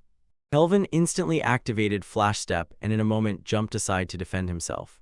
Angelica was shocked. He used up all the mana he wove into the spell and directed it into a lightning-fast dash. In the air, Kelvin activated 7th order magic. From beneath, Bluestone grew a forest vine and bound his entire body. Kelvin did not stop there and immediately uttered another spell. He was enveloped by an incredible amount of magic. When he activated 8th order magic, Angelica gasped. Only a few reached such a level. Thunder rumbled in the sky, and when people near the Colosseum saw a huge burning meteor flying straight at the structure, they screamed in fear and fled. Rick froze in place, clutching his head and panicking about what to do because he knew his teacher well. Well, at this rate, Bluestone will soon lose control. Kelvin laughed quietly. He was confident that the opponent would not be able to avoid this massive attack, which would endanger so many lives, sighed Bluestone. In a matter of seconds, he tore thick vines like paper. Kelvin gaped in shock when he saw him simply tear it apart. Bluestone clenched his fingers into a fist, threw his arm back, and pressed down with all his weight. And as soon as he released it on the surface of the meteor, a blinding light exploded on contact. And from his fist burst such a powerful force that it shook the meteor and eventually shattered it to pieces. Heart turned to ash and the rest fell and broke against nearby buildings. Look at our host. He is sweating buckets as if holding in a poop for over an hour. Kelvin froze silently, unable to comprehend what he saw. Bluestone praised him and said that now he must respond with his own measure of strength and kindness. Rick pointed to Bluestone's hand gesture, which was called the quarter-like. This gesture meant do not dodge and do not block, fight head-on, one-on-one. For orcs, this was quite usual. In other words, now Bluestone during his turn poured all his strength into the attack. Kelvin felt a chill run down his spine. Cold sweat dripped from him. He felt such strong fear for the first time. Bluestone approached him with a frightening aura, but Kelvin overcame the fear and decided to summon another 6th order lightning emperor. Electric discharge rushed at him, but he remained calm and allowed the boundless lightning pass by him. Shadow was visible, standing firm.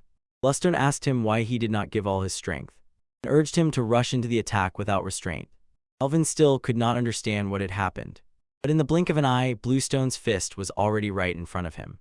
He caught his breath and realized maybe he wouldn't be able to dodge this, but fortunately he dodged in time. That powerful blow still injured many spectators. The host was surprised Brownstone didn't even use a gram of magic. All eyes were fixed on them. Kelvin's nose wouldn't help here. Bluestone's movements were too fast. He had no choice but to call upon all his magical power: fire, earth, water, and lightning. Master froze in admiration at the variety of magic. But none of this affected that thick-headed orc at all, and Kelvin became more and more irritated. He couldn't push him back even a centimeter and didn't even make him blink. He gritted his teeth, devising another plan. Stepping back with his foot, he cast another attack spell, but he hadn't finished speaking yet, and the hammerstone was already standing right in front of him. And suddenly a vision of his complete destruction flashed through his mind. He knew that this time dodging was impossible, so he decided to defend himself as long as he could. So he transformed into a fluid body and dispersed the damage while using blink to dodge. Spend the rest of his mana to cast a protective spell. A shield appeared to take the blow of Bluestone's fist, but his eyes instantly widened as it shattered into pieces. His fist pierced and hit the abdomen. This deadly blow knocked the wind out of him. His body was thrown away, and the impact also damaged everything around. Rick knew that with that protection the damage was lessened, but it was not enough. Kelvin felt his flesh and organs pulsate. He coughed up blood from the damaged organs inside his body. The master could only call him by name and worry, while Kelvin could not utter a sound from the severe pain. He froze for a moment, looking at his opponent. It seemed everything would be simpler if he just surrendered, but he remembered that he himself wished for an opponent stronger than himself. He resolutely stood up to fulfill his dream. Bluestone watched him and noticed that Kelvin had exhausted all his strength.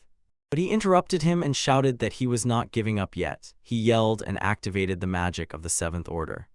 A fiery sword, a storm spear, a water hammer, and a lightning axe together. The spectators were silent. Such a powerful combination of spells stunned everyone. When the magic subsided, a huge smoke covered the area. Kelvin caught his breath as he noticed his mana level.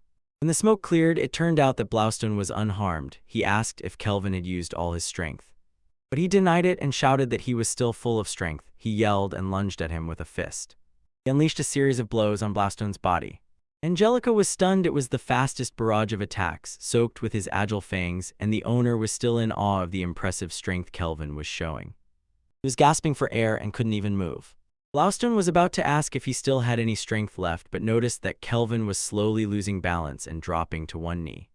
After a moment of silence, the announcer couldn't believe his eyes. The champion had fallen to his knees. Kelvin's fans cried at the match's outcome.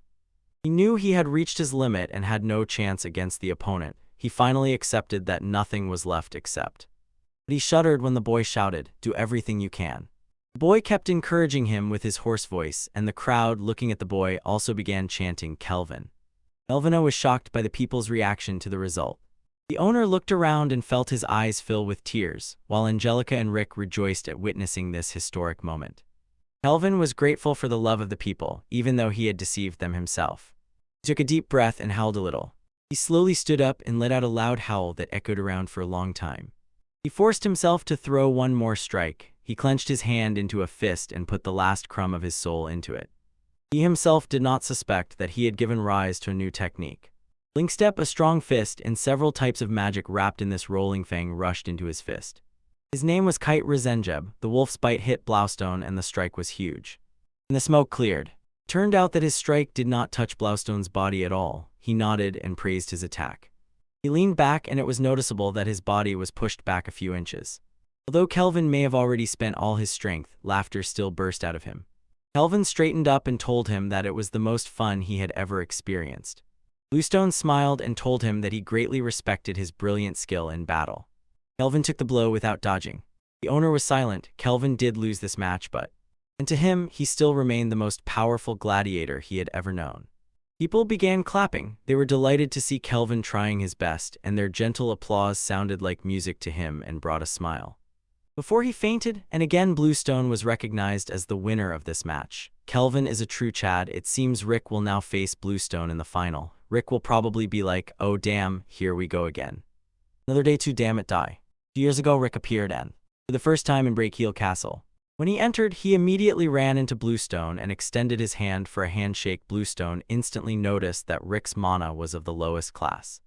So Rick was surprised. He could already understand everything just from the handshake. Bluestone looked at his body and asked if he knew about the 4 pillars. Rick answered yes. Bluestone admitted with a hint of sadness he had neither special talents nor skills. But his unique skill was most likely a type with conditional activation, and this condition was very narrow because he had not activated it for the last 20 years. In short, he lacked the skills and talent to become an adventurer. Rick sighed and said he already knew that. He looked up and asked if Blaustone was asking him to surrender. To his surprise, Blaustone answered no. Blaustone said he was just asking if he could endure training several hundred times more than someone talented, and that's how Rick began to become an adventurer. Rick glanced at the bulletin board, saw his name and his teachers were advancing to the finals. They went to congratulate his teacher as he was leaving, and Angelica said it was a stunning victory. They smiled. After all, they officially had another of the 6 jewels, so just as he was about to say he was giving up, Blaustone interrupted him and said he was looking forward to their match in the final. Rick froze silently, watching the backs of his teachers. Angelica tried to call him by name, but he was already pulling his hair out and sweating cold from stress. Bro, he probably would have died again. The next day, the Coliseum roared with the crowd gathered to see another historic fight. Several star fighters entered the ring in an exhibition match to entertain the people.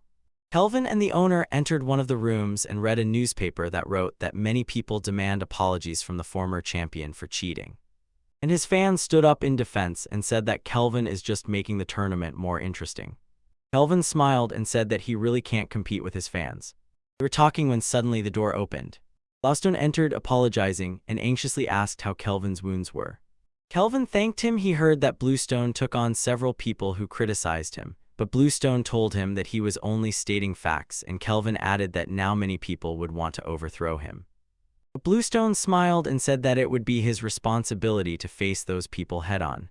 Kelvin smiled crookedly and replied that he was ready. After the exhibition, Angelica went to the nearest tavern, where Lynette and others lived. Lynette met her warmly and sincerely congratulated her on the victory at the exhibition.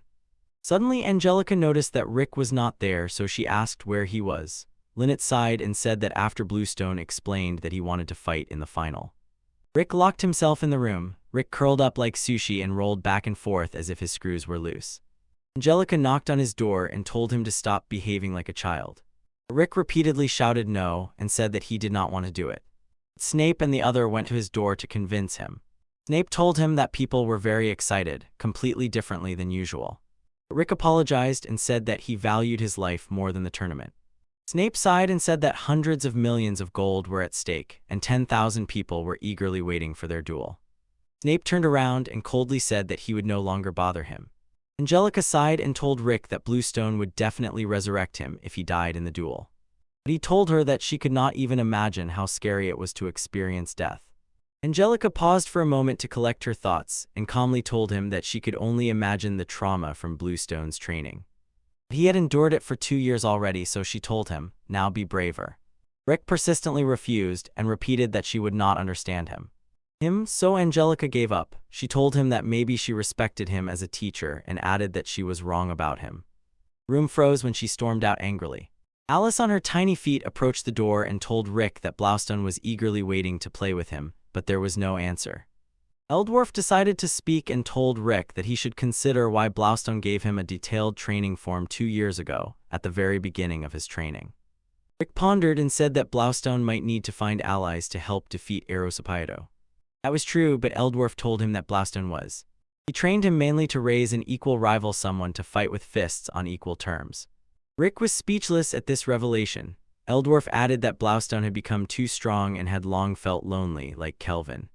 Blaustone's dream was to fight an equal rival to unleash all his strength in blows. This dream might come true tomorrow. Before leaving, he told Rick that he could retreat and only told him what Blaustone felt. Then it added that she would support Rick and wait for him no matter what. A day passed and Rick remained in the room, chewing over his feelings and thoughts. The next day there were almost no free seats. Finally, the long-awaited day had come. The host was so nervous that even a button flew off. She panicked a little and took it off while he continued her sentence. Angelica looked at Snape, who was sweating profusely, and mockingly laughed at his nervousness, and Snape said he didn't know what to do if Rick hadn't appeared. When the host called Bluestone, he came out of the door and the crowd erupted with excitement. Everyone was waiting for his appearance when the host pronounced the name Rick. Rick finally came outside. Snape took a deep breath. Rick's teachers were wildly happy and loudly encouraged them. Eldwarf stood up and told Snape that he would cast protective magic on the battlefield. Snape, frowning, asked why. But he only told him that it was for the best.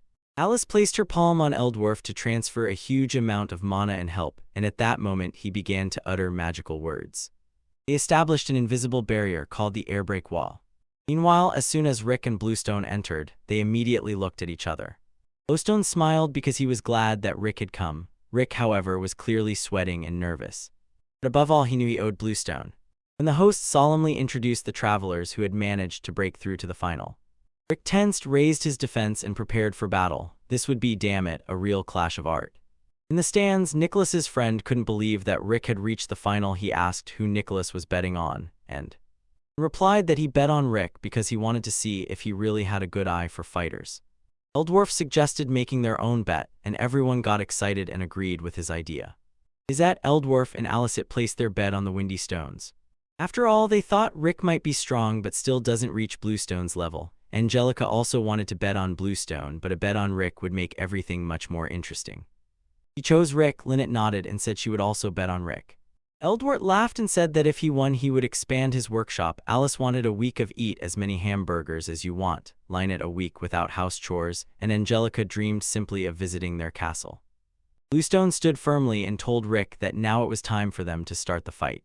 Kelvin and the owner noticed that Bluestone seemed not alert, but there was no gap in his defense, and Kelvin suddenly wondered how strong Rick really was, because he knew that he was holding back in the fight with the Jisons. Angelica was burning with impatience to see Rick's full power. And Rick knew that in this fight he had to give everything to stay alive. He was still trembling with fear, but out of respect for the teacher, he decided first of all to dodge his attacks and stepped back with his foot. He turned around and in an instant disappeared. Everyone held their breath in shock. And when Rick swung his fist, everyone only saw an explosion. Everything happened lightning fast, and most of the spectators did not have time to understand what happened. The fragments that flew hit the barrier. Bluestone raised his hand and suddenly noticed a deep cut on it. The host stumbled over her words because Rick managed to scratch Bluestone at the speed of light. Finally, Sneap understood why the barrier was needed and sincerely thanked Eldvar for putting it up. Sneap looked around the battlefield and asked what kind of magic they were using, and Oliveo replied that there was no magic there. Angelica frowned and was not sure if those two were simply using body-strengthening techniques. Lynette praised her and smiled. "You are really clever to have noticed that." Rick just rushed at Bluestone. He unleashed a series of lightning-fast attacks on him, so fast that they are not noticeable to the naked eye. Bluestone blocked his right fist. The force of these blows spread around and exploded with a loud rumble. But seeing the uppercut from Bluestone, Rick instantly became alert and jumped back to get away. Rick placed his feet on the wall, caught the momentum, and pushed off to shove. He sharply pushed back toward his teacher. He dashed at full speed. And when Bluestone threw a punch, Rick pushed it aside and ducked, preparing for his final strike. He slid to the hill and in the blink of an eye successfully hit him with a cutting, threatening attack. After that, there was a moment of silence. People tried to process what they had seen. When they saw blood flowing from Bluestone's body, everyone burst into applause. The host could not believe his eyes. He was witnessing an incredible battle. Even Kelvin could not keep up with their movements. He was amazed at how confused the people were, while Angelica kept his eyes fixed on them. She thought that maybe she had become stronger, but these two monsters were from a completely different world. She could only imagine what crazy trials Rick had gone through in these 2 years to become so incredibly strong. This man is sweating. He has several PTSD attacks, yet he still tries to fight. If this turns into a prolonged fight, his psyche simply won't hold up. He couldn't believe that his trauma would be so strong. Bluestone looked around and said it would be rude to keep defending, while Rick had already decided to fight. Rick took a deep breath, nervous about how the teacher would approach him, when Bluestone withdrew his fist. Distance stunned Rick. He almost froze with fear when he saw the power bursting from his fist. Bluestone's fist created a halo of incredible natural power, and when the power burst from his hand, it flew like a huge bullet straight at Rick. Rick clenched his muscles and sharply dived aside to dodge. Fortunately, he managed to dodge. He still couldn't believe how powerful Bluestone's blows were. Suddenly, Bluestone released Hadouken. I think Goku would have approved of this attack. Rick almost soiled his pants from shock, and Eldwarf chuckled and said those were just ordinary orc strikes, so Bluestone could chain them together. But in an instant, Bluestone was right beneath him. That Hadouken was just a trap to break his defense, so Rick definitely wouldn't have any chance to dodge and would get hit, just like Kelvin earlier. Shockwave from Bluestone's attack caused a deafening explosion. It made Angelique deeply worry about Rick, and Kelvin couldn't get rid of the thought whether Rick took the attack directly. To their surprise, Rick was lucky he dodged it. First level spell, Air Cushion. They were genuinely surprised. After all, they were doing it for the first time. It's time to see how someone uses it without uttering a single spell. Angelica had heard that theoretically it was possible, but no one had ever seen anyone do it. Bluestone laughed and said that Rick's precision in controlling magic was simply impressive. Angelica fell silent. These two monsters, she thought, had surpassed human limits in everything. After all, it was undoubtedly a clash between East rank and adventurers. How many more times would he have to lose his life to instinctively cast magic without spells? Using the cutting thread might be simple, but now it would be enough just to slightly move Bluestone. He thought of using his signature move, the air shot. But he couldn't hide his surprise when Bluestone told him that he had significantly strengthened, and Bluestone proudly added that his plan to train Rick had turned out perfect. Rick had become stronger than expected. Bluestone smiled, called him his student, and said that he was worthy of respect. Rick froze without words because he knew his teacher would never lie or give an empty compliment. He clearly remembered those days when he trained with him. He was moved and, addressing him, said that it was a great honor for him. These were the happiest words he could hear from his master, but suddenly he remembered Bluestone's dream. He spoke. Eldwarf said he taught him so that they could fight with fists on equal terms. The Lightstone looked at Eldwarf, who pretended not to hear. Eldwarf sighed and told Rick not to worry. Calling it a dream was an exaggeration, and if it happened, it would only be a pleasant bonus.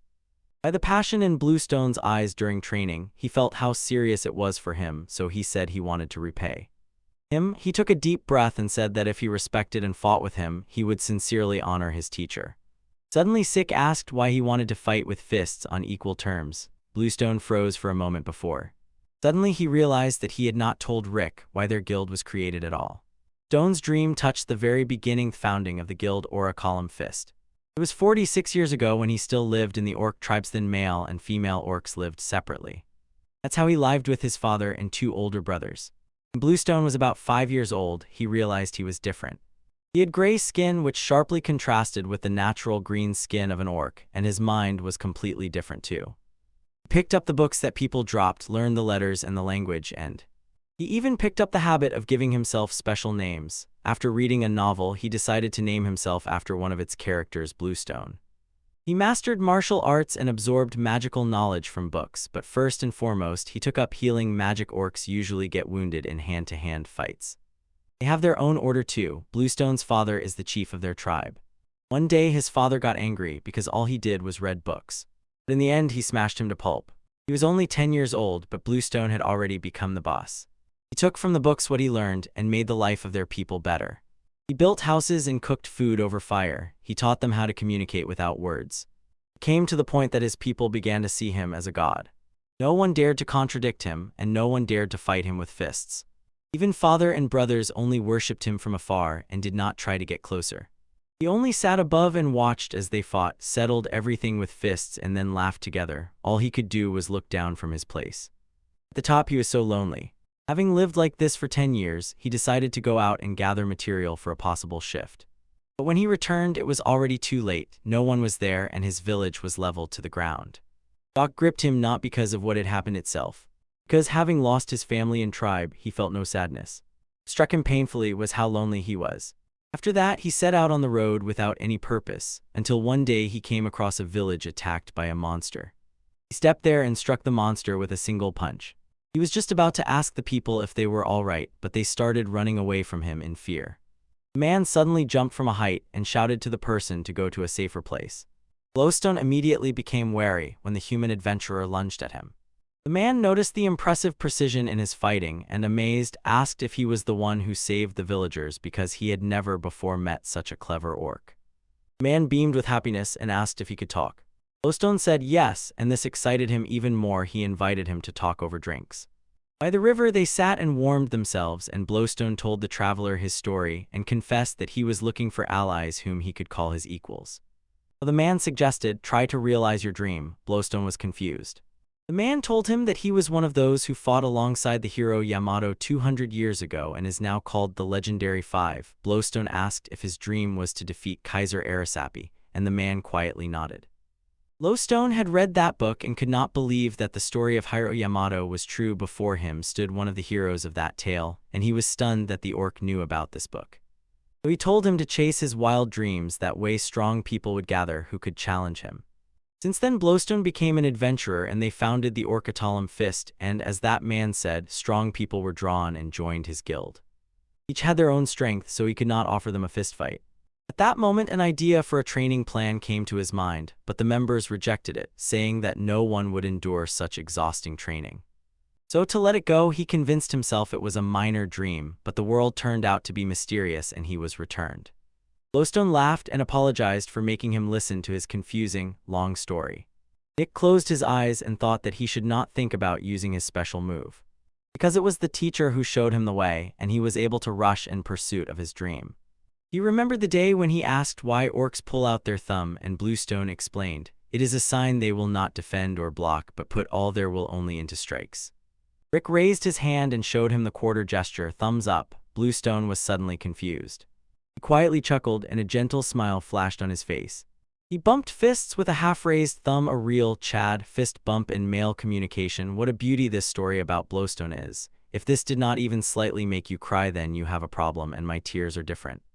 These are men's tears. And both swung their fists back. Blows hit their faces simultaneously. The hit was so strong that the floor trembled and cracked into pieces. Fragments from the ground flew to the barrier, but a strong blow also damaged the barrier. It cracked. The people in the stands screamed and instantly covered their faces, and Eldvar realized that his barrier was about to collapse. Meanwhile, Rick and Bloodstone spat blood and flew several meters away. The two met each other's gaze again. In the blink of an eye, the two had already delivered another barrage of blows. Their stone fists from the impact almost crushed the facial bones. The intensity of the fight and the shockwave were becoming slightly stronger. The hostess stood stunned and delighted. She could not believe how rapidly everything accelerated. The shockwave pushed the barrier again, and when a hole broke through it, the barrier slowly crumbled like falling glass. Mildworth calmly ordered Snape to evacuate the spectators, so Snape stood up and asked the announcer to immediately declare an evacuation for the entire hall. The announcer grabbed the microphone and shouted to everyone, "Get out of the Colosseum as quickly as possible." But after a few seconds, Rick and Bloodstone caused another powerful shockwave. This time, the blow caused the barrier to explode, but fortunately, most people managed to escape. Angelica screamed from the impact. Other spectators were still running, and the host shouted for them to calm down and evacuate.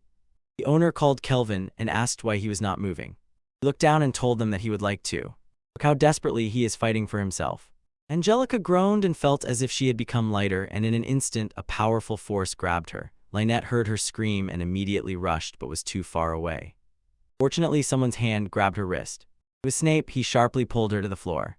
Regaining consciousness, she asked why he did not run away, and Snape was about to say that he is the leader of this tournament. But Angelica sharply interrupted him and said that Snape was once a gladiator, and surely he also wants to see this historic battle. Kirpich and Bluestone pushed off sharply from each other again. They were gasping for air as blood flowed from their faces. Perhaps they had dealt an equal number of blows. But they knew well Blustone's strikes were much stronger. Rick, letting out a cry of pain, rushed straight at the teacher. He came closer and unleashed a barrage of blows on Blustone's body. The blow threw him several meters away from where he stood, and Angelica noticed a change in Rick's endurance. He looked tired. He was thrown into the air. The massive wall of the Colosseum shattered from the impact of Rick's body. Smoking clouds of dust still hung over the place. Rick sat there, blood flowing from him, and he was barely breathing. He felt his flesh and bones tearing, but thought he had done well overcoming his injury. When he thought about giving up, suddenly he realized this was still just a fist fight.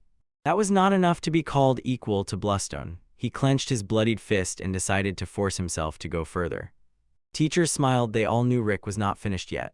Suddenly, Angelica remembered Rick's unique ability, which Bluestone had forbidden, but Alice told her that they taught Rick to control it without Bluestone's knowledge to catch him by surprise. This unique skill mentioned was called the activation condition.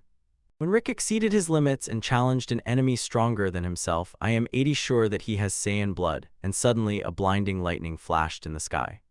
Rika activated a unique ability.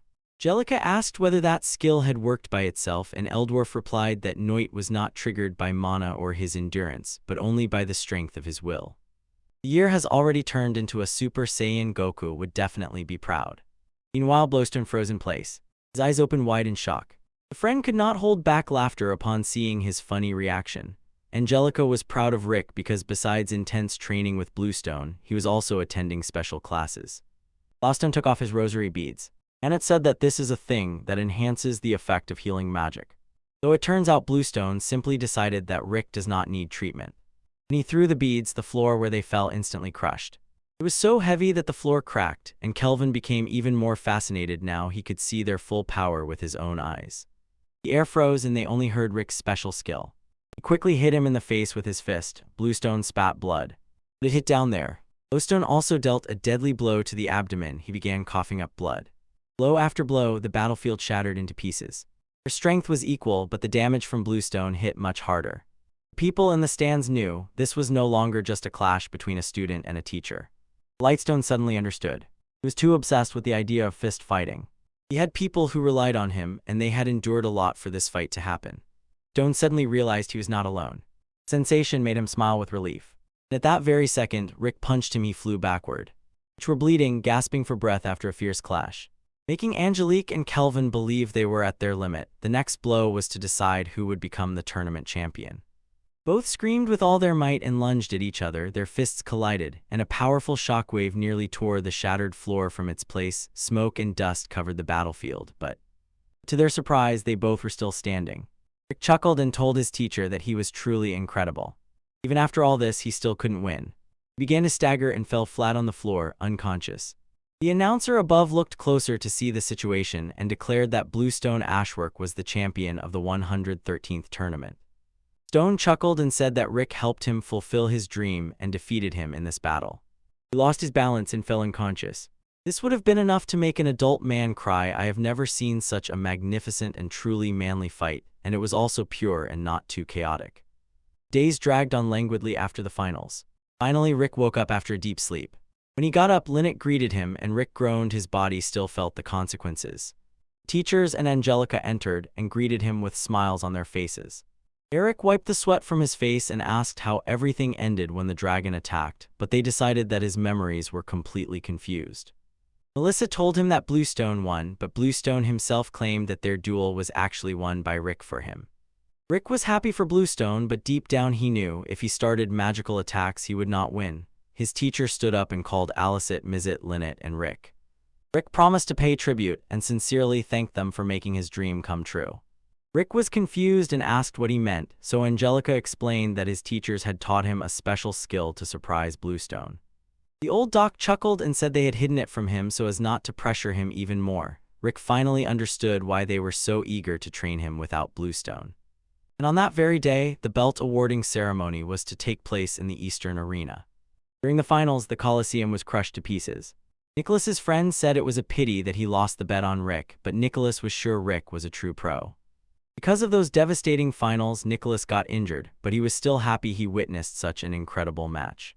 When the three prisoners entered, they stood on the platform and drove the crowd into a frenzy. Rick's teachers laughed out loud when they saw Bluestone's funny face. The owner felt very uneasy seeing Kelvin in third place. When the registration of Fighter Hiss was erased, he automatically ended up in third place. He punched the air as if you had won everything. Rick glad it was called for the second award, but his face looked as if shit was about to fall out of his ass. The dude was sweating buckets. And when the great champion, the strongest man in the history of the tournament, was announced, Bluestone's face showed offense. After several hours, they returned to the tavern to rest. Let's talk about the second of the 6 pearls, the royal yellow jewel that was attached to the belt. They tried to pull it out and it slipped out easily. Wildorf ordered them to make a replacement for Alice and fill it with mana. So when they finally finished, they carefully hid it in the safe. After such a crazy fight, that's exactly what we need. All right, enough. Next day, Kelvin knocked on Snape's door. He asked why he had called him. Rick sincerely apologized for interrupting his training. Said Bluestone and Rick returned the belt, erased their fighter registration, and left as if nothing had happened. Kelvin remained calm. He already knew about it. Snape noticed his reaction, so Kelvin said he didn't know the details, but their goal was not victory. Snape grabbed the belt and asked Kelvin to take it. Instead of being the temporary owner of the belt, Kelvin gasped in confusion. Snape said it was because he was already used to guarding the belt. Kelvin looked and saw those monsters really had swapped the treasure. At the very edge of the city, Bluestone and the rest were hurriedly packing their things into the carriage. Alice asked Angelica to come to the castle, and Angelica said she would come if everyone allowed her to leave. Hearing this, Lynetta and Eldorf also told her to come. She was about to climb into the carriage when Bluestone said the carriage was only for luggage, Eldorf, and Alicete. Bluestone added that the physical types within the training group would run home. Angelica thought in surprise, when did she end up in that physical group? She sighed and accepted her fate. she asked if they would have to run 200 kilometers. When Rick said it was 2,800 kilometers, she almost farted. Usually, the wagon journey took a week. Rick told her confidently, if they run, they can get there in 3 days. He raised his eyes to the clear sky and remembered how as a child he dreamed of participating in the King of Fists tournament. Now he had the chance to compete all the way to the very final. In the very heart of the city, Kelvin was walking with a belt thrown over his shoulder. A man called him and asked why he had a belt, but he said that something had happened. He was already about to leave, but suddenly Fro's Knights of the Kingdom appeared before him. He was most interested in the boy with dark hair. It seems Trollo got tired of waiting for Hex H's return, so for now took another series. Kelvin almost suffocated from the immense fear emanating from the monstrous aura. He began to wonder why a special class knight was based on his form. The man froze, noticing that the match was already over. Bro was probably speaking in italics. He sighed and said he was unlucky to watch a few matches. For now, after 7 days of escape, Rick's group reached the castle. Angelica, exhausted, simply let go of her body. It fell heavily to the floor. She was gasping for breath and trying with all her might to tell them that if it weren't for them, she would have broken the world record with this. Everyone gladly welcomed Angelica at the Orichalcum Fist's base. All the guys rushed to her as soon as they saw her to hug her. Eldorf said that strengthening magic was placed on the horse to reach the castle faster. They had no idea that someone was following them. Rick asked why she wanted to visit their castle, and Angelica replied that it was only for official business. She added that when she saw how Rick depicted her after exhausting training sessions, she decided to train the way Rick was trained. He said to her in shock and nervously that the training he went through was from a completely different league of hell. He said she was ready to become stronger. Rick froze, feeling that familiar presence. Stone smiled and told Angelica to follow him, and she, surprised, pleaded to be allowed to rest a little first. Glowstone pulled her, saying that a break in their training was still too early. Rick sighed and said to Angelica in his mind that she would die. After a few hours, Angelica was screaming at the top of her lungs.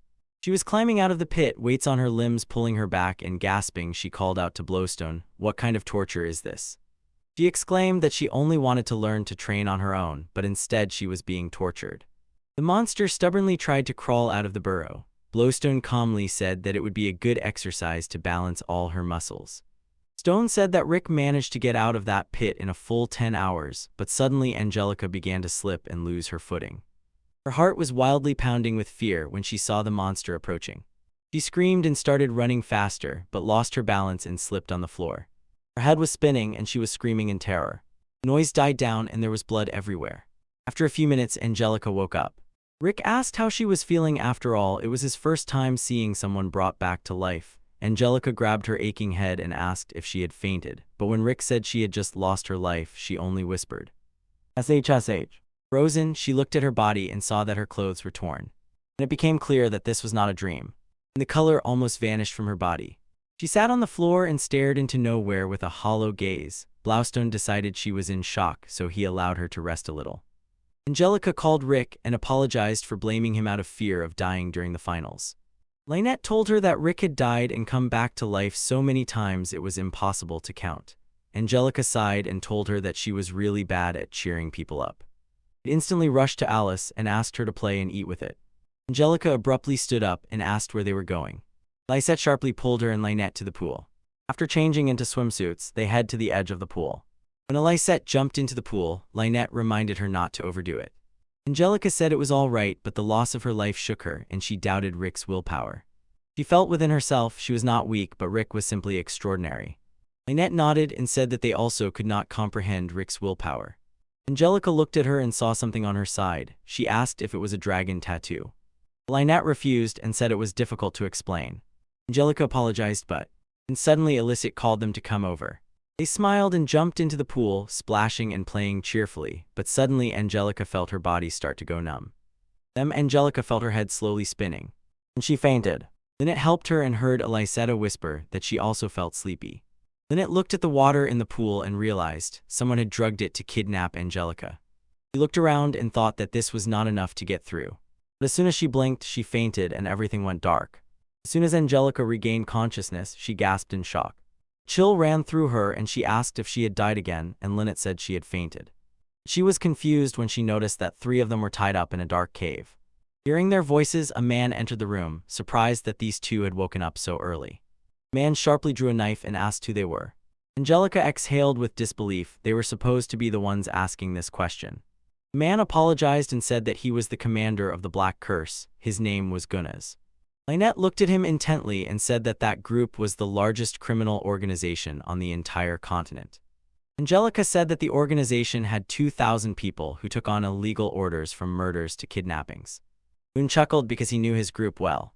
He added that he came for Angelica de Ramudo because he was hired by Simon de Ramudo. Angelica, hearing the familiar name, froze in shock. Gunnaz said that the man had not given up on her marriage to Snape, and Lynette, puzzled, asked who that man was.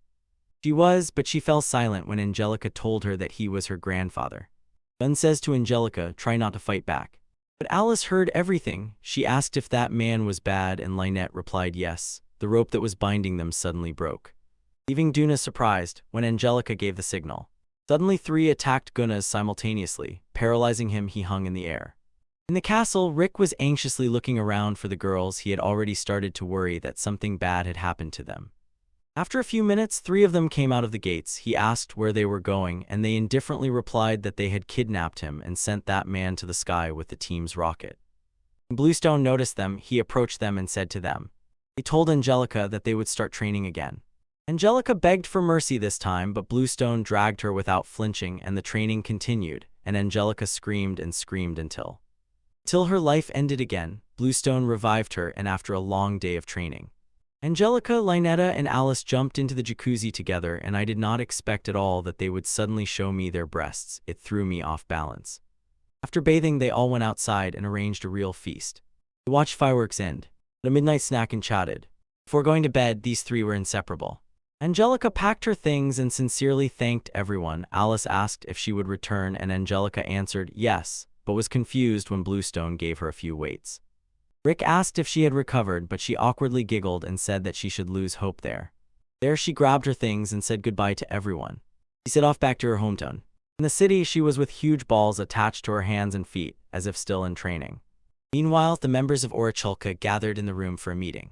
They looked tensely at the map where the next gem was located. Rick was confused. How did the precious stone end up in the school? And the school they were talking about turned out to be a training base for newly recruited knight recruits of the kingdom. Rick sighed deeply. The kingdom guards this building, so it makes their task much harder. He paused when he saw Eldwarf cock the trigger and asked what time they should go there.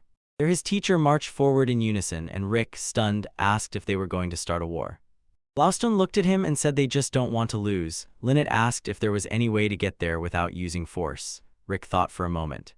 He froze for a moment and told them that first they must infiltrate and gather information, then enter through negotiations. When they talk about infiltration, Allison suggested making a Boeing and just jumping inside. She was told that it was the same as using force.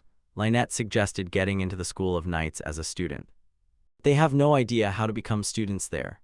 Bluestone spoke and said that he had a great idea. Rick got nervous, but when Bluestone spoke about a meeting with a young lady named Mia, he was confused. He asked who that woman was, and everyone looked as if he was the only one who did not know her.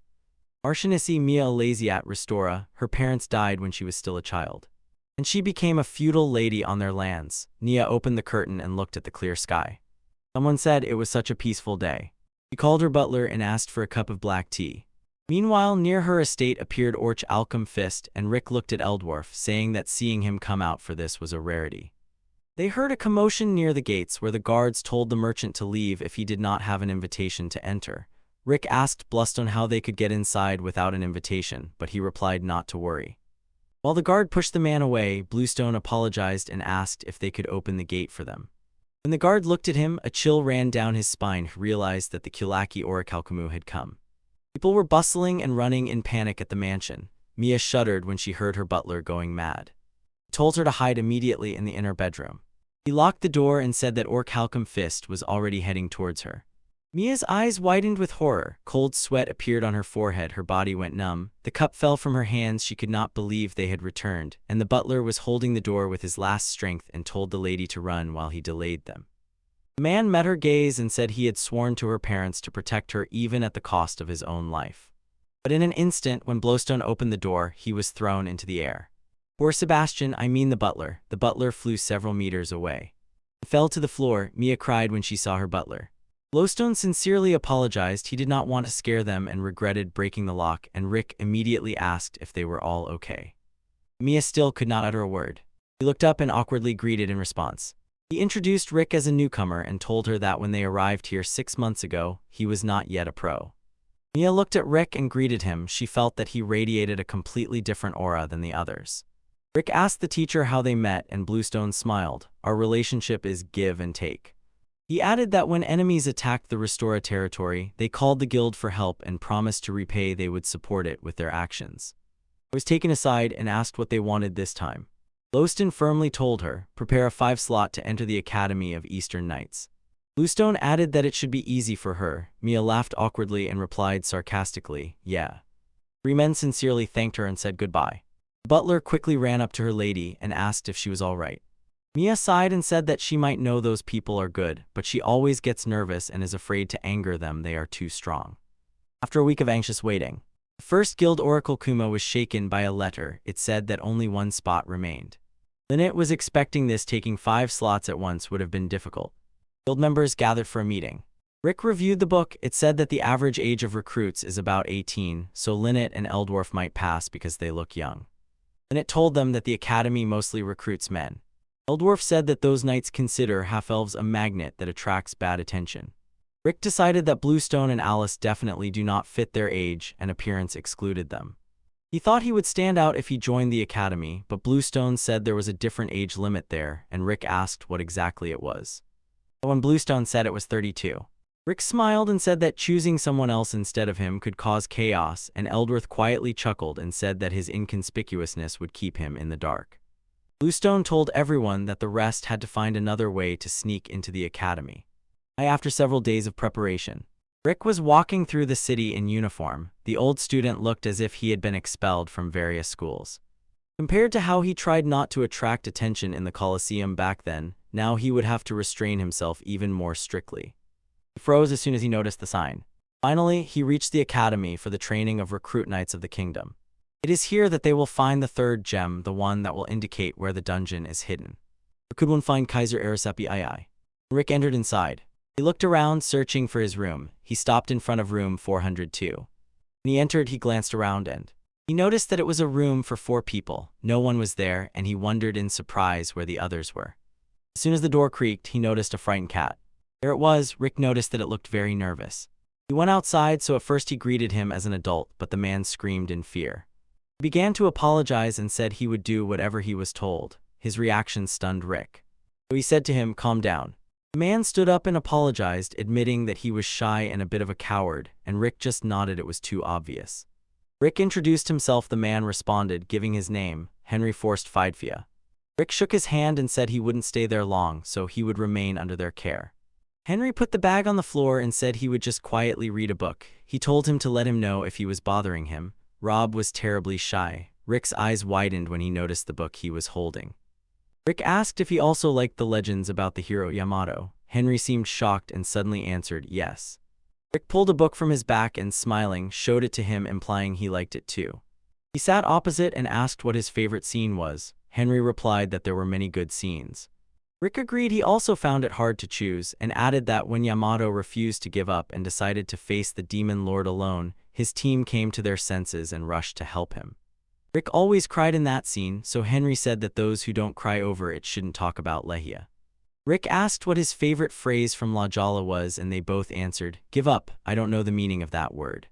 They continued talking when Rick suddenly asked, why did he decide to become a knight if he didn't seem interested at all? Henry said that his father was once an adventurer of rank A. His mother and brothers and sisters were at the top in their affairs, but he was different. Henry adored reading books but considered himself worthless, so he hated himself. His father always told him this, and he sincerely believed that he would one day become a great man. Today, so as not to let his father down, Henry changed and went to take the knight entrance exam. The exam and being a bookworm paid off. He was first in the written part, so he passed, but the practical part turned out to be a real disaster. Rick said it was great that he still went to the exam, even though he was a little late. Henry noticed with surprise that for a recruit such an age was very rare, so he directly asked why, and Rick looked away and quietly replied that it was difficult. Suddenly they heard footsteps approaching them. They saw a tall man with a hairstyle like Elvis Presley. Henry screamed in fear when he saw him. But Rick approached him and introduced himself. The man looked at his wrinkled face and said that people of such age are rarely seen here. He said he was the son of Gail Coblin, the second son in their family. Rick pointed at Henry, named him, and said that he was a bit shy, more like a chicken. Henry trembled all over, whispering through tears, "Don't hurt me," and Rick sighed and said that he was acting as if he was looking at a cold-blooded killer. Henry explained that this happens to him every time some woman or some guy is taller than him. Gail laughed mockingly, called him chicken in glasses, and said that now he would take him as his little brother. Rick sighed and thought that his two roommates were complete opposites. Hal was surprised to see the book they were reading and asked if he could borrow it. Everyone froze when the door opened and when they turned around. They saw a handsome man at the door. Henry began to nervously nod off. So Rick asked what was wrong with him, and Henry said that the guy was smaller than him, but his threatening appearance still made Henry nervous. Rick introduced himself, but the man ignored him and said he was not going to get acquainted with everyone. They just happened to be in the same room. A moment of silence followed. But Rick spoke again. "We will be living in that room for the whole semester, so at least we need to know how to address each other." Guy sighed and said his name Jerv. Suddenly Giles laughed, because in their room sat an old man, all wrinkled, skinny, cowardly nerd, and a boy with thin, weak hair. He added that he is the only good guy here. He called Ark and said he was lucky to be in the same room with him and that he would take him as a younger brother. Ark ignored him. Giles got angry and told him not to ignore such a man. Rick began to feel anxious, so he tried not to stand out. He had to settle this before a fight broke out. He apologized and said it was strange when someone puts themselves even lower than someone who was already at the bottom. Giles's eyes twitched with anger. He cursed him and asked what rank his family was, to which Ark replied that he was just a commoner. Giles threatened and ordered him to watch his tongue. Mark smirked and threw, "You are too obsessed with your family's title." When Giles asked if Ark wanted to leave, Rick rushed to stop them, but the two ignored him and swung at each other. A loud bang rolled through the room. Both froze when they noticed that Rick had grabbed their fists. Rick told them to calm down. Henry gasped in surprise. Just a second ago, he was sure Rick was standing right next to him. Hal clenched his teeth and sharply told him to let him go. But when he tried to break free, he couldn't move his hand. Their hand froze as if it had grown to the stone. Kyle could not understand how strong Rick was. In their practical exam, he was the strongest. They both began to look closely and wonder who was this middle-aged man. Rick thought these two are quite good. Gale was really strong, and Ark impressed with how skillfully he controlled his body using magic. However, he could not say what Henry was capable of because he was withdrawn. He told them, "You all came here to become knights, causing pain to your comrades that would only be because of their foolish pride." He said that getting into one group was already lucky, so everyone should get along. Everyone looked up when the signal from the loudspeaker sounded. The voice ordered them to gather in the assembly hall within 5 minutes from the start of the ceremony. Rick smiled and told them they needed to hurry. The school was strict. When he left, everyone immediately started whispering that Rick was not normal, and Guile asked if he seemed strange in conversation, but Henry said they talked quite normally. They went into the corridor after Rick and suddenly felt that his name was strangely familiar, as if they had seen him somewhere before. When everyone settled into their seats, a representative of the new students was called. Rick and Guile looked up in surprise when the name Ark was announced and he was called to come forward. In one of the rooms of the academy, a meeting was taking place. The man, who was clearly spoiled by his mother, said that this year they had many promising students. This man was the director of the academy and his name was Klein. He looked at the papers and asked who these students in the special training squad were. He was told Ark, Guile, Henry. And even Rick ended up in the special squad. Klein said it was rare for the best in the class to get there. Maybe each of them has their own flaws. That is exactly why they were taken into the squad. So they seized this opportunity to set an example for other students with good grades and inspire them not to stop studying hard. Principal seemed nervous about this, so, well then, let's return to our host. Teacher Pettick gathered them in the middle of the field and they will spend the next 6 months here. Rick sharply glanced at his teacher. It seemed to me that he was a real devil among teachers, but when I looked at Henry, his mouth bubbled as if fear had poisoned him, and he was so nervous because the teacher was taller than him. Pettick pointed to that huge mountain nearby and said there would be tags from. At the very top, numbers were assigned for each squad, so they had to return the tag. He added that we face a 20-kilometer route there and back over a steep mountain. And if one of them doesn't make it in time, they only have 2 hours left to finish the task. Their squad took on the punishment to teach them to work together and act as a team. When the training started, everyone rushed to run, but Pettick called Rick to the squad. Teacher announced that their squad was selected for a special training squad because it gathered real talents. And he said that they would have to run on a tougher and uneven path. And immediately dashed forward, and Rick loudly encouraged Henry, "Give everything you can." Hedix, with a devilish smile, thought that their path would take even a professional 3 hours, so they would not overcome it. After an hour of running through the forest, Gale shouted to everyone to hurry. They had very little time left. The path uphill still stretched further, and when they reached the climbing spot, Gale was all sweaty like a melting candle. He thought that maybe they were already at the very top of the practical exam, but he could not believe that they had not yet reached the summit. He noticed Ark and Henry were far behind. He could not believe his eyes. An old man stood before him, and he did not have a drop of sweat on him. It is when he was dripping like a fountain. Nick suddenly felt his gaze on him and wondered if he was moving too fast. He wondered if he should pretend to be more exhausted. He began to breathe heavily, gasping for air, but Gale caught him and said he was a terrible actor. Gasping, he cursed and asked who Freaky was. Rick laughed awkwardly and said it comes with age.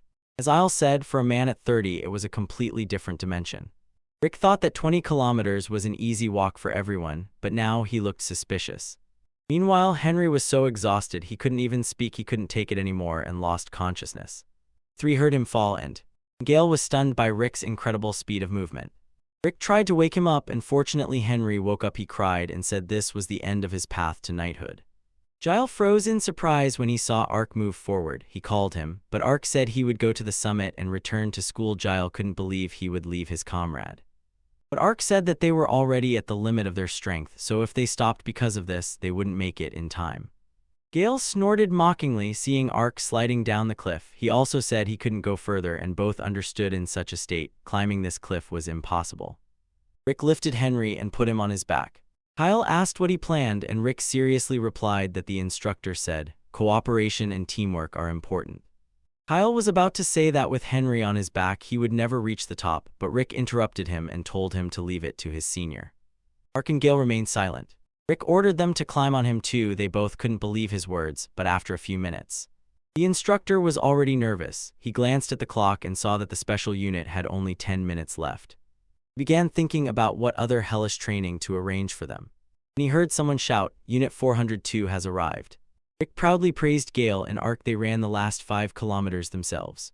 Heddick proudly declared that they were the first group to return. Rick named their unit number and the teacher said with a smile that they were the first squad to arrive 10 minutes early and in full strength. Heddick suddenly caught his breath when he realized what he had said. He could not believe his eyes. This special group had arrived first. He thought they might have broken the rules somewhere. He checked the card, not fake, genuine. He noticed, although 3 exceeded all his expectations, they were clearly exhausted, and Rick not a drop of sweat. Rick promised his instructor that he would take Henry to the medical station. The night came. They went to their room to rest, and Rick asked Arka. Giles said he had not seen him. Giles felt his pride shatter. The old man lifted him in his arms, the very one he had humiliated and even called his younger brother. Next day the students gathered on the field, and Peddick had another trick up his sleeve for the special training squad. He announced a demonstration fight with another instructor who had been promoted to first-class knight. When the instructor entered, Angelica exclaimed and pointed at Rick, asking why he was there, and Rick quietly chuckled and greeted her.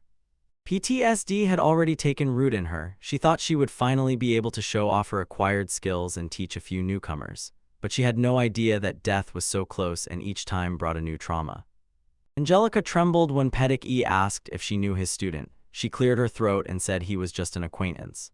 When Peddick said they needed to hurry and start the demonstration battle, Angelica began to sweat because if she fought Rick, everyone would think she was a fool.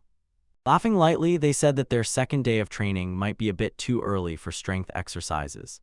When the training started, students were hurrying back from the river, and Squad 402 arrived there first. Peddick clicked his tongue. Angelica called Rick to talk for a moment. They went to the back of the building. Angelica asked if it was about those 6 jewels. Rick smiled, nodded, and said she guessed well. Angelica sighed and said she wouldn't ask how he even managed to get in there. Then he asked if they had already found out where the treasure was hidden in the academy, and Rick replied that he had no idea. He was too busy trying not to look suspicious. Angelica decided to help him. Rick just naturally looked suspicious. Year rejoiced upon hearing this. Angelica asked about the others, and he said that his teachers would find another way to get in, so it was only a matter of time before those people appeared. Angelica thanked Rick for the training. She easily raised her rank, giggled, and said that as a first-class knight, seeing him in recruit form, she felt much superior. When the conversation ended, they returned to the field, and Gale asked where he had gone. He simply said he went to the bathroom.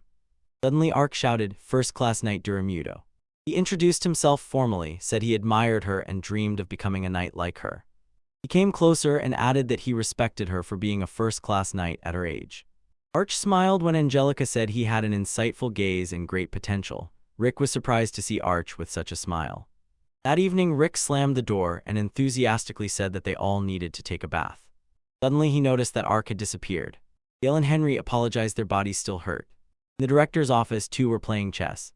Klein nodded and said that Ark was no match for him. He apologized for making him agree to this. Ark said he was simply grateful for this time and for the enrollment, and Klein smiled and said he had great hopes for him. The next day, they gathered again in the field for a training fight. Hedek said that Angelica might say it's still too early, but he brought another person to conduct a demonstration fight. Hedek proudly introduced a first-class knight named Vidars. Hedek smiled slyly, looking at Vidars. Say that they should start training with Squad 402. Rick and his men responded to him. Vidar snorted. From their eyes, he already saw that they still considered their squad to be treated specially. He looked at the guy who looked so confident, as if he was ready to shed the last drop of will for the fight. His name was Gale Koblenz. And when he stepped forward, he thought he might lose to Rick, but deep down he knew in strength he was unmatched. In this training, they had wooden swords in their hands, so when the duel began, the guy will be the first to launch an attack. When Vidar thought that his physical strength was in vain, he activated his strong fist and deflected Giles's wooden sword. Kyle clenched his teeth, realizing that Vidar had used enhancement magic. The instructor thought that this student undeservedly ended up first in the class. He decided not to rush and to play a little. He allowed Gale to attack him with all his strength and continued to block it with one hand. Vidar groaned when he felt his strikes becoming stronger and joined them with a strong sword using his strong fist. In the swing, Giles's sword broke. He was caught off guard and thrown several meters forward. They began to worry and thought that going this far for a student was too much. Their match was over. And as Vidar watched him leave, his heart pounded. The strength of that student exceeded all his expectations. Arka was brought forward as soon as he was called. Vidar smirked and thought that this simple peasant would become a perfect example to show everyone. When the duel began, Ark prepared himself, not lowering his hands. He closely observed the mentor and studied various tactics of Hale. When Ark infused his sword with power, he sharply accelerated his leg, shifting his body from a defensive phase to movement. Vidar froze suddenly when Ark suddenly lunged at him. It seemed to him that Ark's attacks were faster but lighter. Ark growled when his sword was parried. With his foot, he slowed the movement and instantly filled his body with power, enhancing this so that he himself could quickly adapt. Vidar sighed and activated his third-level magic. Ark caught his breath, seeing magic without incantations. And when a volley of arrows rushed at him, he tried to block it, but the thin sword was too weak. It was simply knocked away. He gaped in surprise at the instructor's dangerous move. When their duel ended, and our sweat poured like rain, he was forced to use magic against the trainee, and he was clearly nervous. But he felt a surge of confidence when he saw the next student. Vidar smiled slyly. He remembered that this person was the worst on the practical exam. Henry trembled with fear when Petit called him by name. When the duel began, sweat poured from Henry like from a bucket. Vidar chuckled and thought that even a wooden sword seemed heavy to him. He asked if everything was all right and told him to deliver the first strike. Henry followed him and lunged at him with a sword. A new strike by Henry Vidar would have been easier. Therefore, he easily hit the stomach. The blow made Henry hoarse, but Rick did not like it. The instructor deliberately hit a sore spot. Henry fell to the ground, curled up in a ball, and clutched his stomach in pain. Vidar asked if he could continue, but Henry gave up. Vidar slyly smiled and said that if this would make him surrender, then he would not be a knight. He grabbed him by the clothes to lift him up.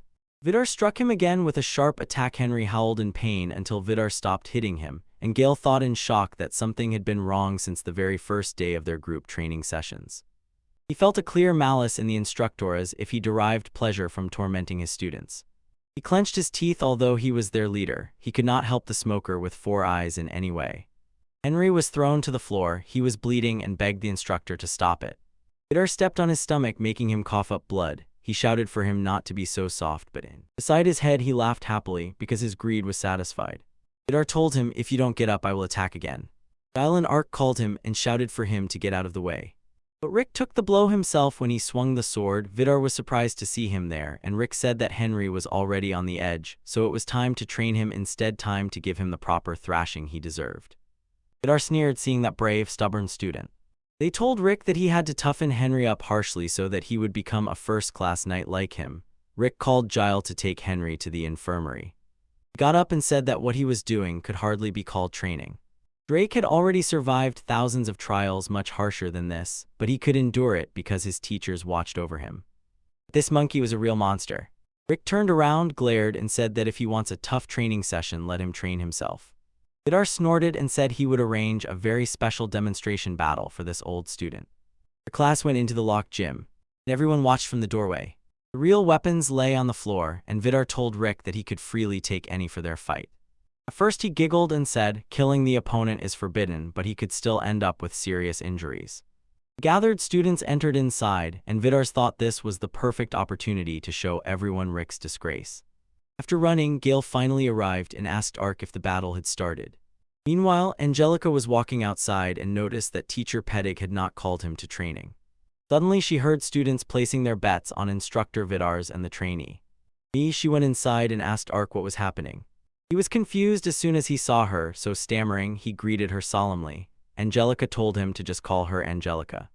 Mark's cheeks instantly flushed when he said he would do everything possible and he called her Angelica. Giles scolded them, "This is not the time to flirt." He added that this old instructor is going to a duel with real weapons. Angelica looked out the window and thought with surprise that no one here fights against gambling, unlike the school where she studied. Suddenly, Angelica had an idea. She ordered the two to act as she said. When they looked at the scoreboard, most students were already betting on Rick's defeat. Their money was mostly on the instructor's side. Rick gasped in shock when Angelica said she would bet. And Angelica suddenly blurted out that she would put Rick on the internship. And Ark held his breath in disbelief. Angelica smiled and said that they should follow her and put everything they have at stake. If they trained with Rick, they should have known he was not ordinary. Handing them the money, she looked them in the eyes and said she would take all the blame if they lost. Turning back to the fight, Vidar grabbed the huge, sharp land they had made of steel. He knew he would not lose. The rest of the weapons were just made of ordinary iron. Rick glanced around the weapon in front of him. He suddenly remembered the words that Bluestone had told him. He said that he was not allowed to use the weapon or even approach it. Vidar held his breath and asked if he was not going to use the weapon. Rick nodded and said, "These fists are my weapon." Everyone was stunned by his answer. Vidar laughed out loud and said that after losing, he was not going to listen to any excuses. Ark asked Angelica if he could bet all his money, as he was by no means rich. Angelica said that he would get his money back twice as much. The student responsible for the betting closed the betting period. He chuckled maliciously and thanked those three idiots for bringing them some profit.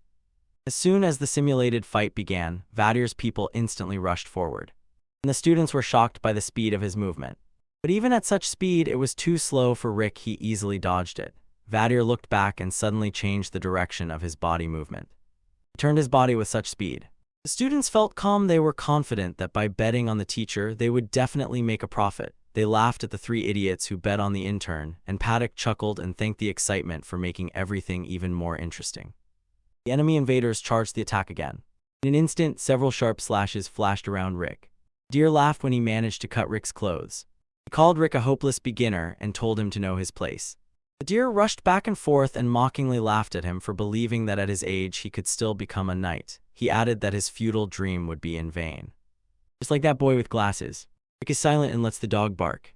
But when Vidar rushed at him to strike with a sword, Rick shot his fist toward the sword. In the blink of an eye, the sword was crushed. And his fist broke through and hit that thick, ugly face. That blow brought real satisfaction. When the Vidirs hit the floor, an explosion sounded. The souls of the people almost flew out of their bodies from shock. Only Angelica remained calm. She knew this would happen. Look at that slyly self-satisfied smile. For them, it's easy money. The deer lay on the floor with a face like a deflated ball. Angelica giggled and mockingly teased the guy who was tending the bed. Hal spoke, finally remembered who this old man was. He saw him at the King of Fists tournament. He was an ardent fan, so he watched it every year. He could remember that day in the final. And he considered himself just an ordinary old man who couldn't do magic at all. He considered him simply super cool. Ark nodded and agreed. He also finally understood this. Kyle did not expect Rick to appear there, trying to remain unnoticed. Maybe he didn't even guess who he really was. Now he knows this old man is the vice champion of the King of Fists tournament. Immediately paid and rushed to Deers. He scolded Rick for injuring the instructor like that, but Rick justified himself saying Vadir ordered to treat the fight like a real brawl, and Paydik shouted that because of collective responsibility he would be kicked out of the squad. Rick smirked and said nothing would change if he was kicked out, and suggested giving him a thrashing in revenge. Paydik felt a chill run down his spine. So he dashed forward. Vadir was no longer on his back, and he reminded Rick, remember this day. Angelica thanked him. He earned them a lot of money. Ark was still recovering from the amount he held in his hands, and Rick was still stunned. He asked if Angelica knew what would happen. However, Gale stood aside trying to comprehend what had just happened. That night, Rick and Angelica walked down the corridor. He checked the orb and noticed it did not react at all, explained that it should glow when within 4 meters of high magic density, like 6 gems. He thanked Angelica, but she reassured him, "Don't worry, I will search myself too." Angelica asked if he thought about calling his squad for help, and Rick replied, "No, if something goes wrong, I might get kicked out." He knew those 3 passionately dreamed of becoming knights, so he did not risk their dreams. He froze, noticing a person standing before them. It was Lynette in her janitor's uniform. Angelica asked if she was disguised. Lynette nodded and said that no one would suspect, and Rick inquired about the others, so Lynette replied that they would arrive soon. She added that they couldn't find a good way inside, so they needed help from the inside. The 3 headed to the corner of the wall surrounding the academy. They were surprised when they heard the voices of Blaustone, Elicit, and Eldwarf from the other side. They asked if they were going to climb over the wall, but they replied that there was barbed wire in the way, and the guard would immediately notice if even one thread of clothing got caught. And Blaustone said he would make a hole in the wall. Rick almost choked from shock. He said that with such a bright thing, they would definitely be noticed. But they were told not to worry. Alice was delighted and exclaimed that she had been training in this for a long time. In the blink of an eye, a laser beam burst through the wall. Angelica screamed in fear and shouted that it was too dangerous. The laser slid along the wall, and instantly a figure in the shape of a box shimmered there. When Alicet finished, the wall was smoking, and Mildwerf told Rick to grab the wall. Ball, and when it slipped, he caught it in his hands. The rest of the Orichalcum Fist finally entered the Knights' Academy, and Alice blossomed with joy upon seeing Angelica. Rick sighed and asked what they would do with that piece of wall. Bluestone reassured him, "Don't worry, Eldwarf will make a door out of it." Eldwarf finished the work on the wall, repaired it, and inserted a door into it. Bluestone inquired how the search was going, and Rick said he still needed to figure things out. Glowstone suggested deciding who would search where, but Angelica shuddered. She was afraid they might be exposed. Glowstone told her they were well disguised. Angelica suggested going to look for food. Mazet asked if there were any female students among them, and Rick scolded them and instead ordered a retreat.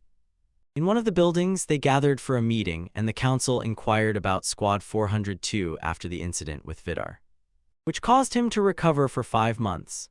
Pastic sweated coldly when he said that one of the students from that team turned out to be the vice champion of the King of the Fist tournament. The council proposes to detach Rick from the squad and continue training with the rest of the fighters. Meanwhile, Ark sat in the Prime Minister's office playing chess with him when they finally finished. It was almost 9 in the evening. Angelica and Rick went back inside, and she told him to return to his room to avoid suspicion. They also said goodbye. When he returned to the room, he was shocked by Giles's huge reaction. Rick was almost scared when he admitted that during the tournament final he was his big fan. Rick was surprised that Giles was there, and he said he only noticed during the fight, seeing his strength, and promised to formally apologize for all his rudeness, to which Rick, confused, replied that it was all right, and that they are squadmates, so they should treat him as an equal. He almost farted when Gale started crying and sobbing, said that such strong people like him have such a big and warm heart. He ordered him to drop that polite speech, but Giles said no and asked if he could also speak simply with those he respects. Henry cleared his throat and sincerely thanked him for the rescue. Rick asked if his wounds were all right, and Henry replied that he was fine and shouldn't have behaved so pitifully. Vale assured him, "There is nothing pitiful about it, you held on and did not faint until the very end." Henry's face brightened. They thanked Giles for those words, and Giles apologized for his rudeness. He said that from now on he would treat him as an equal friend. Britt smiled widely at them and said that they should go to the bathhouse together to prove that now they are all equals. They both agreed and headed to the bathhouse. When they reached the large bath, Rick realized that since men and women came here at different times, there was no separate bath for each gender. Kyle noticed Rick's body and exclaimed that it was insanely big. Rick chuckled, flexed his muscles, and said he had worked hard for it. Familiar voice came from the bath. They immediately thought it was Ark's. And they took off all their clothes. They, full of excitement, approached the door. The whole team was going to bathe together.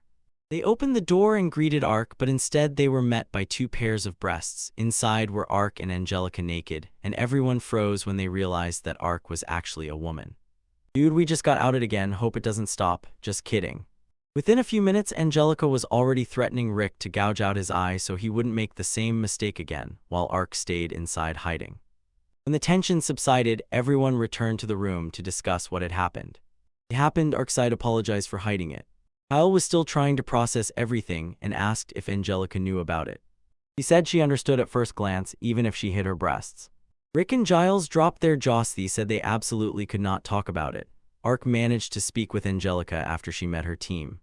She did not expect at all when Angelica suddenly shouted that she was a woman and immediately assured that she would not tell anyone about her secret, and that if ever problems arose at the academy, she could rely on her. Ark closed her eyes and said that Angelica was a true goddess. She was filled with respect. She simply adored her. Gale asked if he noticed, but Henry replied that he did. She was 175 cm shorter and there was something strange about her, and Angelica frowned and asked if she was the only one who didn't understand what he was talking about. Gale asked why he pretended to be a boy, but Angelica scolded him and told him to be a bit more delicate. Ark sighed and said there was no point in hiding anymore.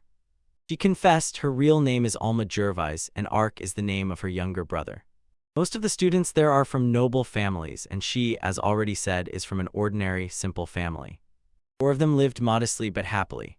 A month ago their family set out to sell their belongings. Ark noticed that his older sister always carries a wooden sword with her, so Alma said she wants to become a knight like Angelica. Her parents asked them to be careful. They said there are small monsters there. Their father felt calm because Alma was nearby, who protected Arka. They both wondered what their life would be like if Alma became a first-class knight. Alma promised Ark that she would protect him if a monster appeared, but he replied that everything would be fine after all. He was already 8 years old. She looked at him and promised that she would always protect him, no matter what.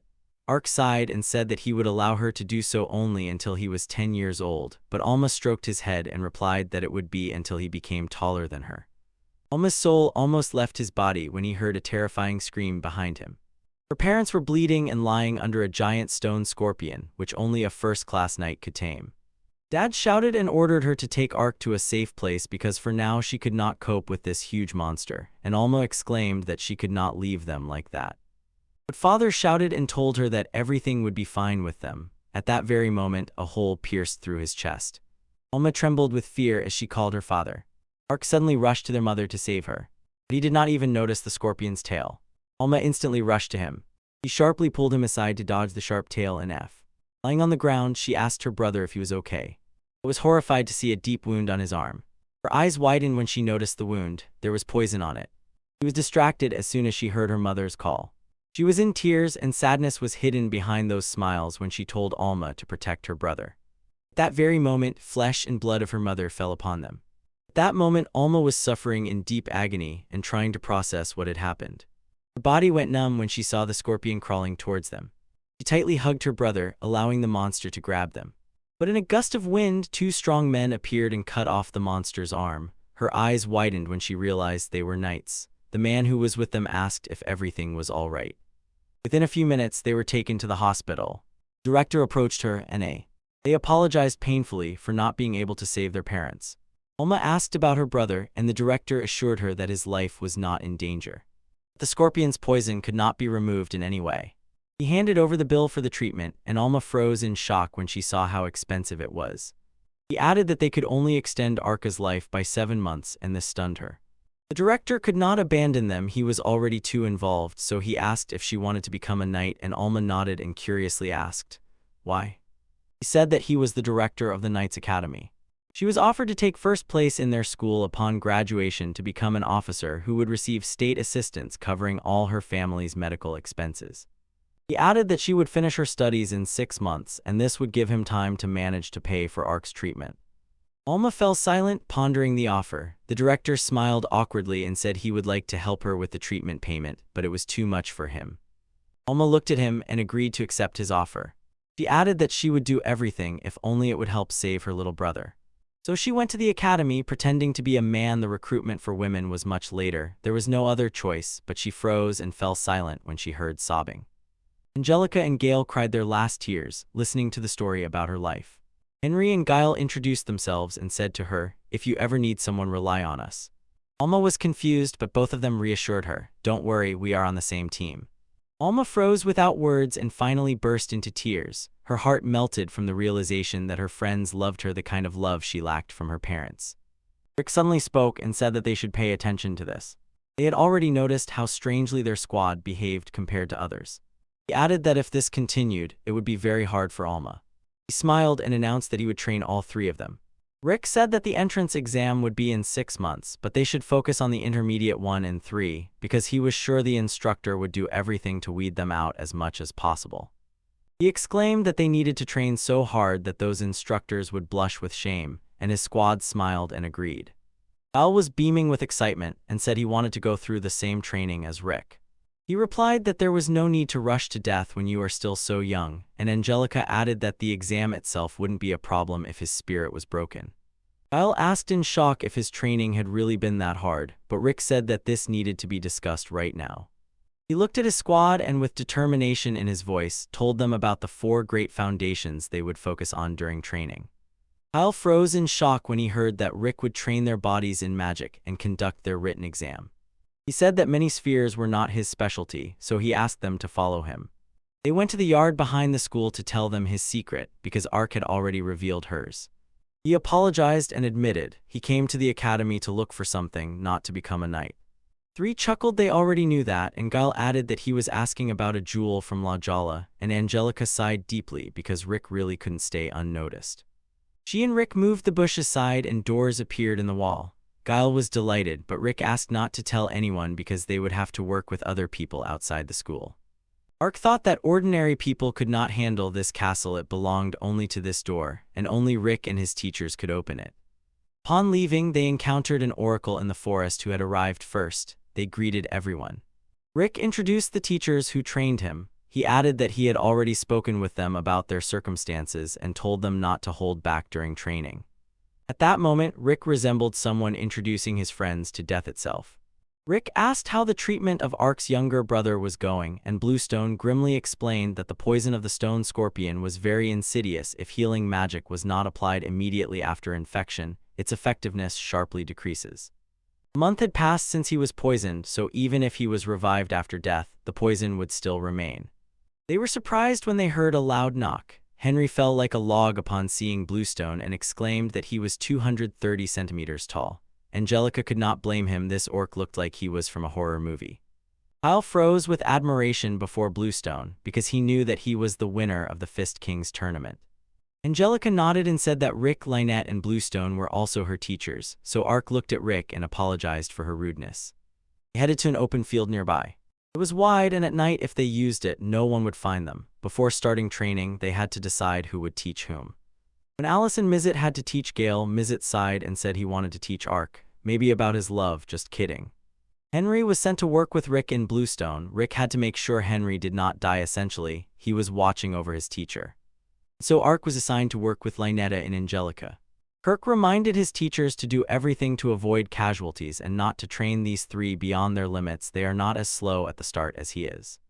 By the look on their faces, one might think they were not responding, but Rick knew they would not listen to him. As evening fell, they briefly discussed the training before returning to the academy.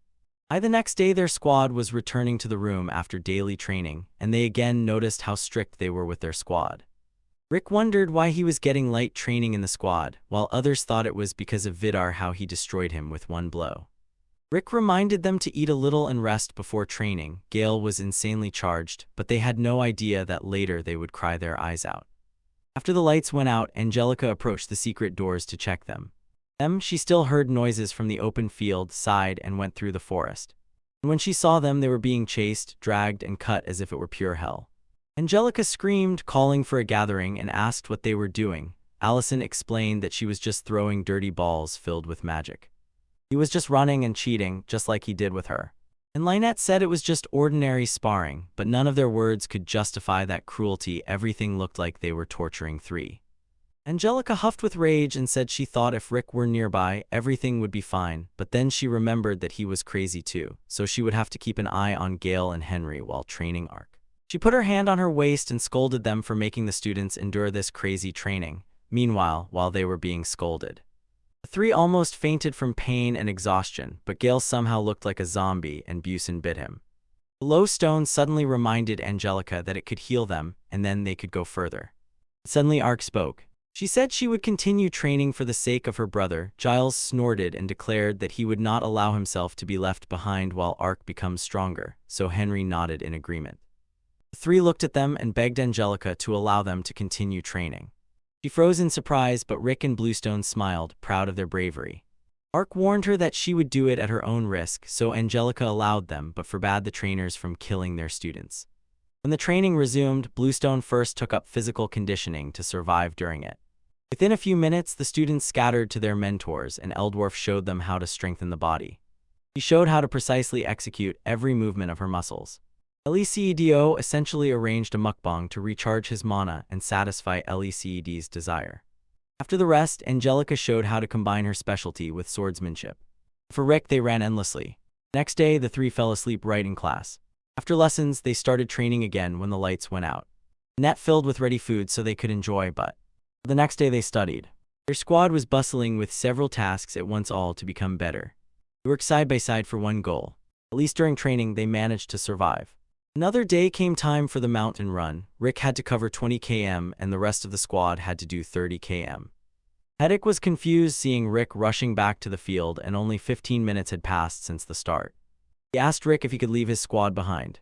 Rick was confident they would arrive on time. Heddick snorted and thought Rick was bluffing, but after an hour and 40 minutes, he saw three rushing to the gates, and they officially announced their arrival. Tears welled up in Gale's eyes. He was so proud of Henry for completing the course himself. Rick praised them for the excellent work.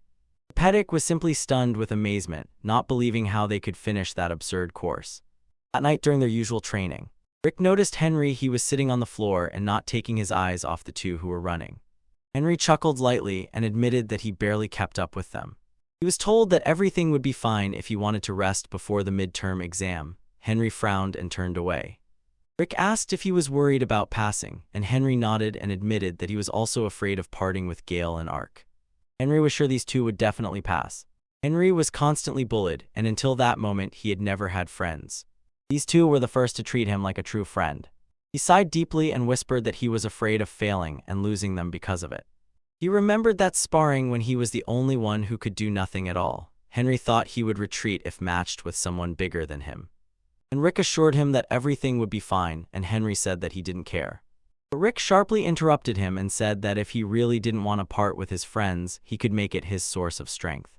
He added that he had worked hard for 3 months, so Rick assured him that everything would be okay, and Henry finally smiled and thanked Rick. Next day came the written exam. The academy was drowning in silence because every student was completely focused on their exams. When time ran out, Giles's brain was so dry it was as if it had been put in a dryer. Rick chuckled and asked if he was okay. Their squad gathered and left the room. Suddenly, Gale shouted that he would unleash all his anger during practice. After lunch, the students gathered on the field for the practical exam. Each squad had to face another in confrontation. But Rick's team already felt something strange when Angelica called them and said she would be cheering for them. Summoned Rick's squad and Squad 416 to the front line. When Squad 416 came out, they looked like a bunch of gangster bodybuilders. Rick asked who these squads were, and Heddick snorted and said that they probably forgot about them, too caught up in studying. Heddick called the students, asked if they knew Squad 416, and all answered as one, yes. Rick thought that these students had finally lined up. Angelica realized that the lowest in that squad was somewhere at the level of a second-class knight, and Rick was about to respond when suddenly Gale exploded with anger. He cursed and asked how vile he would have to behave to finally be satisfied, and Gale stepped forward and said he would beat them up badly. Heddick calls one from Squad 416 and tells him about Giles's weak points. Henry and Ark instantly realized this man is a mage, and for Giles this was the worst opponent. When it all started, they fiercely looked at each other. The man said that a person who cannot use magic has no right to graduate from their school. He ignited a flame on her left hand. And through the fire, a fiery beam rushed toward him. Still angry, he did not move. He activated his iron body and strong sword. In the blink of an eye, Gale swiftly and successfully cut it off. The man was surprised by his defense. Gale shouted that the attack was too weak, compared to Alice's magic, which would have long since turned him to ashes. But when he raised his sword and activated the attack boost, the man trembled with anxiety. This was not what he had been told. Giles, with one strike of the wooden sword, threw him to the floor. He lost the fight, and Pedig just stood stunned by the result. Rick praised him as he returned to his squad. Henry and Ark smiled. He smiled and gave him a high five. Rick asked who would go next, and Ark stepped forward herself. She walked confidently because she was trained by the strongest teachers in the world. Ark's opponent stepped forward. Rick and Angelica insisted that this man was clearly a power type. And the match officially began. The man laughed at her and said he looked like a woman, teased her, and ordered her to give up the dream of becoming a knight. But as soon as he swung his sword toward Ark, she was already gone without a trace. The man flinched sharply, hearing a voice behind him. He swung the sword at her again but missed, and Ark mockingly advised him to aim better. The man cursed and swung the sword several times per second, but Ark simply archived it without even sweating. Ark told him, even if you are the strongest, if your strikes don't hit the target, you are the weakest. The man grew more and more nervous, so Ark decided to end the duel and rushed at him exactly as Angelica and Lynette had taught her. She used the cutting thread and the man screamed in pain. He was caught off guard, he fainted and fell to the floor. Pedig screamed in shock. Ark returned to his friends and they joyfully congratulated him on her performance. He happily gave a high five to the two. From afar, Director Klein watched her, smiling proudly. When Henry was told to step forward, he was covered in cold sweat. The next man in line frowned and asked Pedig why the strength of his students differed from what he had told them. Then Pedig told him to calm down because the next one had no talent for fighting at all. The man was walking, while Henry relentlessly repeated in his head that he would definitely graduate together with his friends. The man from Squad 416 rushed forward. Henry did not have time to prepare at all. But he already felt fear trembling inside him. It was eating him alive when the man swung his sword at him. Everyone froze in shock when the man suddenly stopped halfway. A moment of silence came before. The man straightened up and told him directly that one must not attack someone who has lost the will to fight. Henry sighed and returned to the squad, but his friends cheered him up. Rick gently patted him on the shoulder and said that dealing with an injury is not easy. Henry was losing hope. No matter how much he trained, fear still prevailed. A giant resembling Bluestone in a wig stepped forward. He told Pedig not to stop him if the opponent started screaming and crying from pain. Pedig nodded and started the duel. The man shouted at Rick with all his might that he would not spare someone like him, a middle-aged man. But even before he could finish, his life ended. Rick threw him into the air, and he became like a hero from Looney Tunes. When the results of the midterm exam came out, Rick told them not to worry. He knew that they all did their best to pass the exam. Gale was insanely worried about the written exam. Henry was terribly nervous about the practical one, and when Ark opened her envelope, she was delighted. She was recognized as the best in their class. Rick looked at Gale, and he shouted with excitement. Rick chuckled when he decided that everything was over, and then everyone looked at Henry. Memory, he looked blankly at the envelope. A few hours later, Henry sat alone in the field and watched the sun slowly set behind the horizon. Rick found him and approached him. Henry felt his presence, so he said that practical skill was important for this night. Rick said that they needed to go and ask the instructors to give them another chance. Henry said that it was okay. After failing the practical exam, he could not imagine how the school would treat him. He smiled and said he would quit school but would not give up the dream of becoming a knight, and added that he would re-enroll next year. Rick, he cried and said he would catch up with Ark and Gale. Rick felt pain but no longer knew what to say. Henry wiped his tears and whispered that he would leave in the morning. He added that he was truly grateful to him and asked him to be alone for a while. Rick nodded okay, and meanwhile Gale was pacing back and forth near one of the houses. Ark told him to calm down a bit, but he replied that Henry could pass the exam and asked what they could do to help him. Mark sighed and said that she also wanted to help him, but her words were cut off when Gale ran away, shouting that his head would explode from anger. Rick and Angelica were walking down the corridor. Angelica said sadly that it was a pity Henry did not pass. Rick sighed heavily and admitted that he was trying to distract himself by searching for the gem, but because of the situation with Henry, he could not concentrate. Their team was relentlessly searching for that precious stone, but found no clues. When Henry returned to their room, he was already packing his things when he saw his favorite book. He opened it and read what Yamato had written. Surrender, I don't know the meaning of that word. Henry stared at that phrase for several minutes and thought deeply. Returning to Ark, she remained alone on the bench, but suddenly noticed someone behind the bush and tensely studied the silhouette. But she froze in horror when the man in the cloak rushed at her, holding a thin sword in his hand.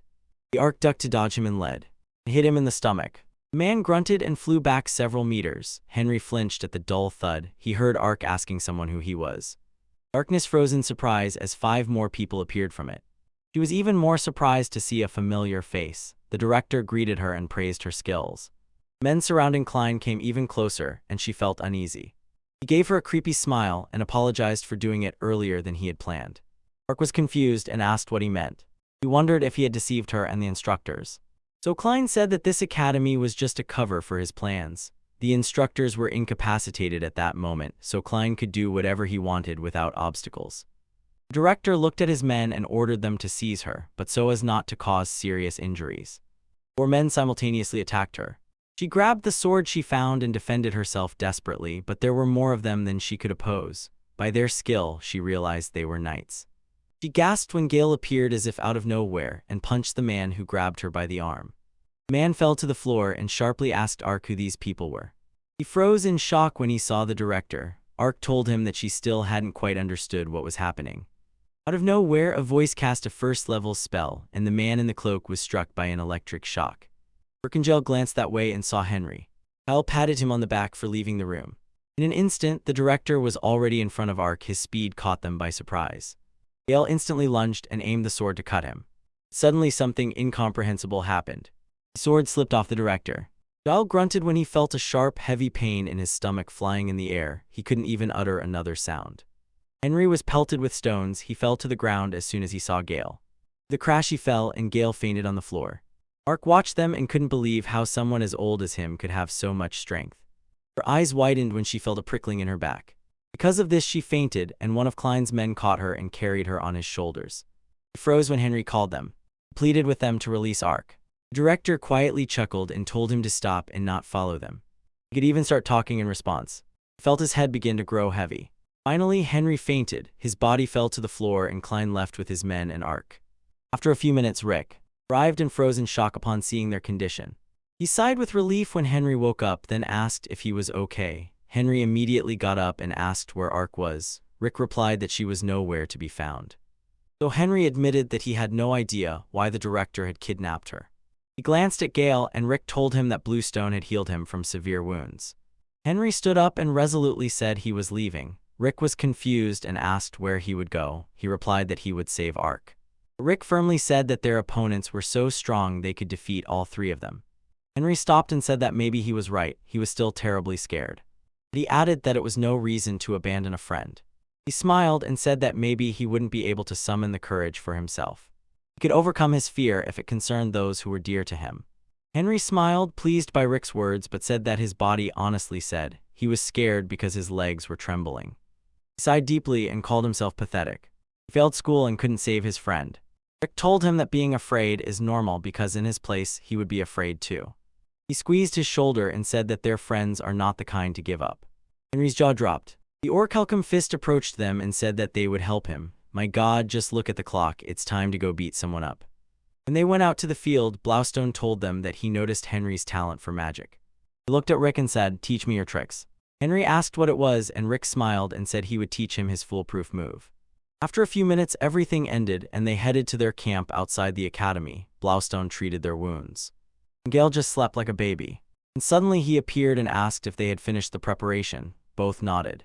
Rick asked if Henry was sure he saw the director himself. Henry nodded and said Klein went left and talked about hundreds of knights. The group gathered to check the map and make a plan. Stone asked Angelica if she could manage alone, and she assured him that for a night this task would be easier.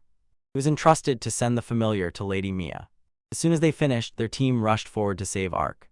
Mia's estate, she said to her butler, "Now we should rest." She sighed. What a relief Orichalcum Fist never returned after that chaos 3 months ago. The butler nodded and told her that the guild should not bother them now with a request for another one. He talked about the wolf. Here he appeared. Familiar broke through the window. A small cute bat spoke and told Mia that it wanted to ask for one more favor. Meanwhile, Ark was slowly coming to his senses. He caught the eye. Her wrists were tied to the post. He greeted her with that creepy smile. He approached her and said that she was inside in the Eastern Knight headquarters. It was once used during the war, the strongest office that exists. He told her that no matter how strong her 32-year-old friend was, he would not be able to break through their security. The director began to tell how he was sent to the front during the Great War.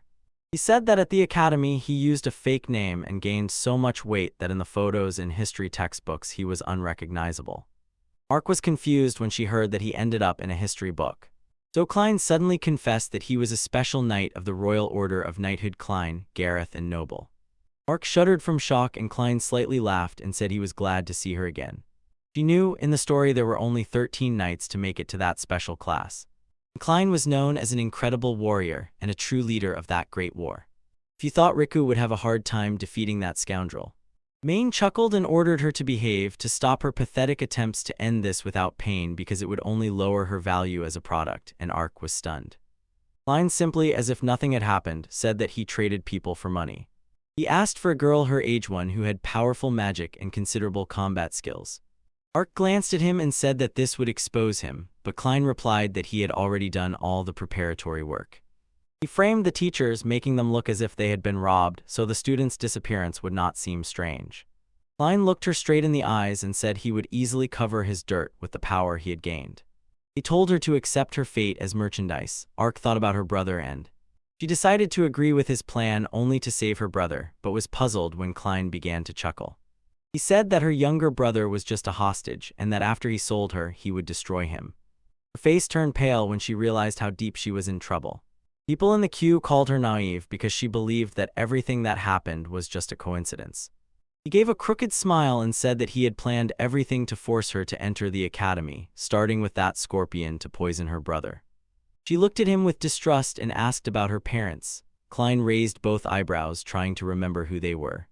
Finally, he remembered that their parents stood in the way, so he had to exterminate them. He just couldn't believe that this old scoundrel was saying all this with a smile and without a shred of remorse. She burst into tears and shouted at him that she would crush him to dust. She tried with all her might to kick and tear the bandage from his hands to reach him, but he said that her spirit should be able to fetch a considerable sum for her. Because of her fuss, Klein had to knock her out again so she wouldn't scream on the road. She sobbed and begged him to stop it, but when she closed her eyes, she heard a loud explosion. He jumped out the window and saw that one of their walls had exploded. One of his men reported that some people had invaded their base. Klein looked at him and asked about the number, and he said that outside 4 people were trying to get inside. What the hell, that motherfucker Eldorf brought a tank to the fight. Meanwhile, Henry quietly sneaked up from behind while those 4 were putting on a show. Dick told him, as soon as we go in, we split up and look for Ark. Several knights gathered near the south gates and were surprised to see a maid. And it showed no emotion at all when she told them, report her anytime if someone wants to surrender. He quickly crossed her arms in front of her. She moved and in the blink of an eye had already flashed past them, but a sharp thread of wind passed through their weapons and bodies. At the same time, the knight groaned dully in pain and hit the floor. The knights that saw this were caught off guard and they became Lynette's next victims. Another knight approaching covered himself with shields as he came near her, but that did not stop her. Lynette told them they were luckier than the other 3 because she still remained within the human world. At the eastern gates, the knights kept Flint near their weapons, but they were confused why their attacks had no effect on him at all. Finally, Bluestone spoke and praised the first-class knight for enhancing the weapons. But when he told them they lacked strength, he swung his hand, and the blow lifted them all into the air. And their captain realized that they could not win against the orc. He brought a giant golem that they had created. Stone glanced at it and remarked that their squad was probably up to something bad, creating an artificial monster. Golem growled at him, and he felt it was better to hold back before this seemingly lifeless creature. And the monster swung its fist at him. The knights held their breath in shock as the explosion tore their golem apart and punched a huge hole in it. It seemed they were about to meet death. At the western gates, the knights froze in shock when they saw a child riding a tank. Eldarv emerged from his tank. 2 knights calmly approached him, asking who told him to do this, and treated him like a child, but breath was taken away when 2 loud sounds hung in the air, and the 2 fell to the ground. The bullet hit, consciousness faded. His pistols were charged with electric magic to stun opponents. When the knights finally realized he was a threat, it was already too late. Eldorf was already showering them with a hail of bullets. When the bullets ran out, he quickly grabbed another pair of pistols. And when he got tired of using them, he continued torturing with a mocking smile. They fired a bazooka and blew them to smithereens. Unlike the other three, Eldwarf did not stop and kept unleashing powerful ranger attacks until these people surrendered.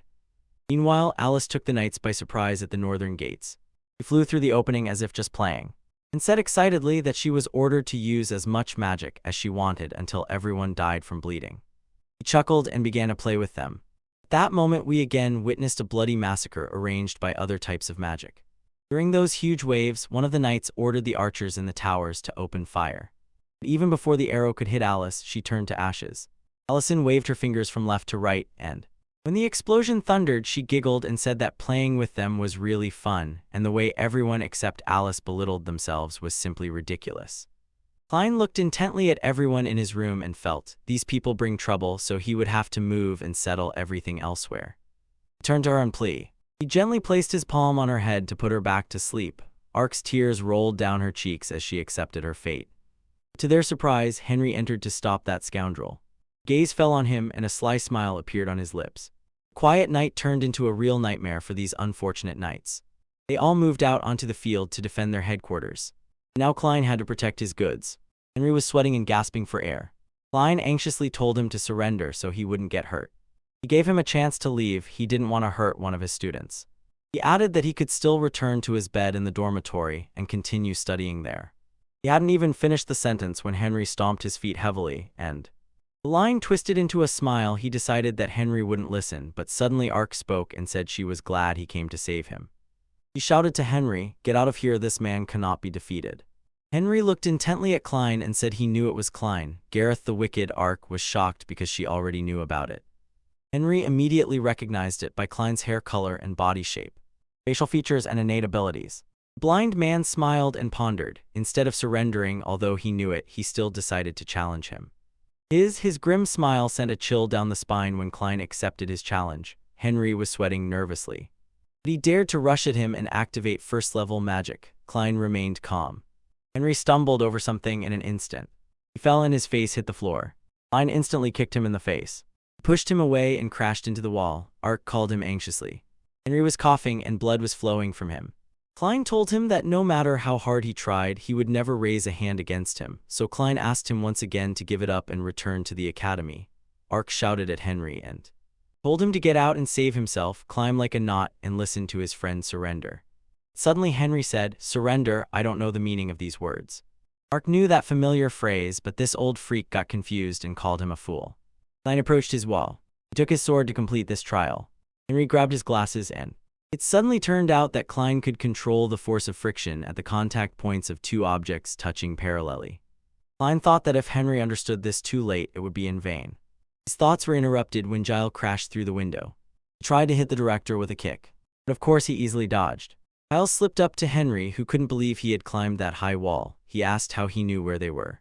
He chuckled and said that this old villain must be at the very top of that noisy place.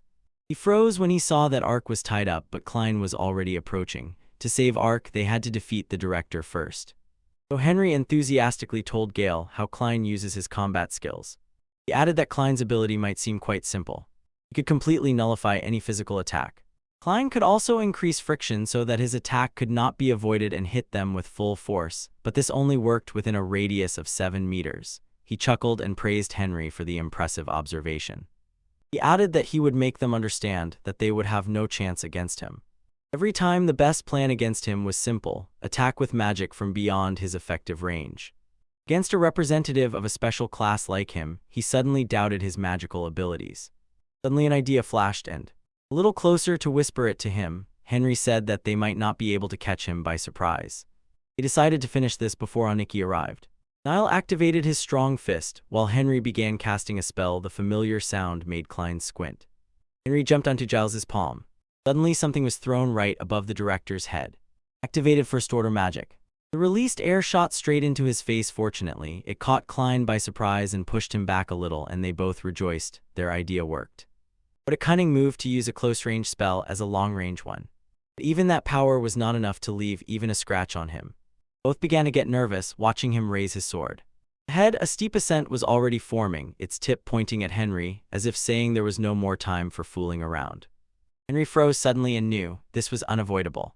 Suddenly, a horror flashed before his eyes. Kyle rushed and covered the sword with his body. When Kyle fell, drenched in his own blood, Klein chuckled and acted as if he had just killed a cockroach. Henry rushed to him, pressed his hand to the wound, cried, and said he would immediately take him to Bluestone. Kyle suddenly spat out blood. It flowed heavily. He looked at Henry and reminded him that he was his first friend, because those whom he previously called friends were only near out of fear of him. He smiled and said that Henry was his first friend. He hadn't finished speaking when he was seized by a cough, and Klein was already standing nearby with his weapon raised. He ordered to be silent and to finish this on the other side, then swung his sword. But a powerful force stopped it, and Klein froze in surprise when he saw Rick apologizing to his friends for being late. He looked at them and said to leave the rest to him. Rope instantly tore his hand away from Rick. Rick looked at Henry and said that in this condition, taking Giles to Bluestone would take too much time. Henry was completely confused and didn't know what to do. Rick told him, "Do what you trained for." Henry nodded, looked at Giles, and quietly said, "Don't move." The old guy couldn't keep up with them in physical training, so he took up support magic. Magic primarily healing. Henry dreamed of becoming strong like Yamato, but still thought about what was within his power. Rick now entrusted Giles to Henry. The time came to stand face to face with this old monkey. He still couldn't understand how this man had quietly approached him and stopped his attack. Henry told Rick about Klein's innate talent, so he thanked him. The battle was about to begin any moment, but the director suddenly spoke in a low voice. He said that although he was old, he was still a special knight class. Rick asked if this was his surrender statement. Klein smiled and threatened, "I will do what I said if you want Alma's younger brother Ark to stay alive." Hearing this, both froze and fell silent.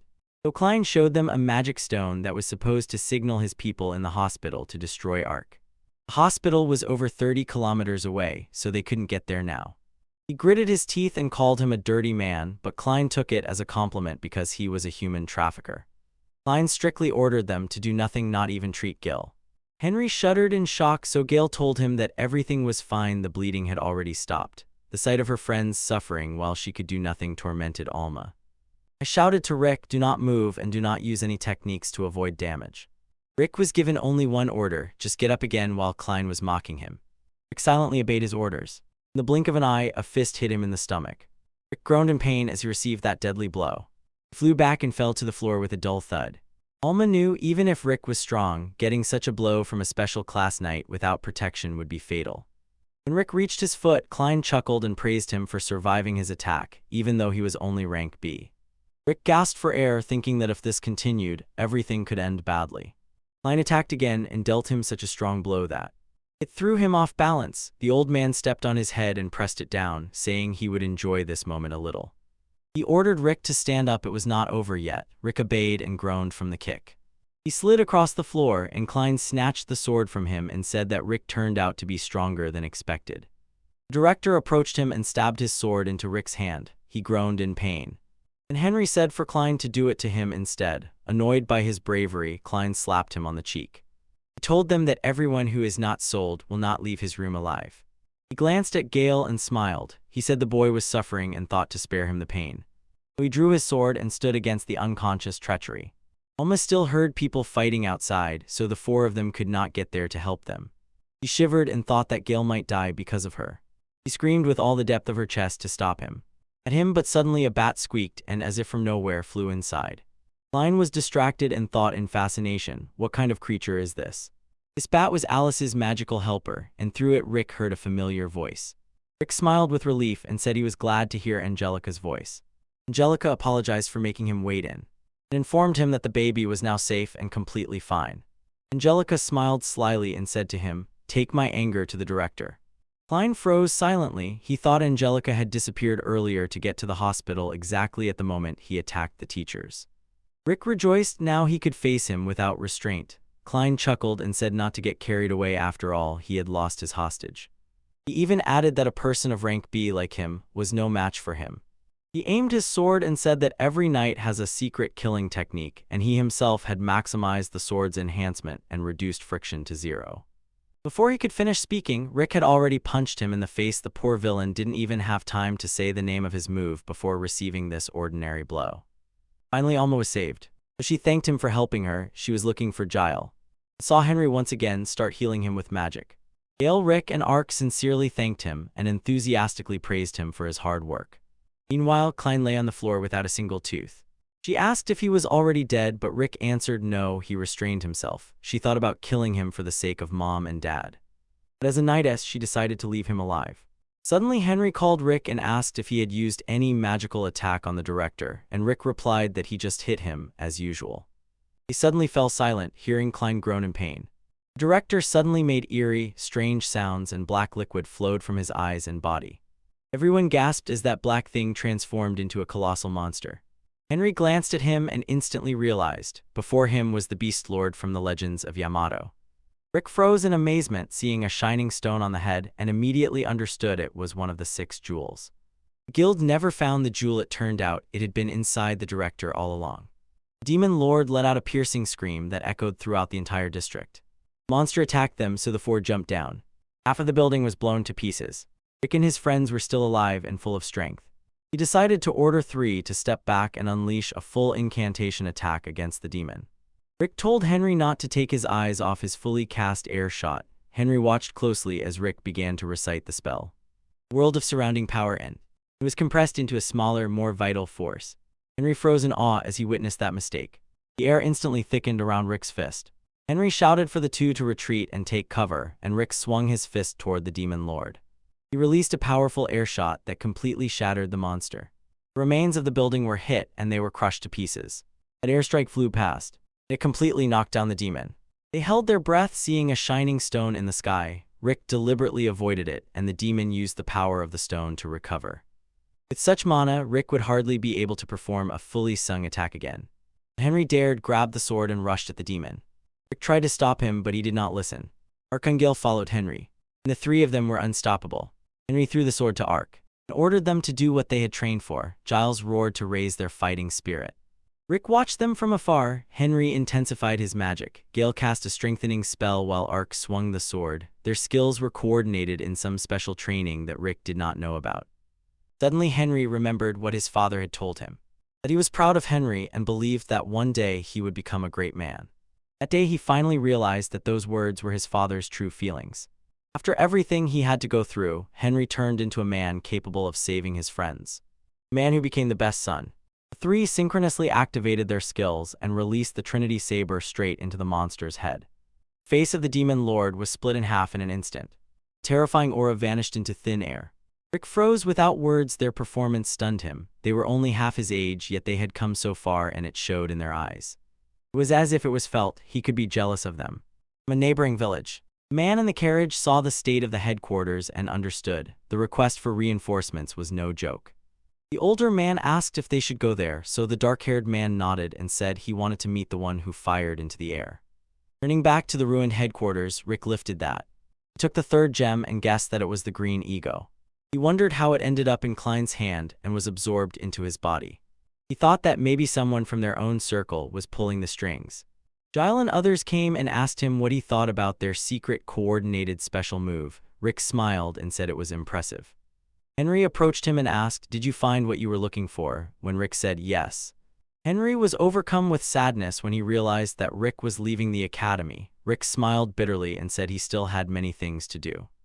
Henry nodded and said he would leave too. He was expelled. Giles held his breath, remembered this, and realized they would lose them instantly. Rick encouraged them and said they could visit their base sometime just to hang out. Since Angelica brought her little brother to their base, they could take the opportunity to show them how to get there. When they stepped onto the field, the sun was already peeking over the mountain. The knights were completely exhausted but still alive. The 3 couldn't believe how those 4 stood firm, taking so much. 3 immediately dashed after Rick down the mountain slope. When they reached the river, their eyes fell on the boat. On the boat stood the teachers Rick and waved to them. Lynetta noticed his bruises and immediately asked what had happened. Eldorf checked if everyone was okay. A moment before he started the engine, they were suddenly stunned by the noise from the ship because they had never seen such a device before, and the 3 could not understand how it moved. Rick continued to explain that the treasure was inside the director's body. He said that a monster resembling a demon lord had broken free from Klein, and this stone had merged with the monster's body. Blaustein said confusedly that he needed to clarify this with one person. Rick asked if it was about Reinhardt, and Blaustein nodded in response. They were sailing into the open sea and were sure that no one would catch up with them. 5 shuddered when they felt that huge aura behind their backs. When they turned around, they saw a man standing on the water, but it was not Jesus. I won't lie, this man looks a bit like Krallo from HXH. They did not feel any magic, but the man stood on the water as if it were completely natural. Angelica noticed a familiar form. Blaustein gave Alice a signal. She directed a colossal magical attack at him. The man drew a sword, burst outside and swiftly cut it in half. Sword strike sea. Caused the water to shift and almost capsized their boat. Rick froze in shock when he saw that man interrupt Elisetta's magic, so until reinforcements arrived, Eldorf gave the boat full speed. The man on the water watched them intently and wondered if that magical strike had pushed them aside. The old man called him Mikhailo. He hurried back to shore. The man sighed and told him to pay more attention to his position. Mikhail apologized and admitted that he still did not understand the ways of this world. He added that someone as lazy as Klein would not withstand those people, and the old man agreed and said that this way they would not have to waste strength punishing him. He was only a disgrace to them. When Rick and his friend finally arrived after more than a day, they rushed up the mountain and all three nearly fainted from exhaustion. When they entered, they were filled with awe at the huge castle. Angelica greeted them as soon as they entered the castle and said that she had been here more than half a day ago. Alma bowed before her and thanked her for saving her little brother. She led her to her brother's room, and when they went inside, her brother was sleeping on the bed. Her eyes filled with warm tears, she called Ark and began to cry. It was then that Gale suddenly remembered that Ark was the name of her brother. Apparently, he was already used to calling her Ark. Lastar approached them and said he would quickly examine him. He said that the poison was still inside, and it would take 10 days for him to fully recover. She slowly smiled upon hearing this and asked how much it would cost, but Blaustein replied that it was not necessary. He wanted to thank her for helping Rick.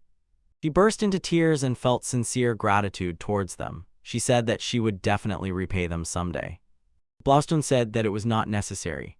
Angelica suggested that I rest there a little because there was still time before school started. After 8 days, they received a letter. It said what had happened to the academy.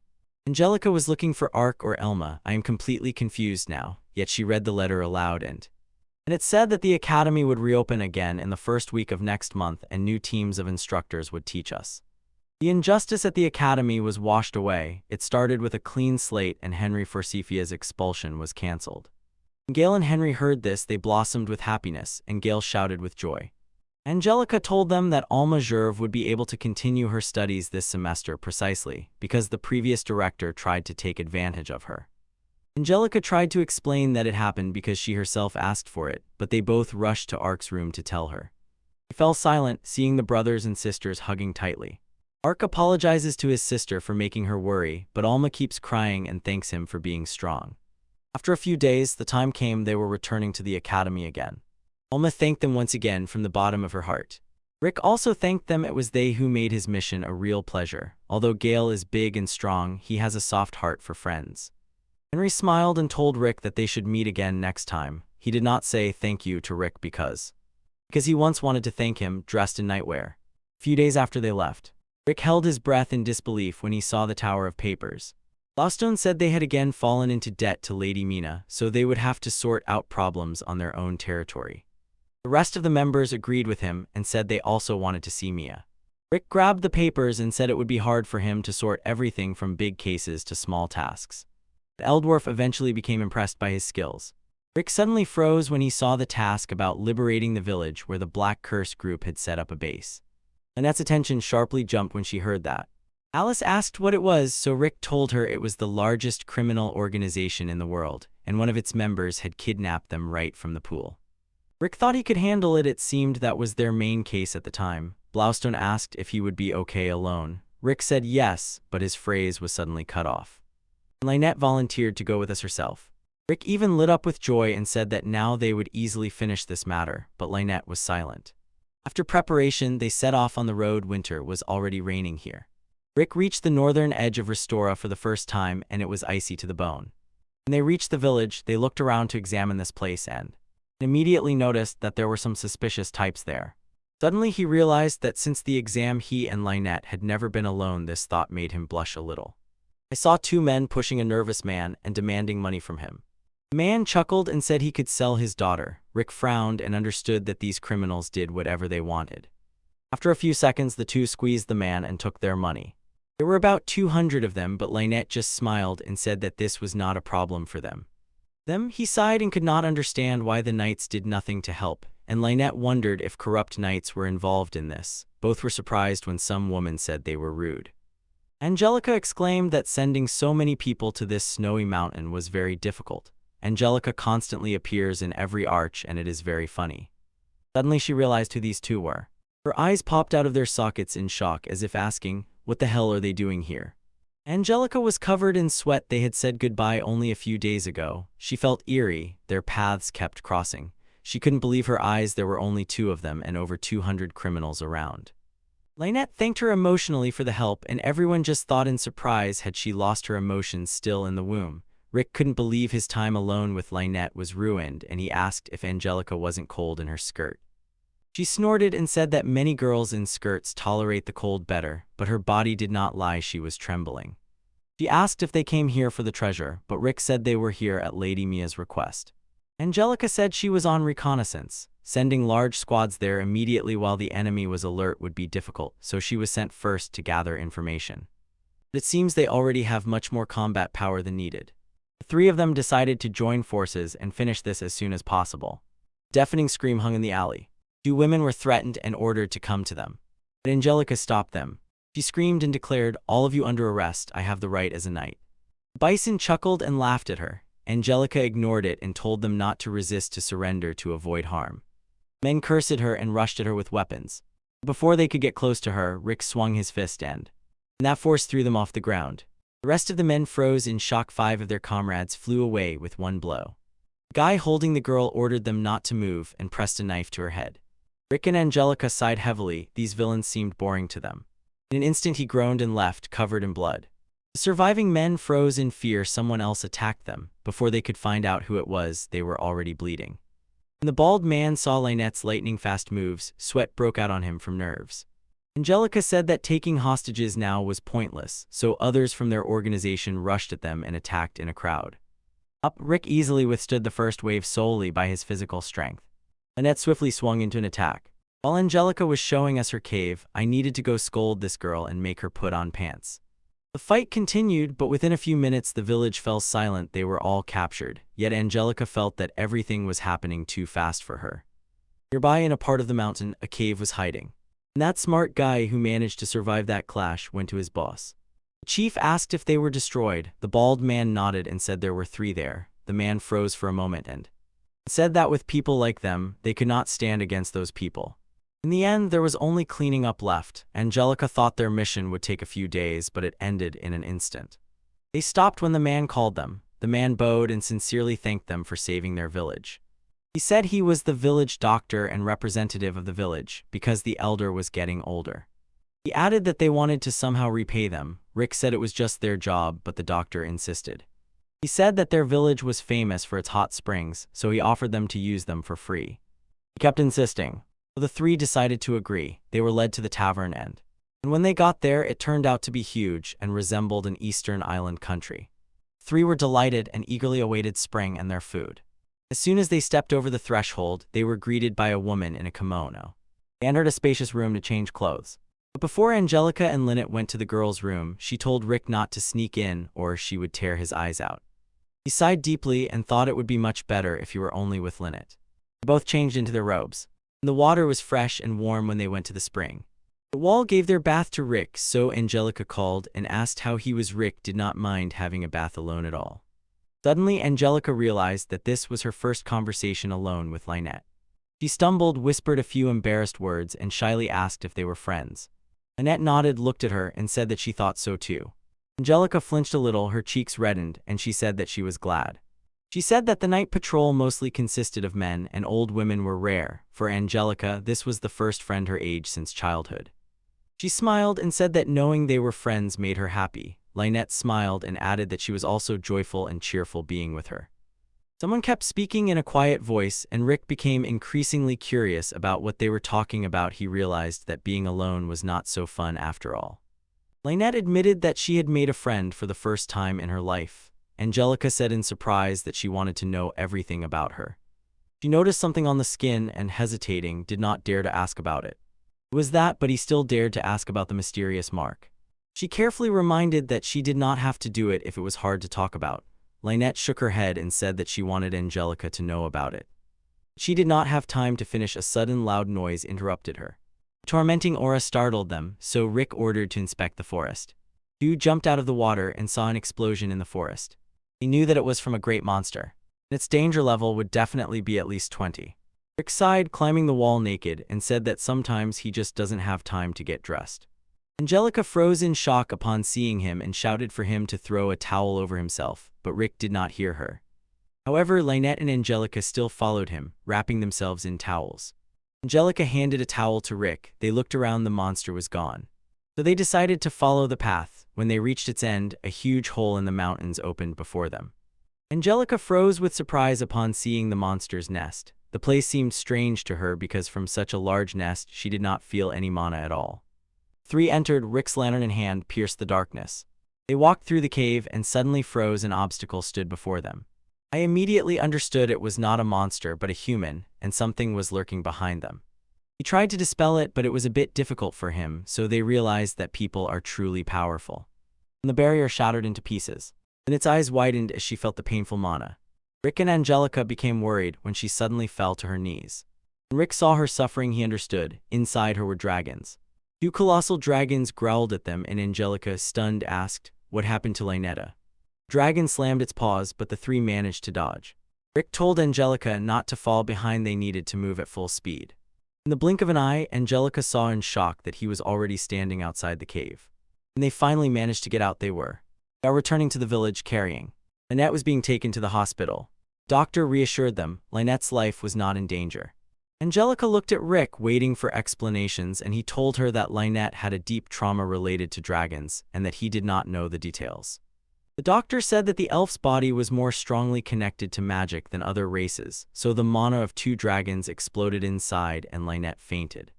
Lynette opened her eyes when she heard their voices. Two rushed to her, anxiously asking if she was okay. Angelica sighed with relief. Even a superhuman like her has a weak spot.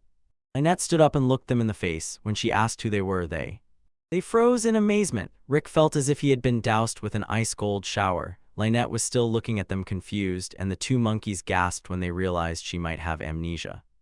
Rick stumbled, asking if she was joking, but Angelica firmly said that Lynette would never joke like that. Lynette stepped back, bewildered. How did they know her name? She asked where her parents and Anne were. She knew her name, but they guessed who Anne was. The doctor watched her closely. And she said that it seems because of the broken mana her memories had rolled back and she became a child again.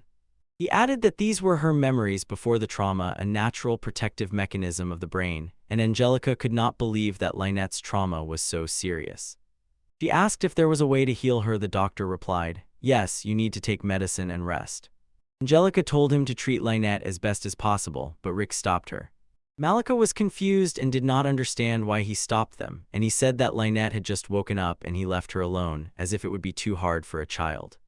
Angelica nodded and admitted that feeling confused like a child would be uncomfortable for her. She looked at Lynette. She sat on the edge of the bed and introduced herself. Angelica told her that her parents and Anne had gone shopping. She pointed to Rick and said that this middle-aged man was Rick. He felt offended that he was called that in front of young Lynette, and now, it seems, she began to respond. So Angelica asked how old she was, and Lynette replied that she was 7. They continued the conversation. They talked, and it made Rick smile. He began to think of them as brothers and sisters. He asked the doctor if it was okay that those dragons were roaming nearby if they were controlled by a person. Rick knew those monsters would not start raging, but he had to be on alert. The doctor asked if it was the same person who had made a nest for them. Rick only nodded. He shuddered when Lynette called him Mr. She smiled sincerely and invited him to come out and play in the snow with them. When Lynette called him Mr., Fick felt a sharp pain in his heart. Lynette, Angelica giggled and said, "Exactly, Mr. Let's go." Rick asked her to stop and added that maybe he needed a doctor. Lynette called him Mr. again. And suddenly he noticed that she had huge breasts. Rick spat blood and he immediately understood that Lynette would attack his mind in a way he could never have imagined. After changing clothes, they ran out into the open to play their game. Angelica told her that they would play snowballs, so she allowed Lynette to throw first with all her might. Lynette rolled a ball of snow and threw it at her side but missed. A sharp throw caught her by surprise and even cut the tree behind Angelica in half. Angelica felt a tingling in her cheeks and realized that her fighting power had not yet faded. That snowball would have almost turned red if it had hit her. Lynette was breathless. She asked why there was blood, and Angelica looked surprised. She was shocked that Lynette was so frightened by the sight of blood, although she knew she had already injured many. He laughed and changed the conversation to making a snowman. She told her that Mr. Rick was a strong man, capable of making the biggest snowman in the world. Her brother was stabbed several times. He wondered if the original Lynette also considered him old. Angelica felt creepy seeing Rick crouch down, so she awkwardly giggled and asked Lynette to call him by name, but Lynette was so confused and hesitant that they understood it was impossible. After a few minutes of molding snow, Rick placed the snowman's head, or rather the giant snowman's head. Lynette beamed with joy when she saw this big snowman. She jumped with excitement like a child, and the two smiled. They saw her so happy for the first time. They could not help but wonder what she had gone through to change so much. After that, a moment of silence came. But when Lynette told them she was hungry, the three returned to the nearest restaurant and ordered food. Lynette beamed with delight and said she had never seen such dishes before. This food was known in that village, so they tasted it for the first time. Lynette tasted that spicy dish. She sincerely thanked Mr. Rick for allowing her to eat it. Rick groaned in pain, but Angelica told him to simply accept his faith as Mr. Rick. He remembered the original Lynette, who so wanted to taste this dish, and they were glad that she could eat it just like that. When they finished eating, they headed back to the hospital. On the way, Lynette kept yawning. She was tired after the meal.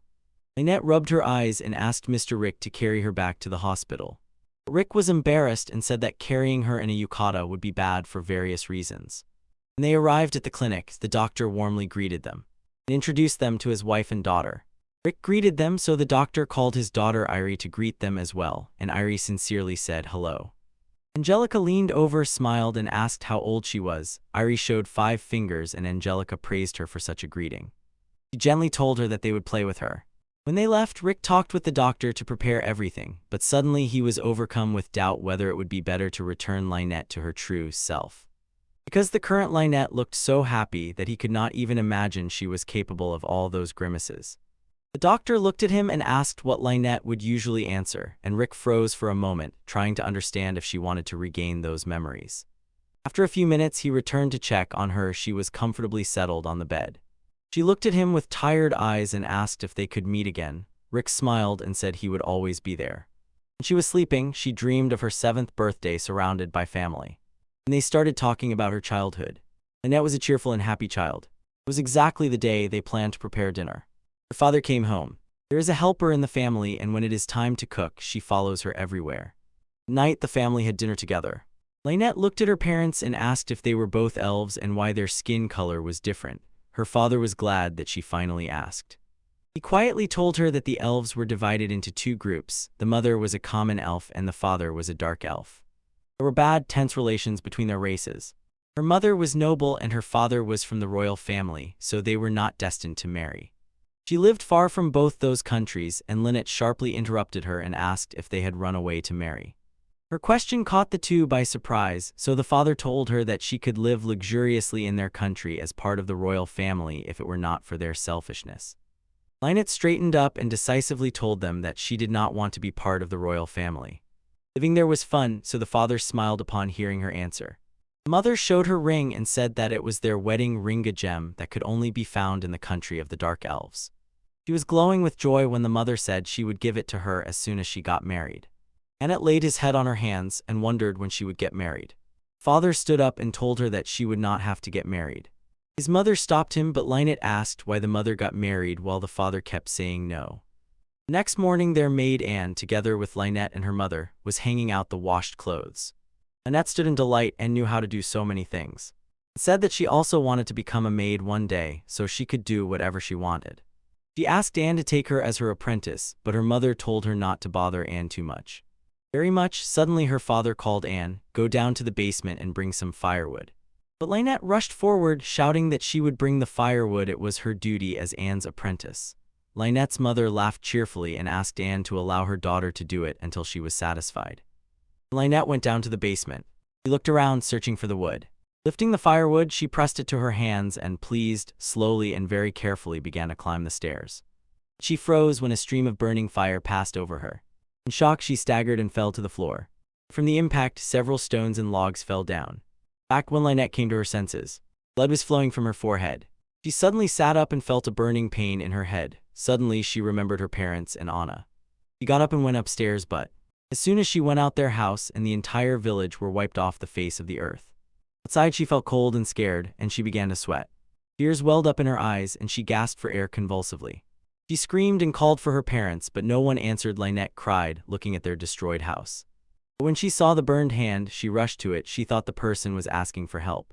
But when she looked, there lay a corpse before her. She gasped, seeing that familiar ring. She stammered while calling her mother.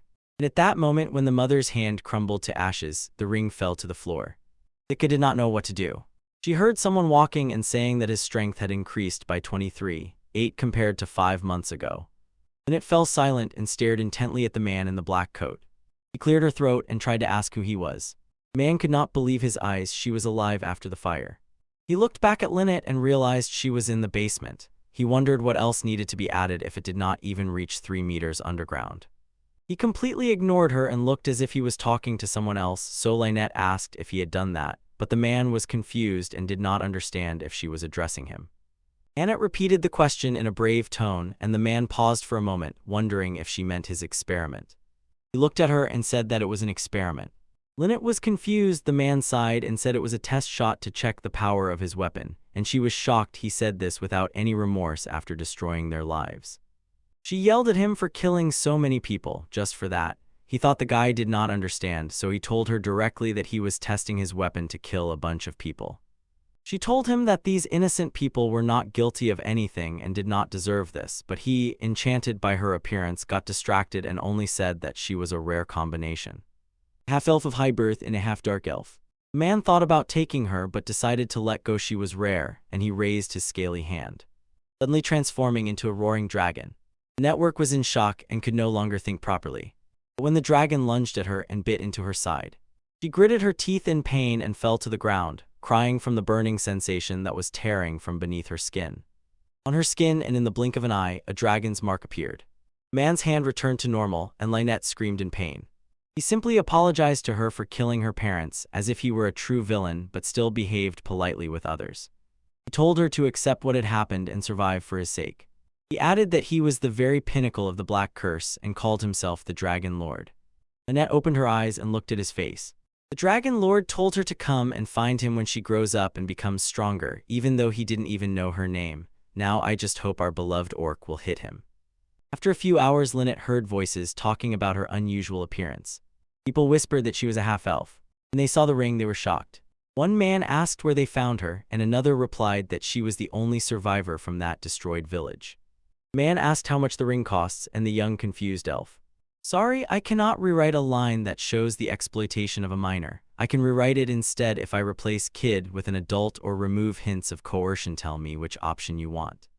After a few minutes, Lynette unexpectedly found herself inside, near the side of the carriage together with 2 other people. They stopped in the salon and Lynette was brought there, washed, and a strange collar was put on her. She was thin and looked so fragile in that dress. She looked straight at him and asked what he was doing. The man did not like her tone, so he activated the collar, and Lynette received a painful shock. The man slyly smiled and told her to speak more politely to her master. He said that the one who called was slave magic that could kill her if she dared to contradict him. The man introduced himself as Walter and asked her name. Lynette replied, gave her name, and addressed him as Sir. Walter nodded and said that she was smart. Lynette was told to follow him to her first job.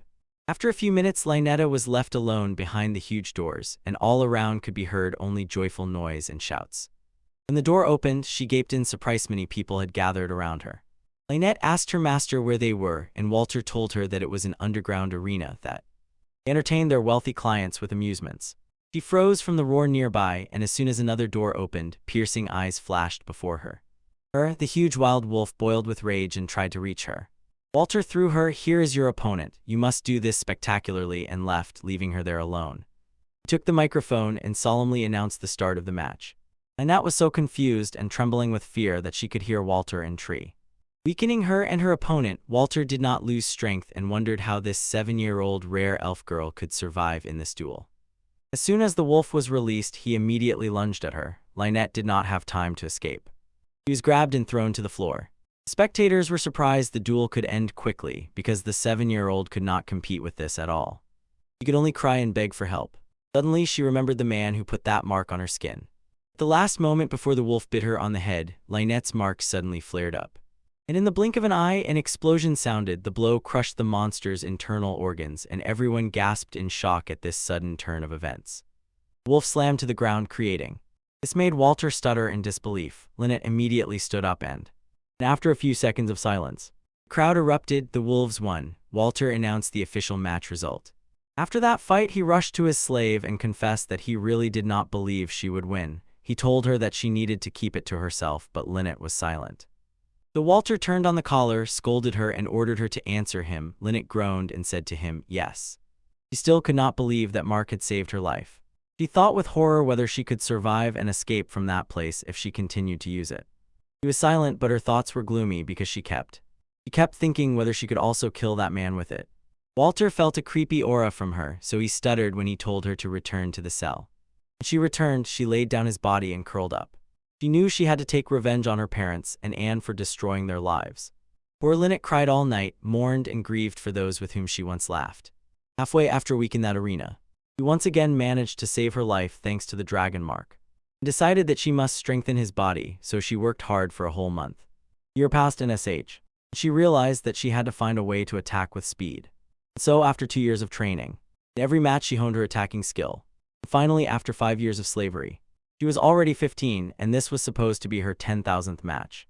She had held first place for 8 consecutive years, and Walter was on the edge. He could no longer find monsters capable of matching her strength.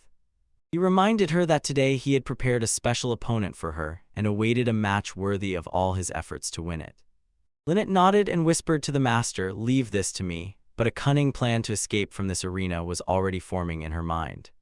When Lynette entered the arena, Walter ordered his men to show the monster. When Lynette saw the giant dragon radiating magical mana similar to the mana of the demon lord, her body trembled with fear as she recalled that feeling again.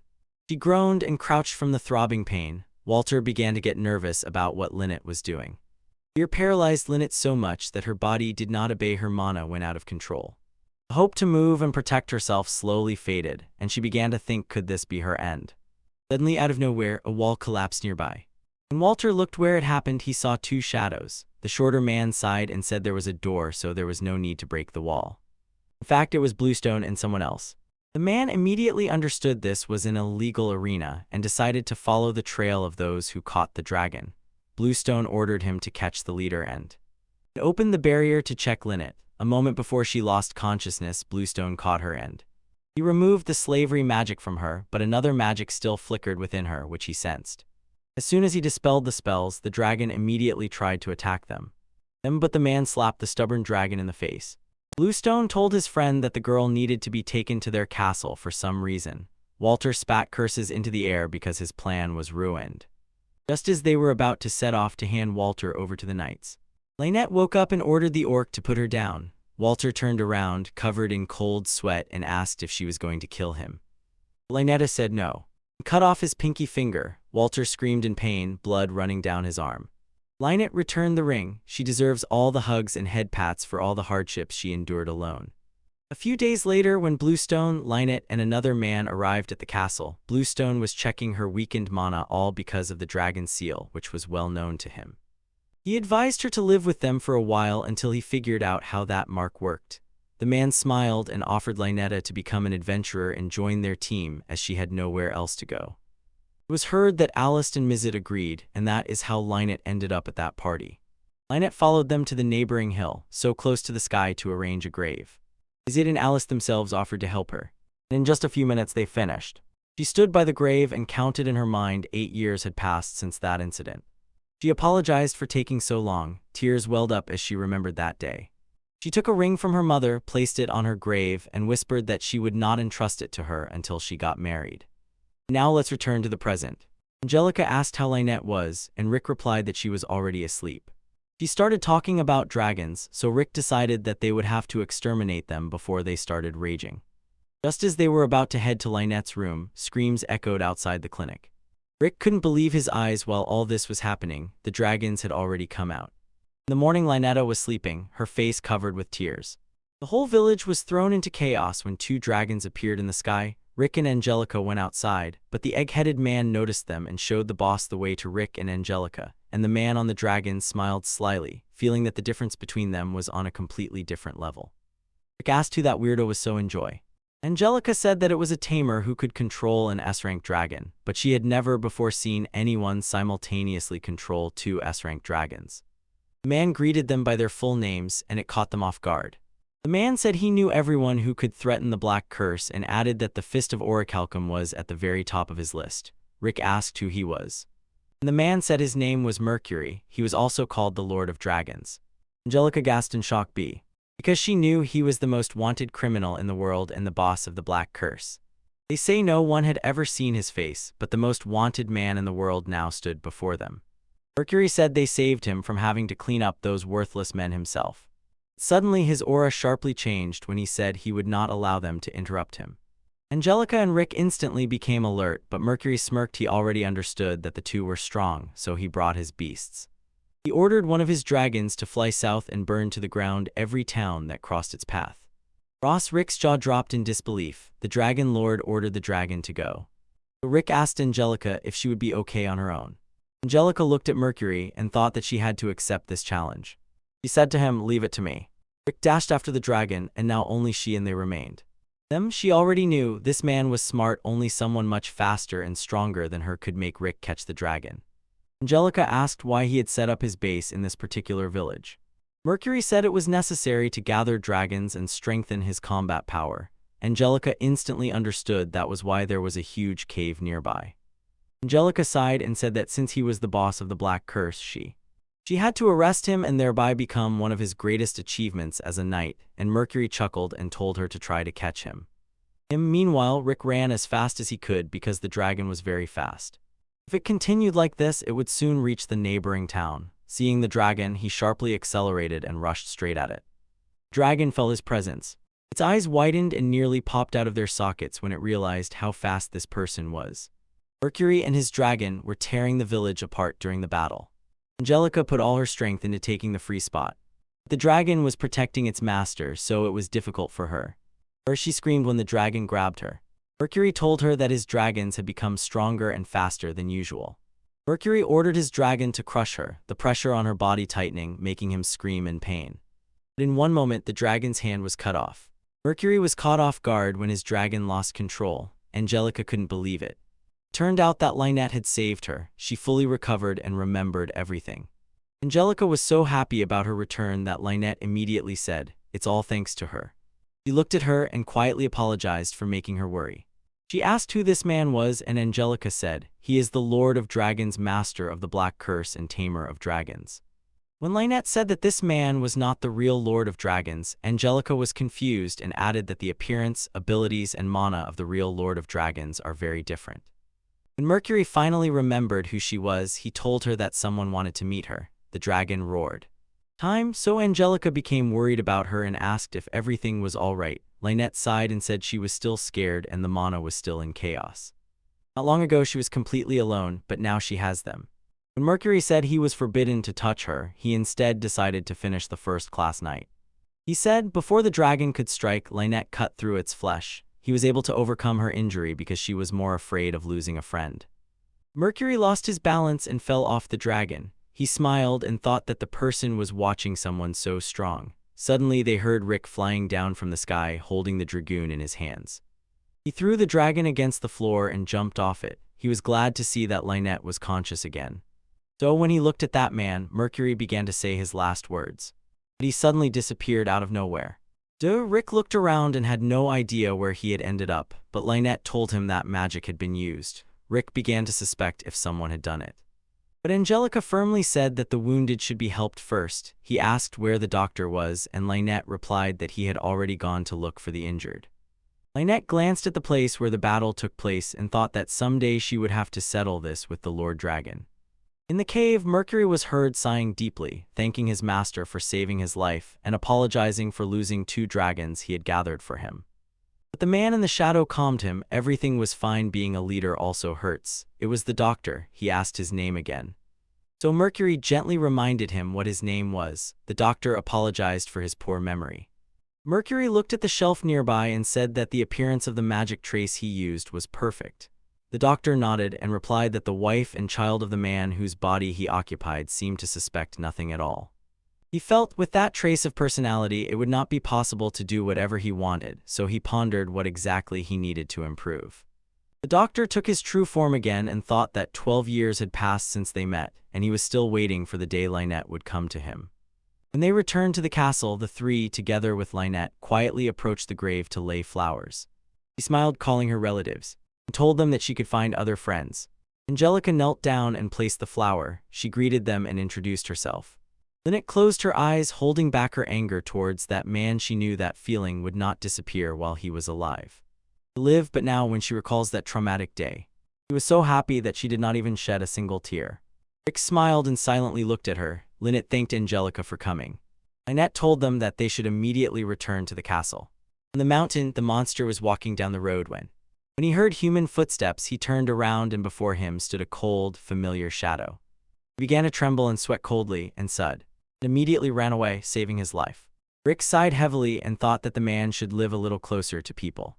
They were with another adventurer who was terribly angry. He was waiting here for high-level monsters, but there were not even squirrels, and when he asked if they had been here, Rick answered yes. The man could not believe it. The rumor that there were black dragons there turned out to be pure lies. He asked what ranks they had, and Rick replied that he was E rank. The man smiled confidently and proudly declared that a B rank like him should protect them from any monsters. But after just a few seconds of walking, his eyes widened in shock. Hearing a deep roar, he grabbed the sword hilt and sternly ordered the monster to come out. The monster sighed deeply and said that he was just about to leave the mountain, but the man kept pressing his button, so the monster began to stomp in place. He found himself at his feet and asked if he was ready to fight him one-on-one. It was the very same one rumored about the black dragon of these lands. The man almost peed himself from fear when the dragon blew air through its nose. The man panicked, seeing a huge dragon in front of him. His legs and voice trembled. And the last thing they remembered, the man ran away like a scared chicken, saving his life. Rick told him to be careful because monsters might appear on the way back. Suddenly, the monster noticed both of them. Rick greeted George and the monster's face lit up. He was surprised to see them. He apologized for not noticing them here, even though he had threatened that man. Rick calmed him down. It's okay, he said. Rinthart always made George scare off the editors. Rick asked Lynette if she was okay with George Mana, and she assured him, George Mana is different and she is fine. George inquired if they were dealing with Raintart. Rick said yes, so the dragon himself offered to lift them on his wings and take them to his place to save time. After a few minutes, they jumped on his back and George stopped and shouted to Raintart that guests had come to him. Rick knocked on the door and called Reinhardt. And as soon as they heard footsteps, the door suddenly opened. Raintart came out, one of that legendary five. Rick trembled with joy inside because he hadn't seen him at a fan meeting for a long time.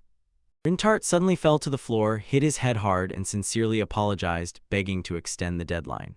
Rick froze in shock. The author of Legends of Yamato, whom he admired, looked miserable and begged to extend the deadline. They tried to stop him, but when Raintart heard another voice, he raised his head and realized that Rick and Lynette were standing before him. Rick was tearing his hair out. The image he had created was falling apart, so he did not want to meet him. Raintart got up, realizing these were not his enemies. The real enemies were the editors. He made a cool face and told them to come in, but Rick did not believe him because he had already seen his miserable side. When they went inside, Reinhardt told them to watch their step, and at that moment Rick was caught in a trap. He screamed in pain. Raintart only said that it was for his editors who might break into his house. Rick almost cried when he first met him at the fan meeting. He felt such deep respect for him. Annette enthusiastically told him that Reinhardt was an incredible traveler, but her words were cut off when Reinhardt himself asked why they had come. While Jorg was looking for a place to sleep, Rick told him about a knight who implanted one of the 6 stones into his body to enhance his mana. He asked if he had in mind someone who could do this in our time. Reinhardt answered immediately and decisively, that is unthinkable. Because only 3 of the legendary 5 knew the details about the jewels, including Reinhardt, and he could not imagine these people telling anyone. And someone with abilities like Mazet could do it, but in our time it is simply impossible. He added that only Rosetta, the goddess of magic, could have done it, but she died long ago. He simply could not imagine that gloomy misanthrope taking on a student. So he guessed, behind the scenes, someone like him from the Yamato times was quietly pulling the strings. Reinhardt knew that someone knew the way to the goal, yet he did not hint to the young ones because he could not stand it when some old man meddled in the adventures of the young. He promised them that he would deal with it. But while he was distracted by his thoughts, Suddenly, there was a knock on the door. Someone demanded the manuscript from Reinhardt. He sighed heavily. His enemy had found him. He opened the door in the floor and ordered two to inform the editor that he was already dead. Rick tried to convince him to revise his image, but he said no. Rick opened the door and told the editor that he was trying to escape. Reinhardt scolded him and shouted that he was not running away while pretending as if nothing had happened. When they returned to the castle, their company gathered to consult. When Mazetta activated the map of the land, an unfamiliar place emerged from the table. Though Rick asked if they knew where it was, suddenly Mazet realized that the familiar map was Alponia, his hometown. He squinted and said he did not remember there being any precious stone there. He paused for a moment and wondered if it was one of the 6 jewels. The chapters end at 59. Thank you for watching, friends. I hope you enjoyed this manga. Have a nice day.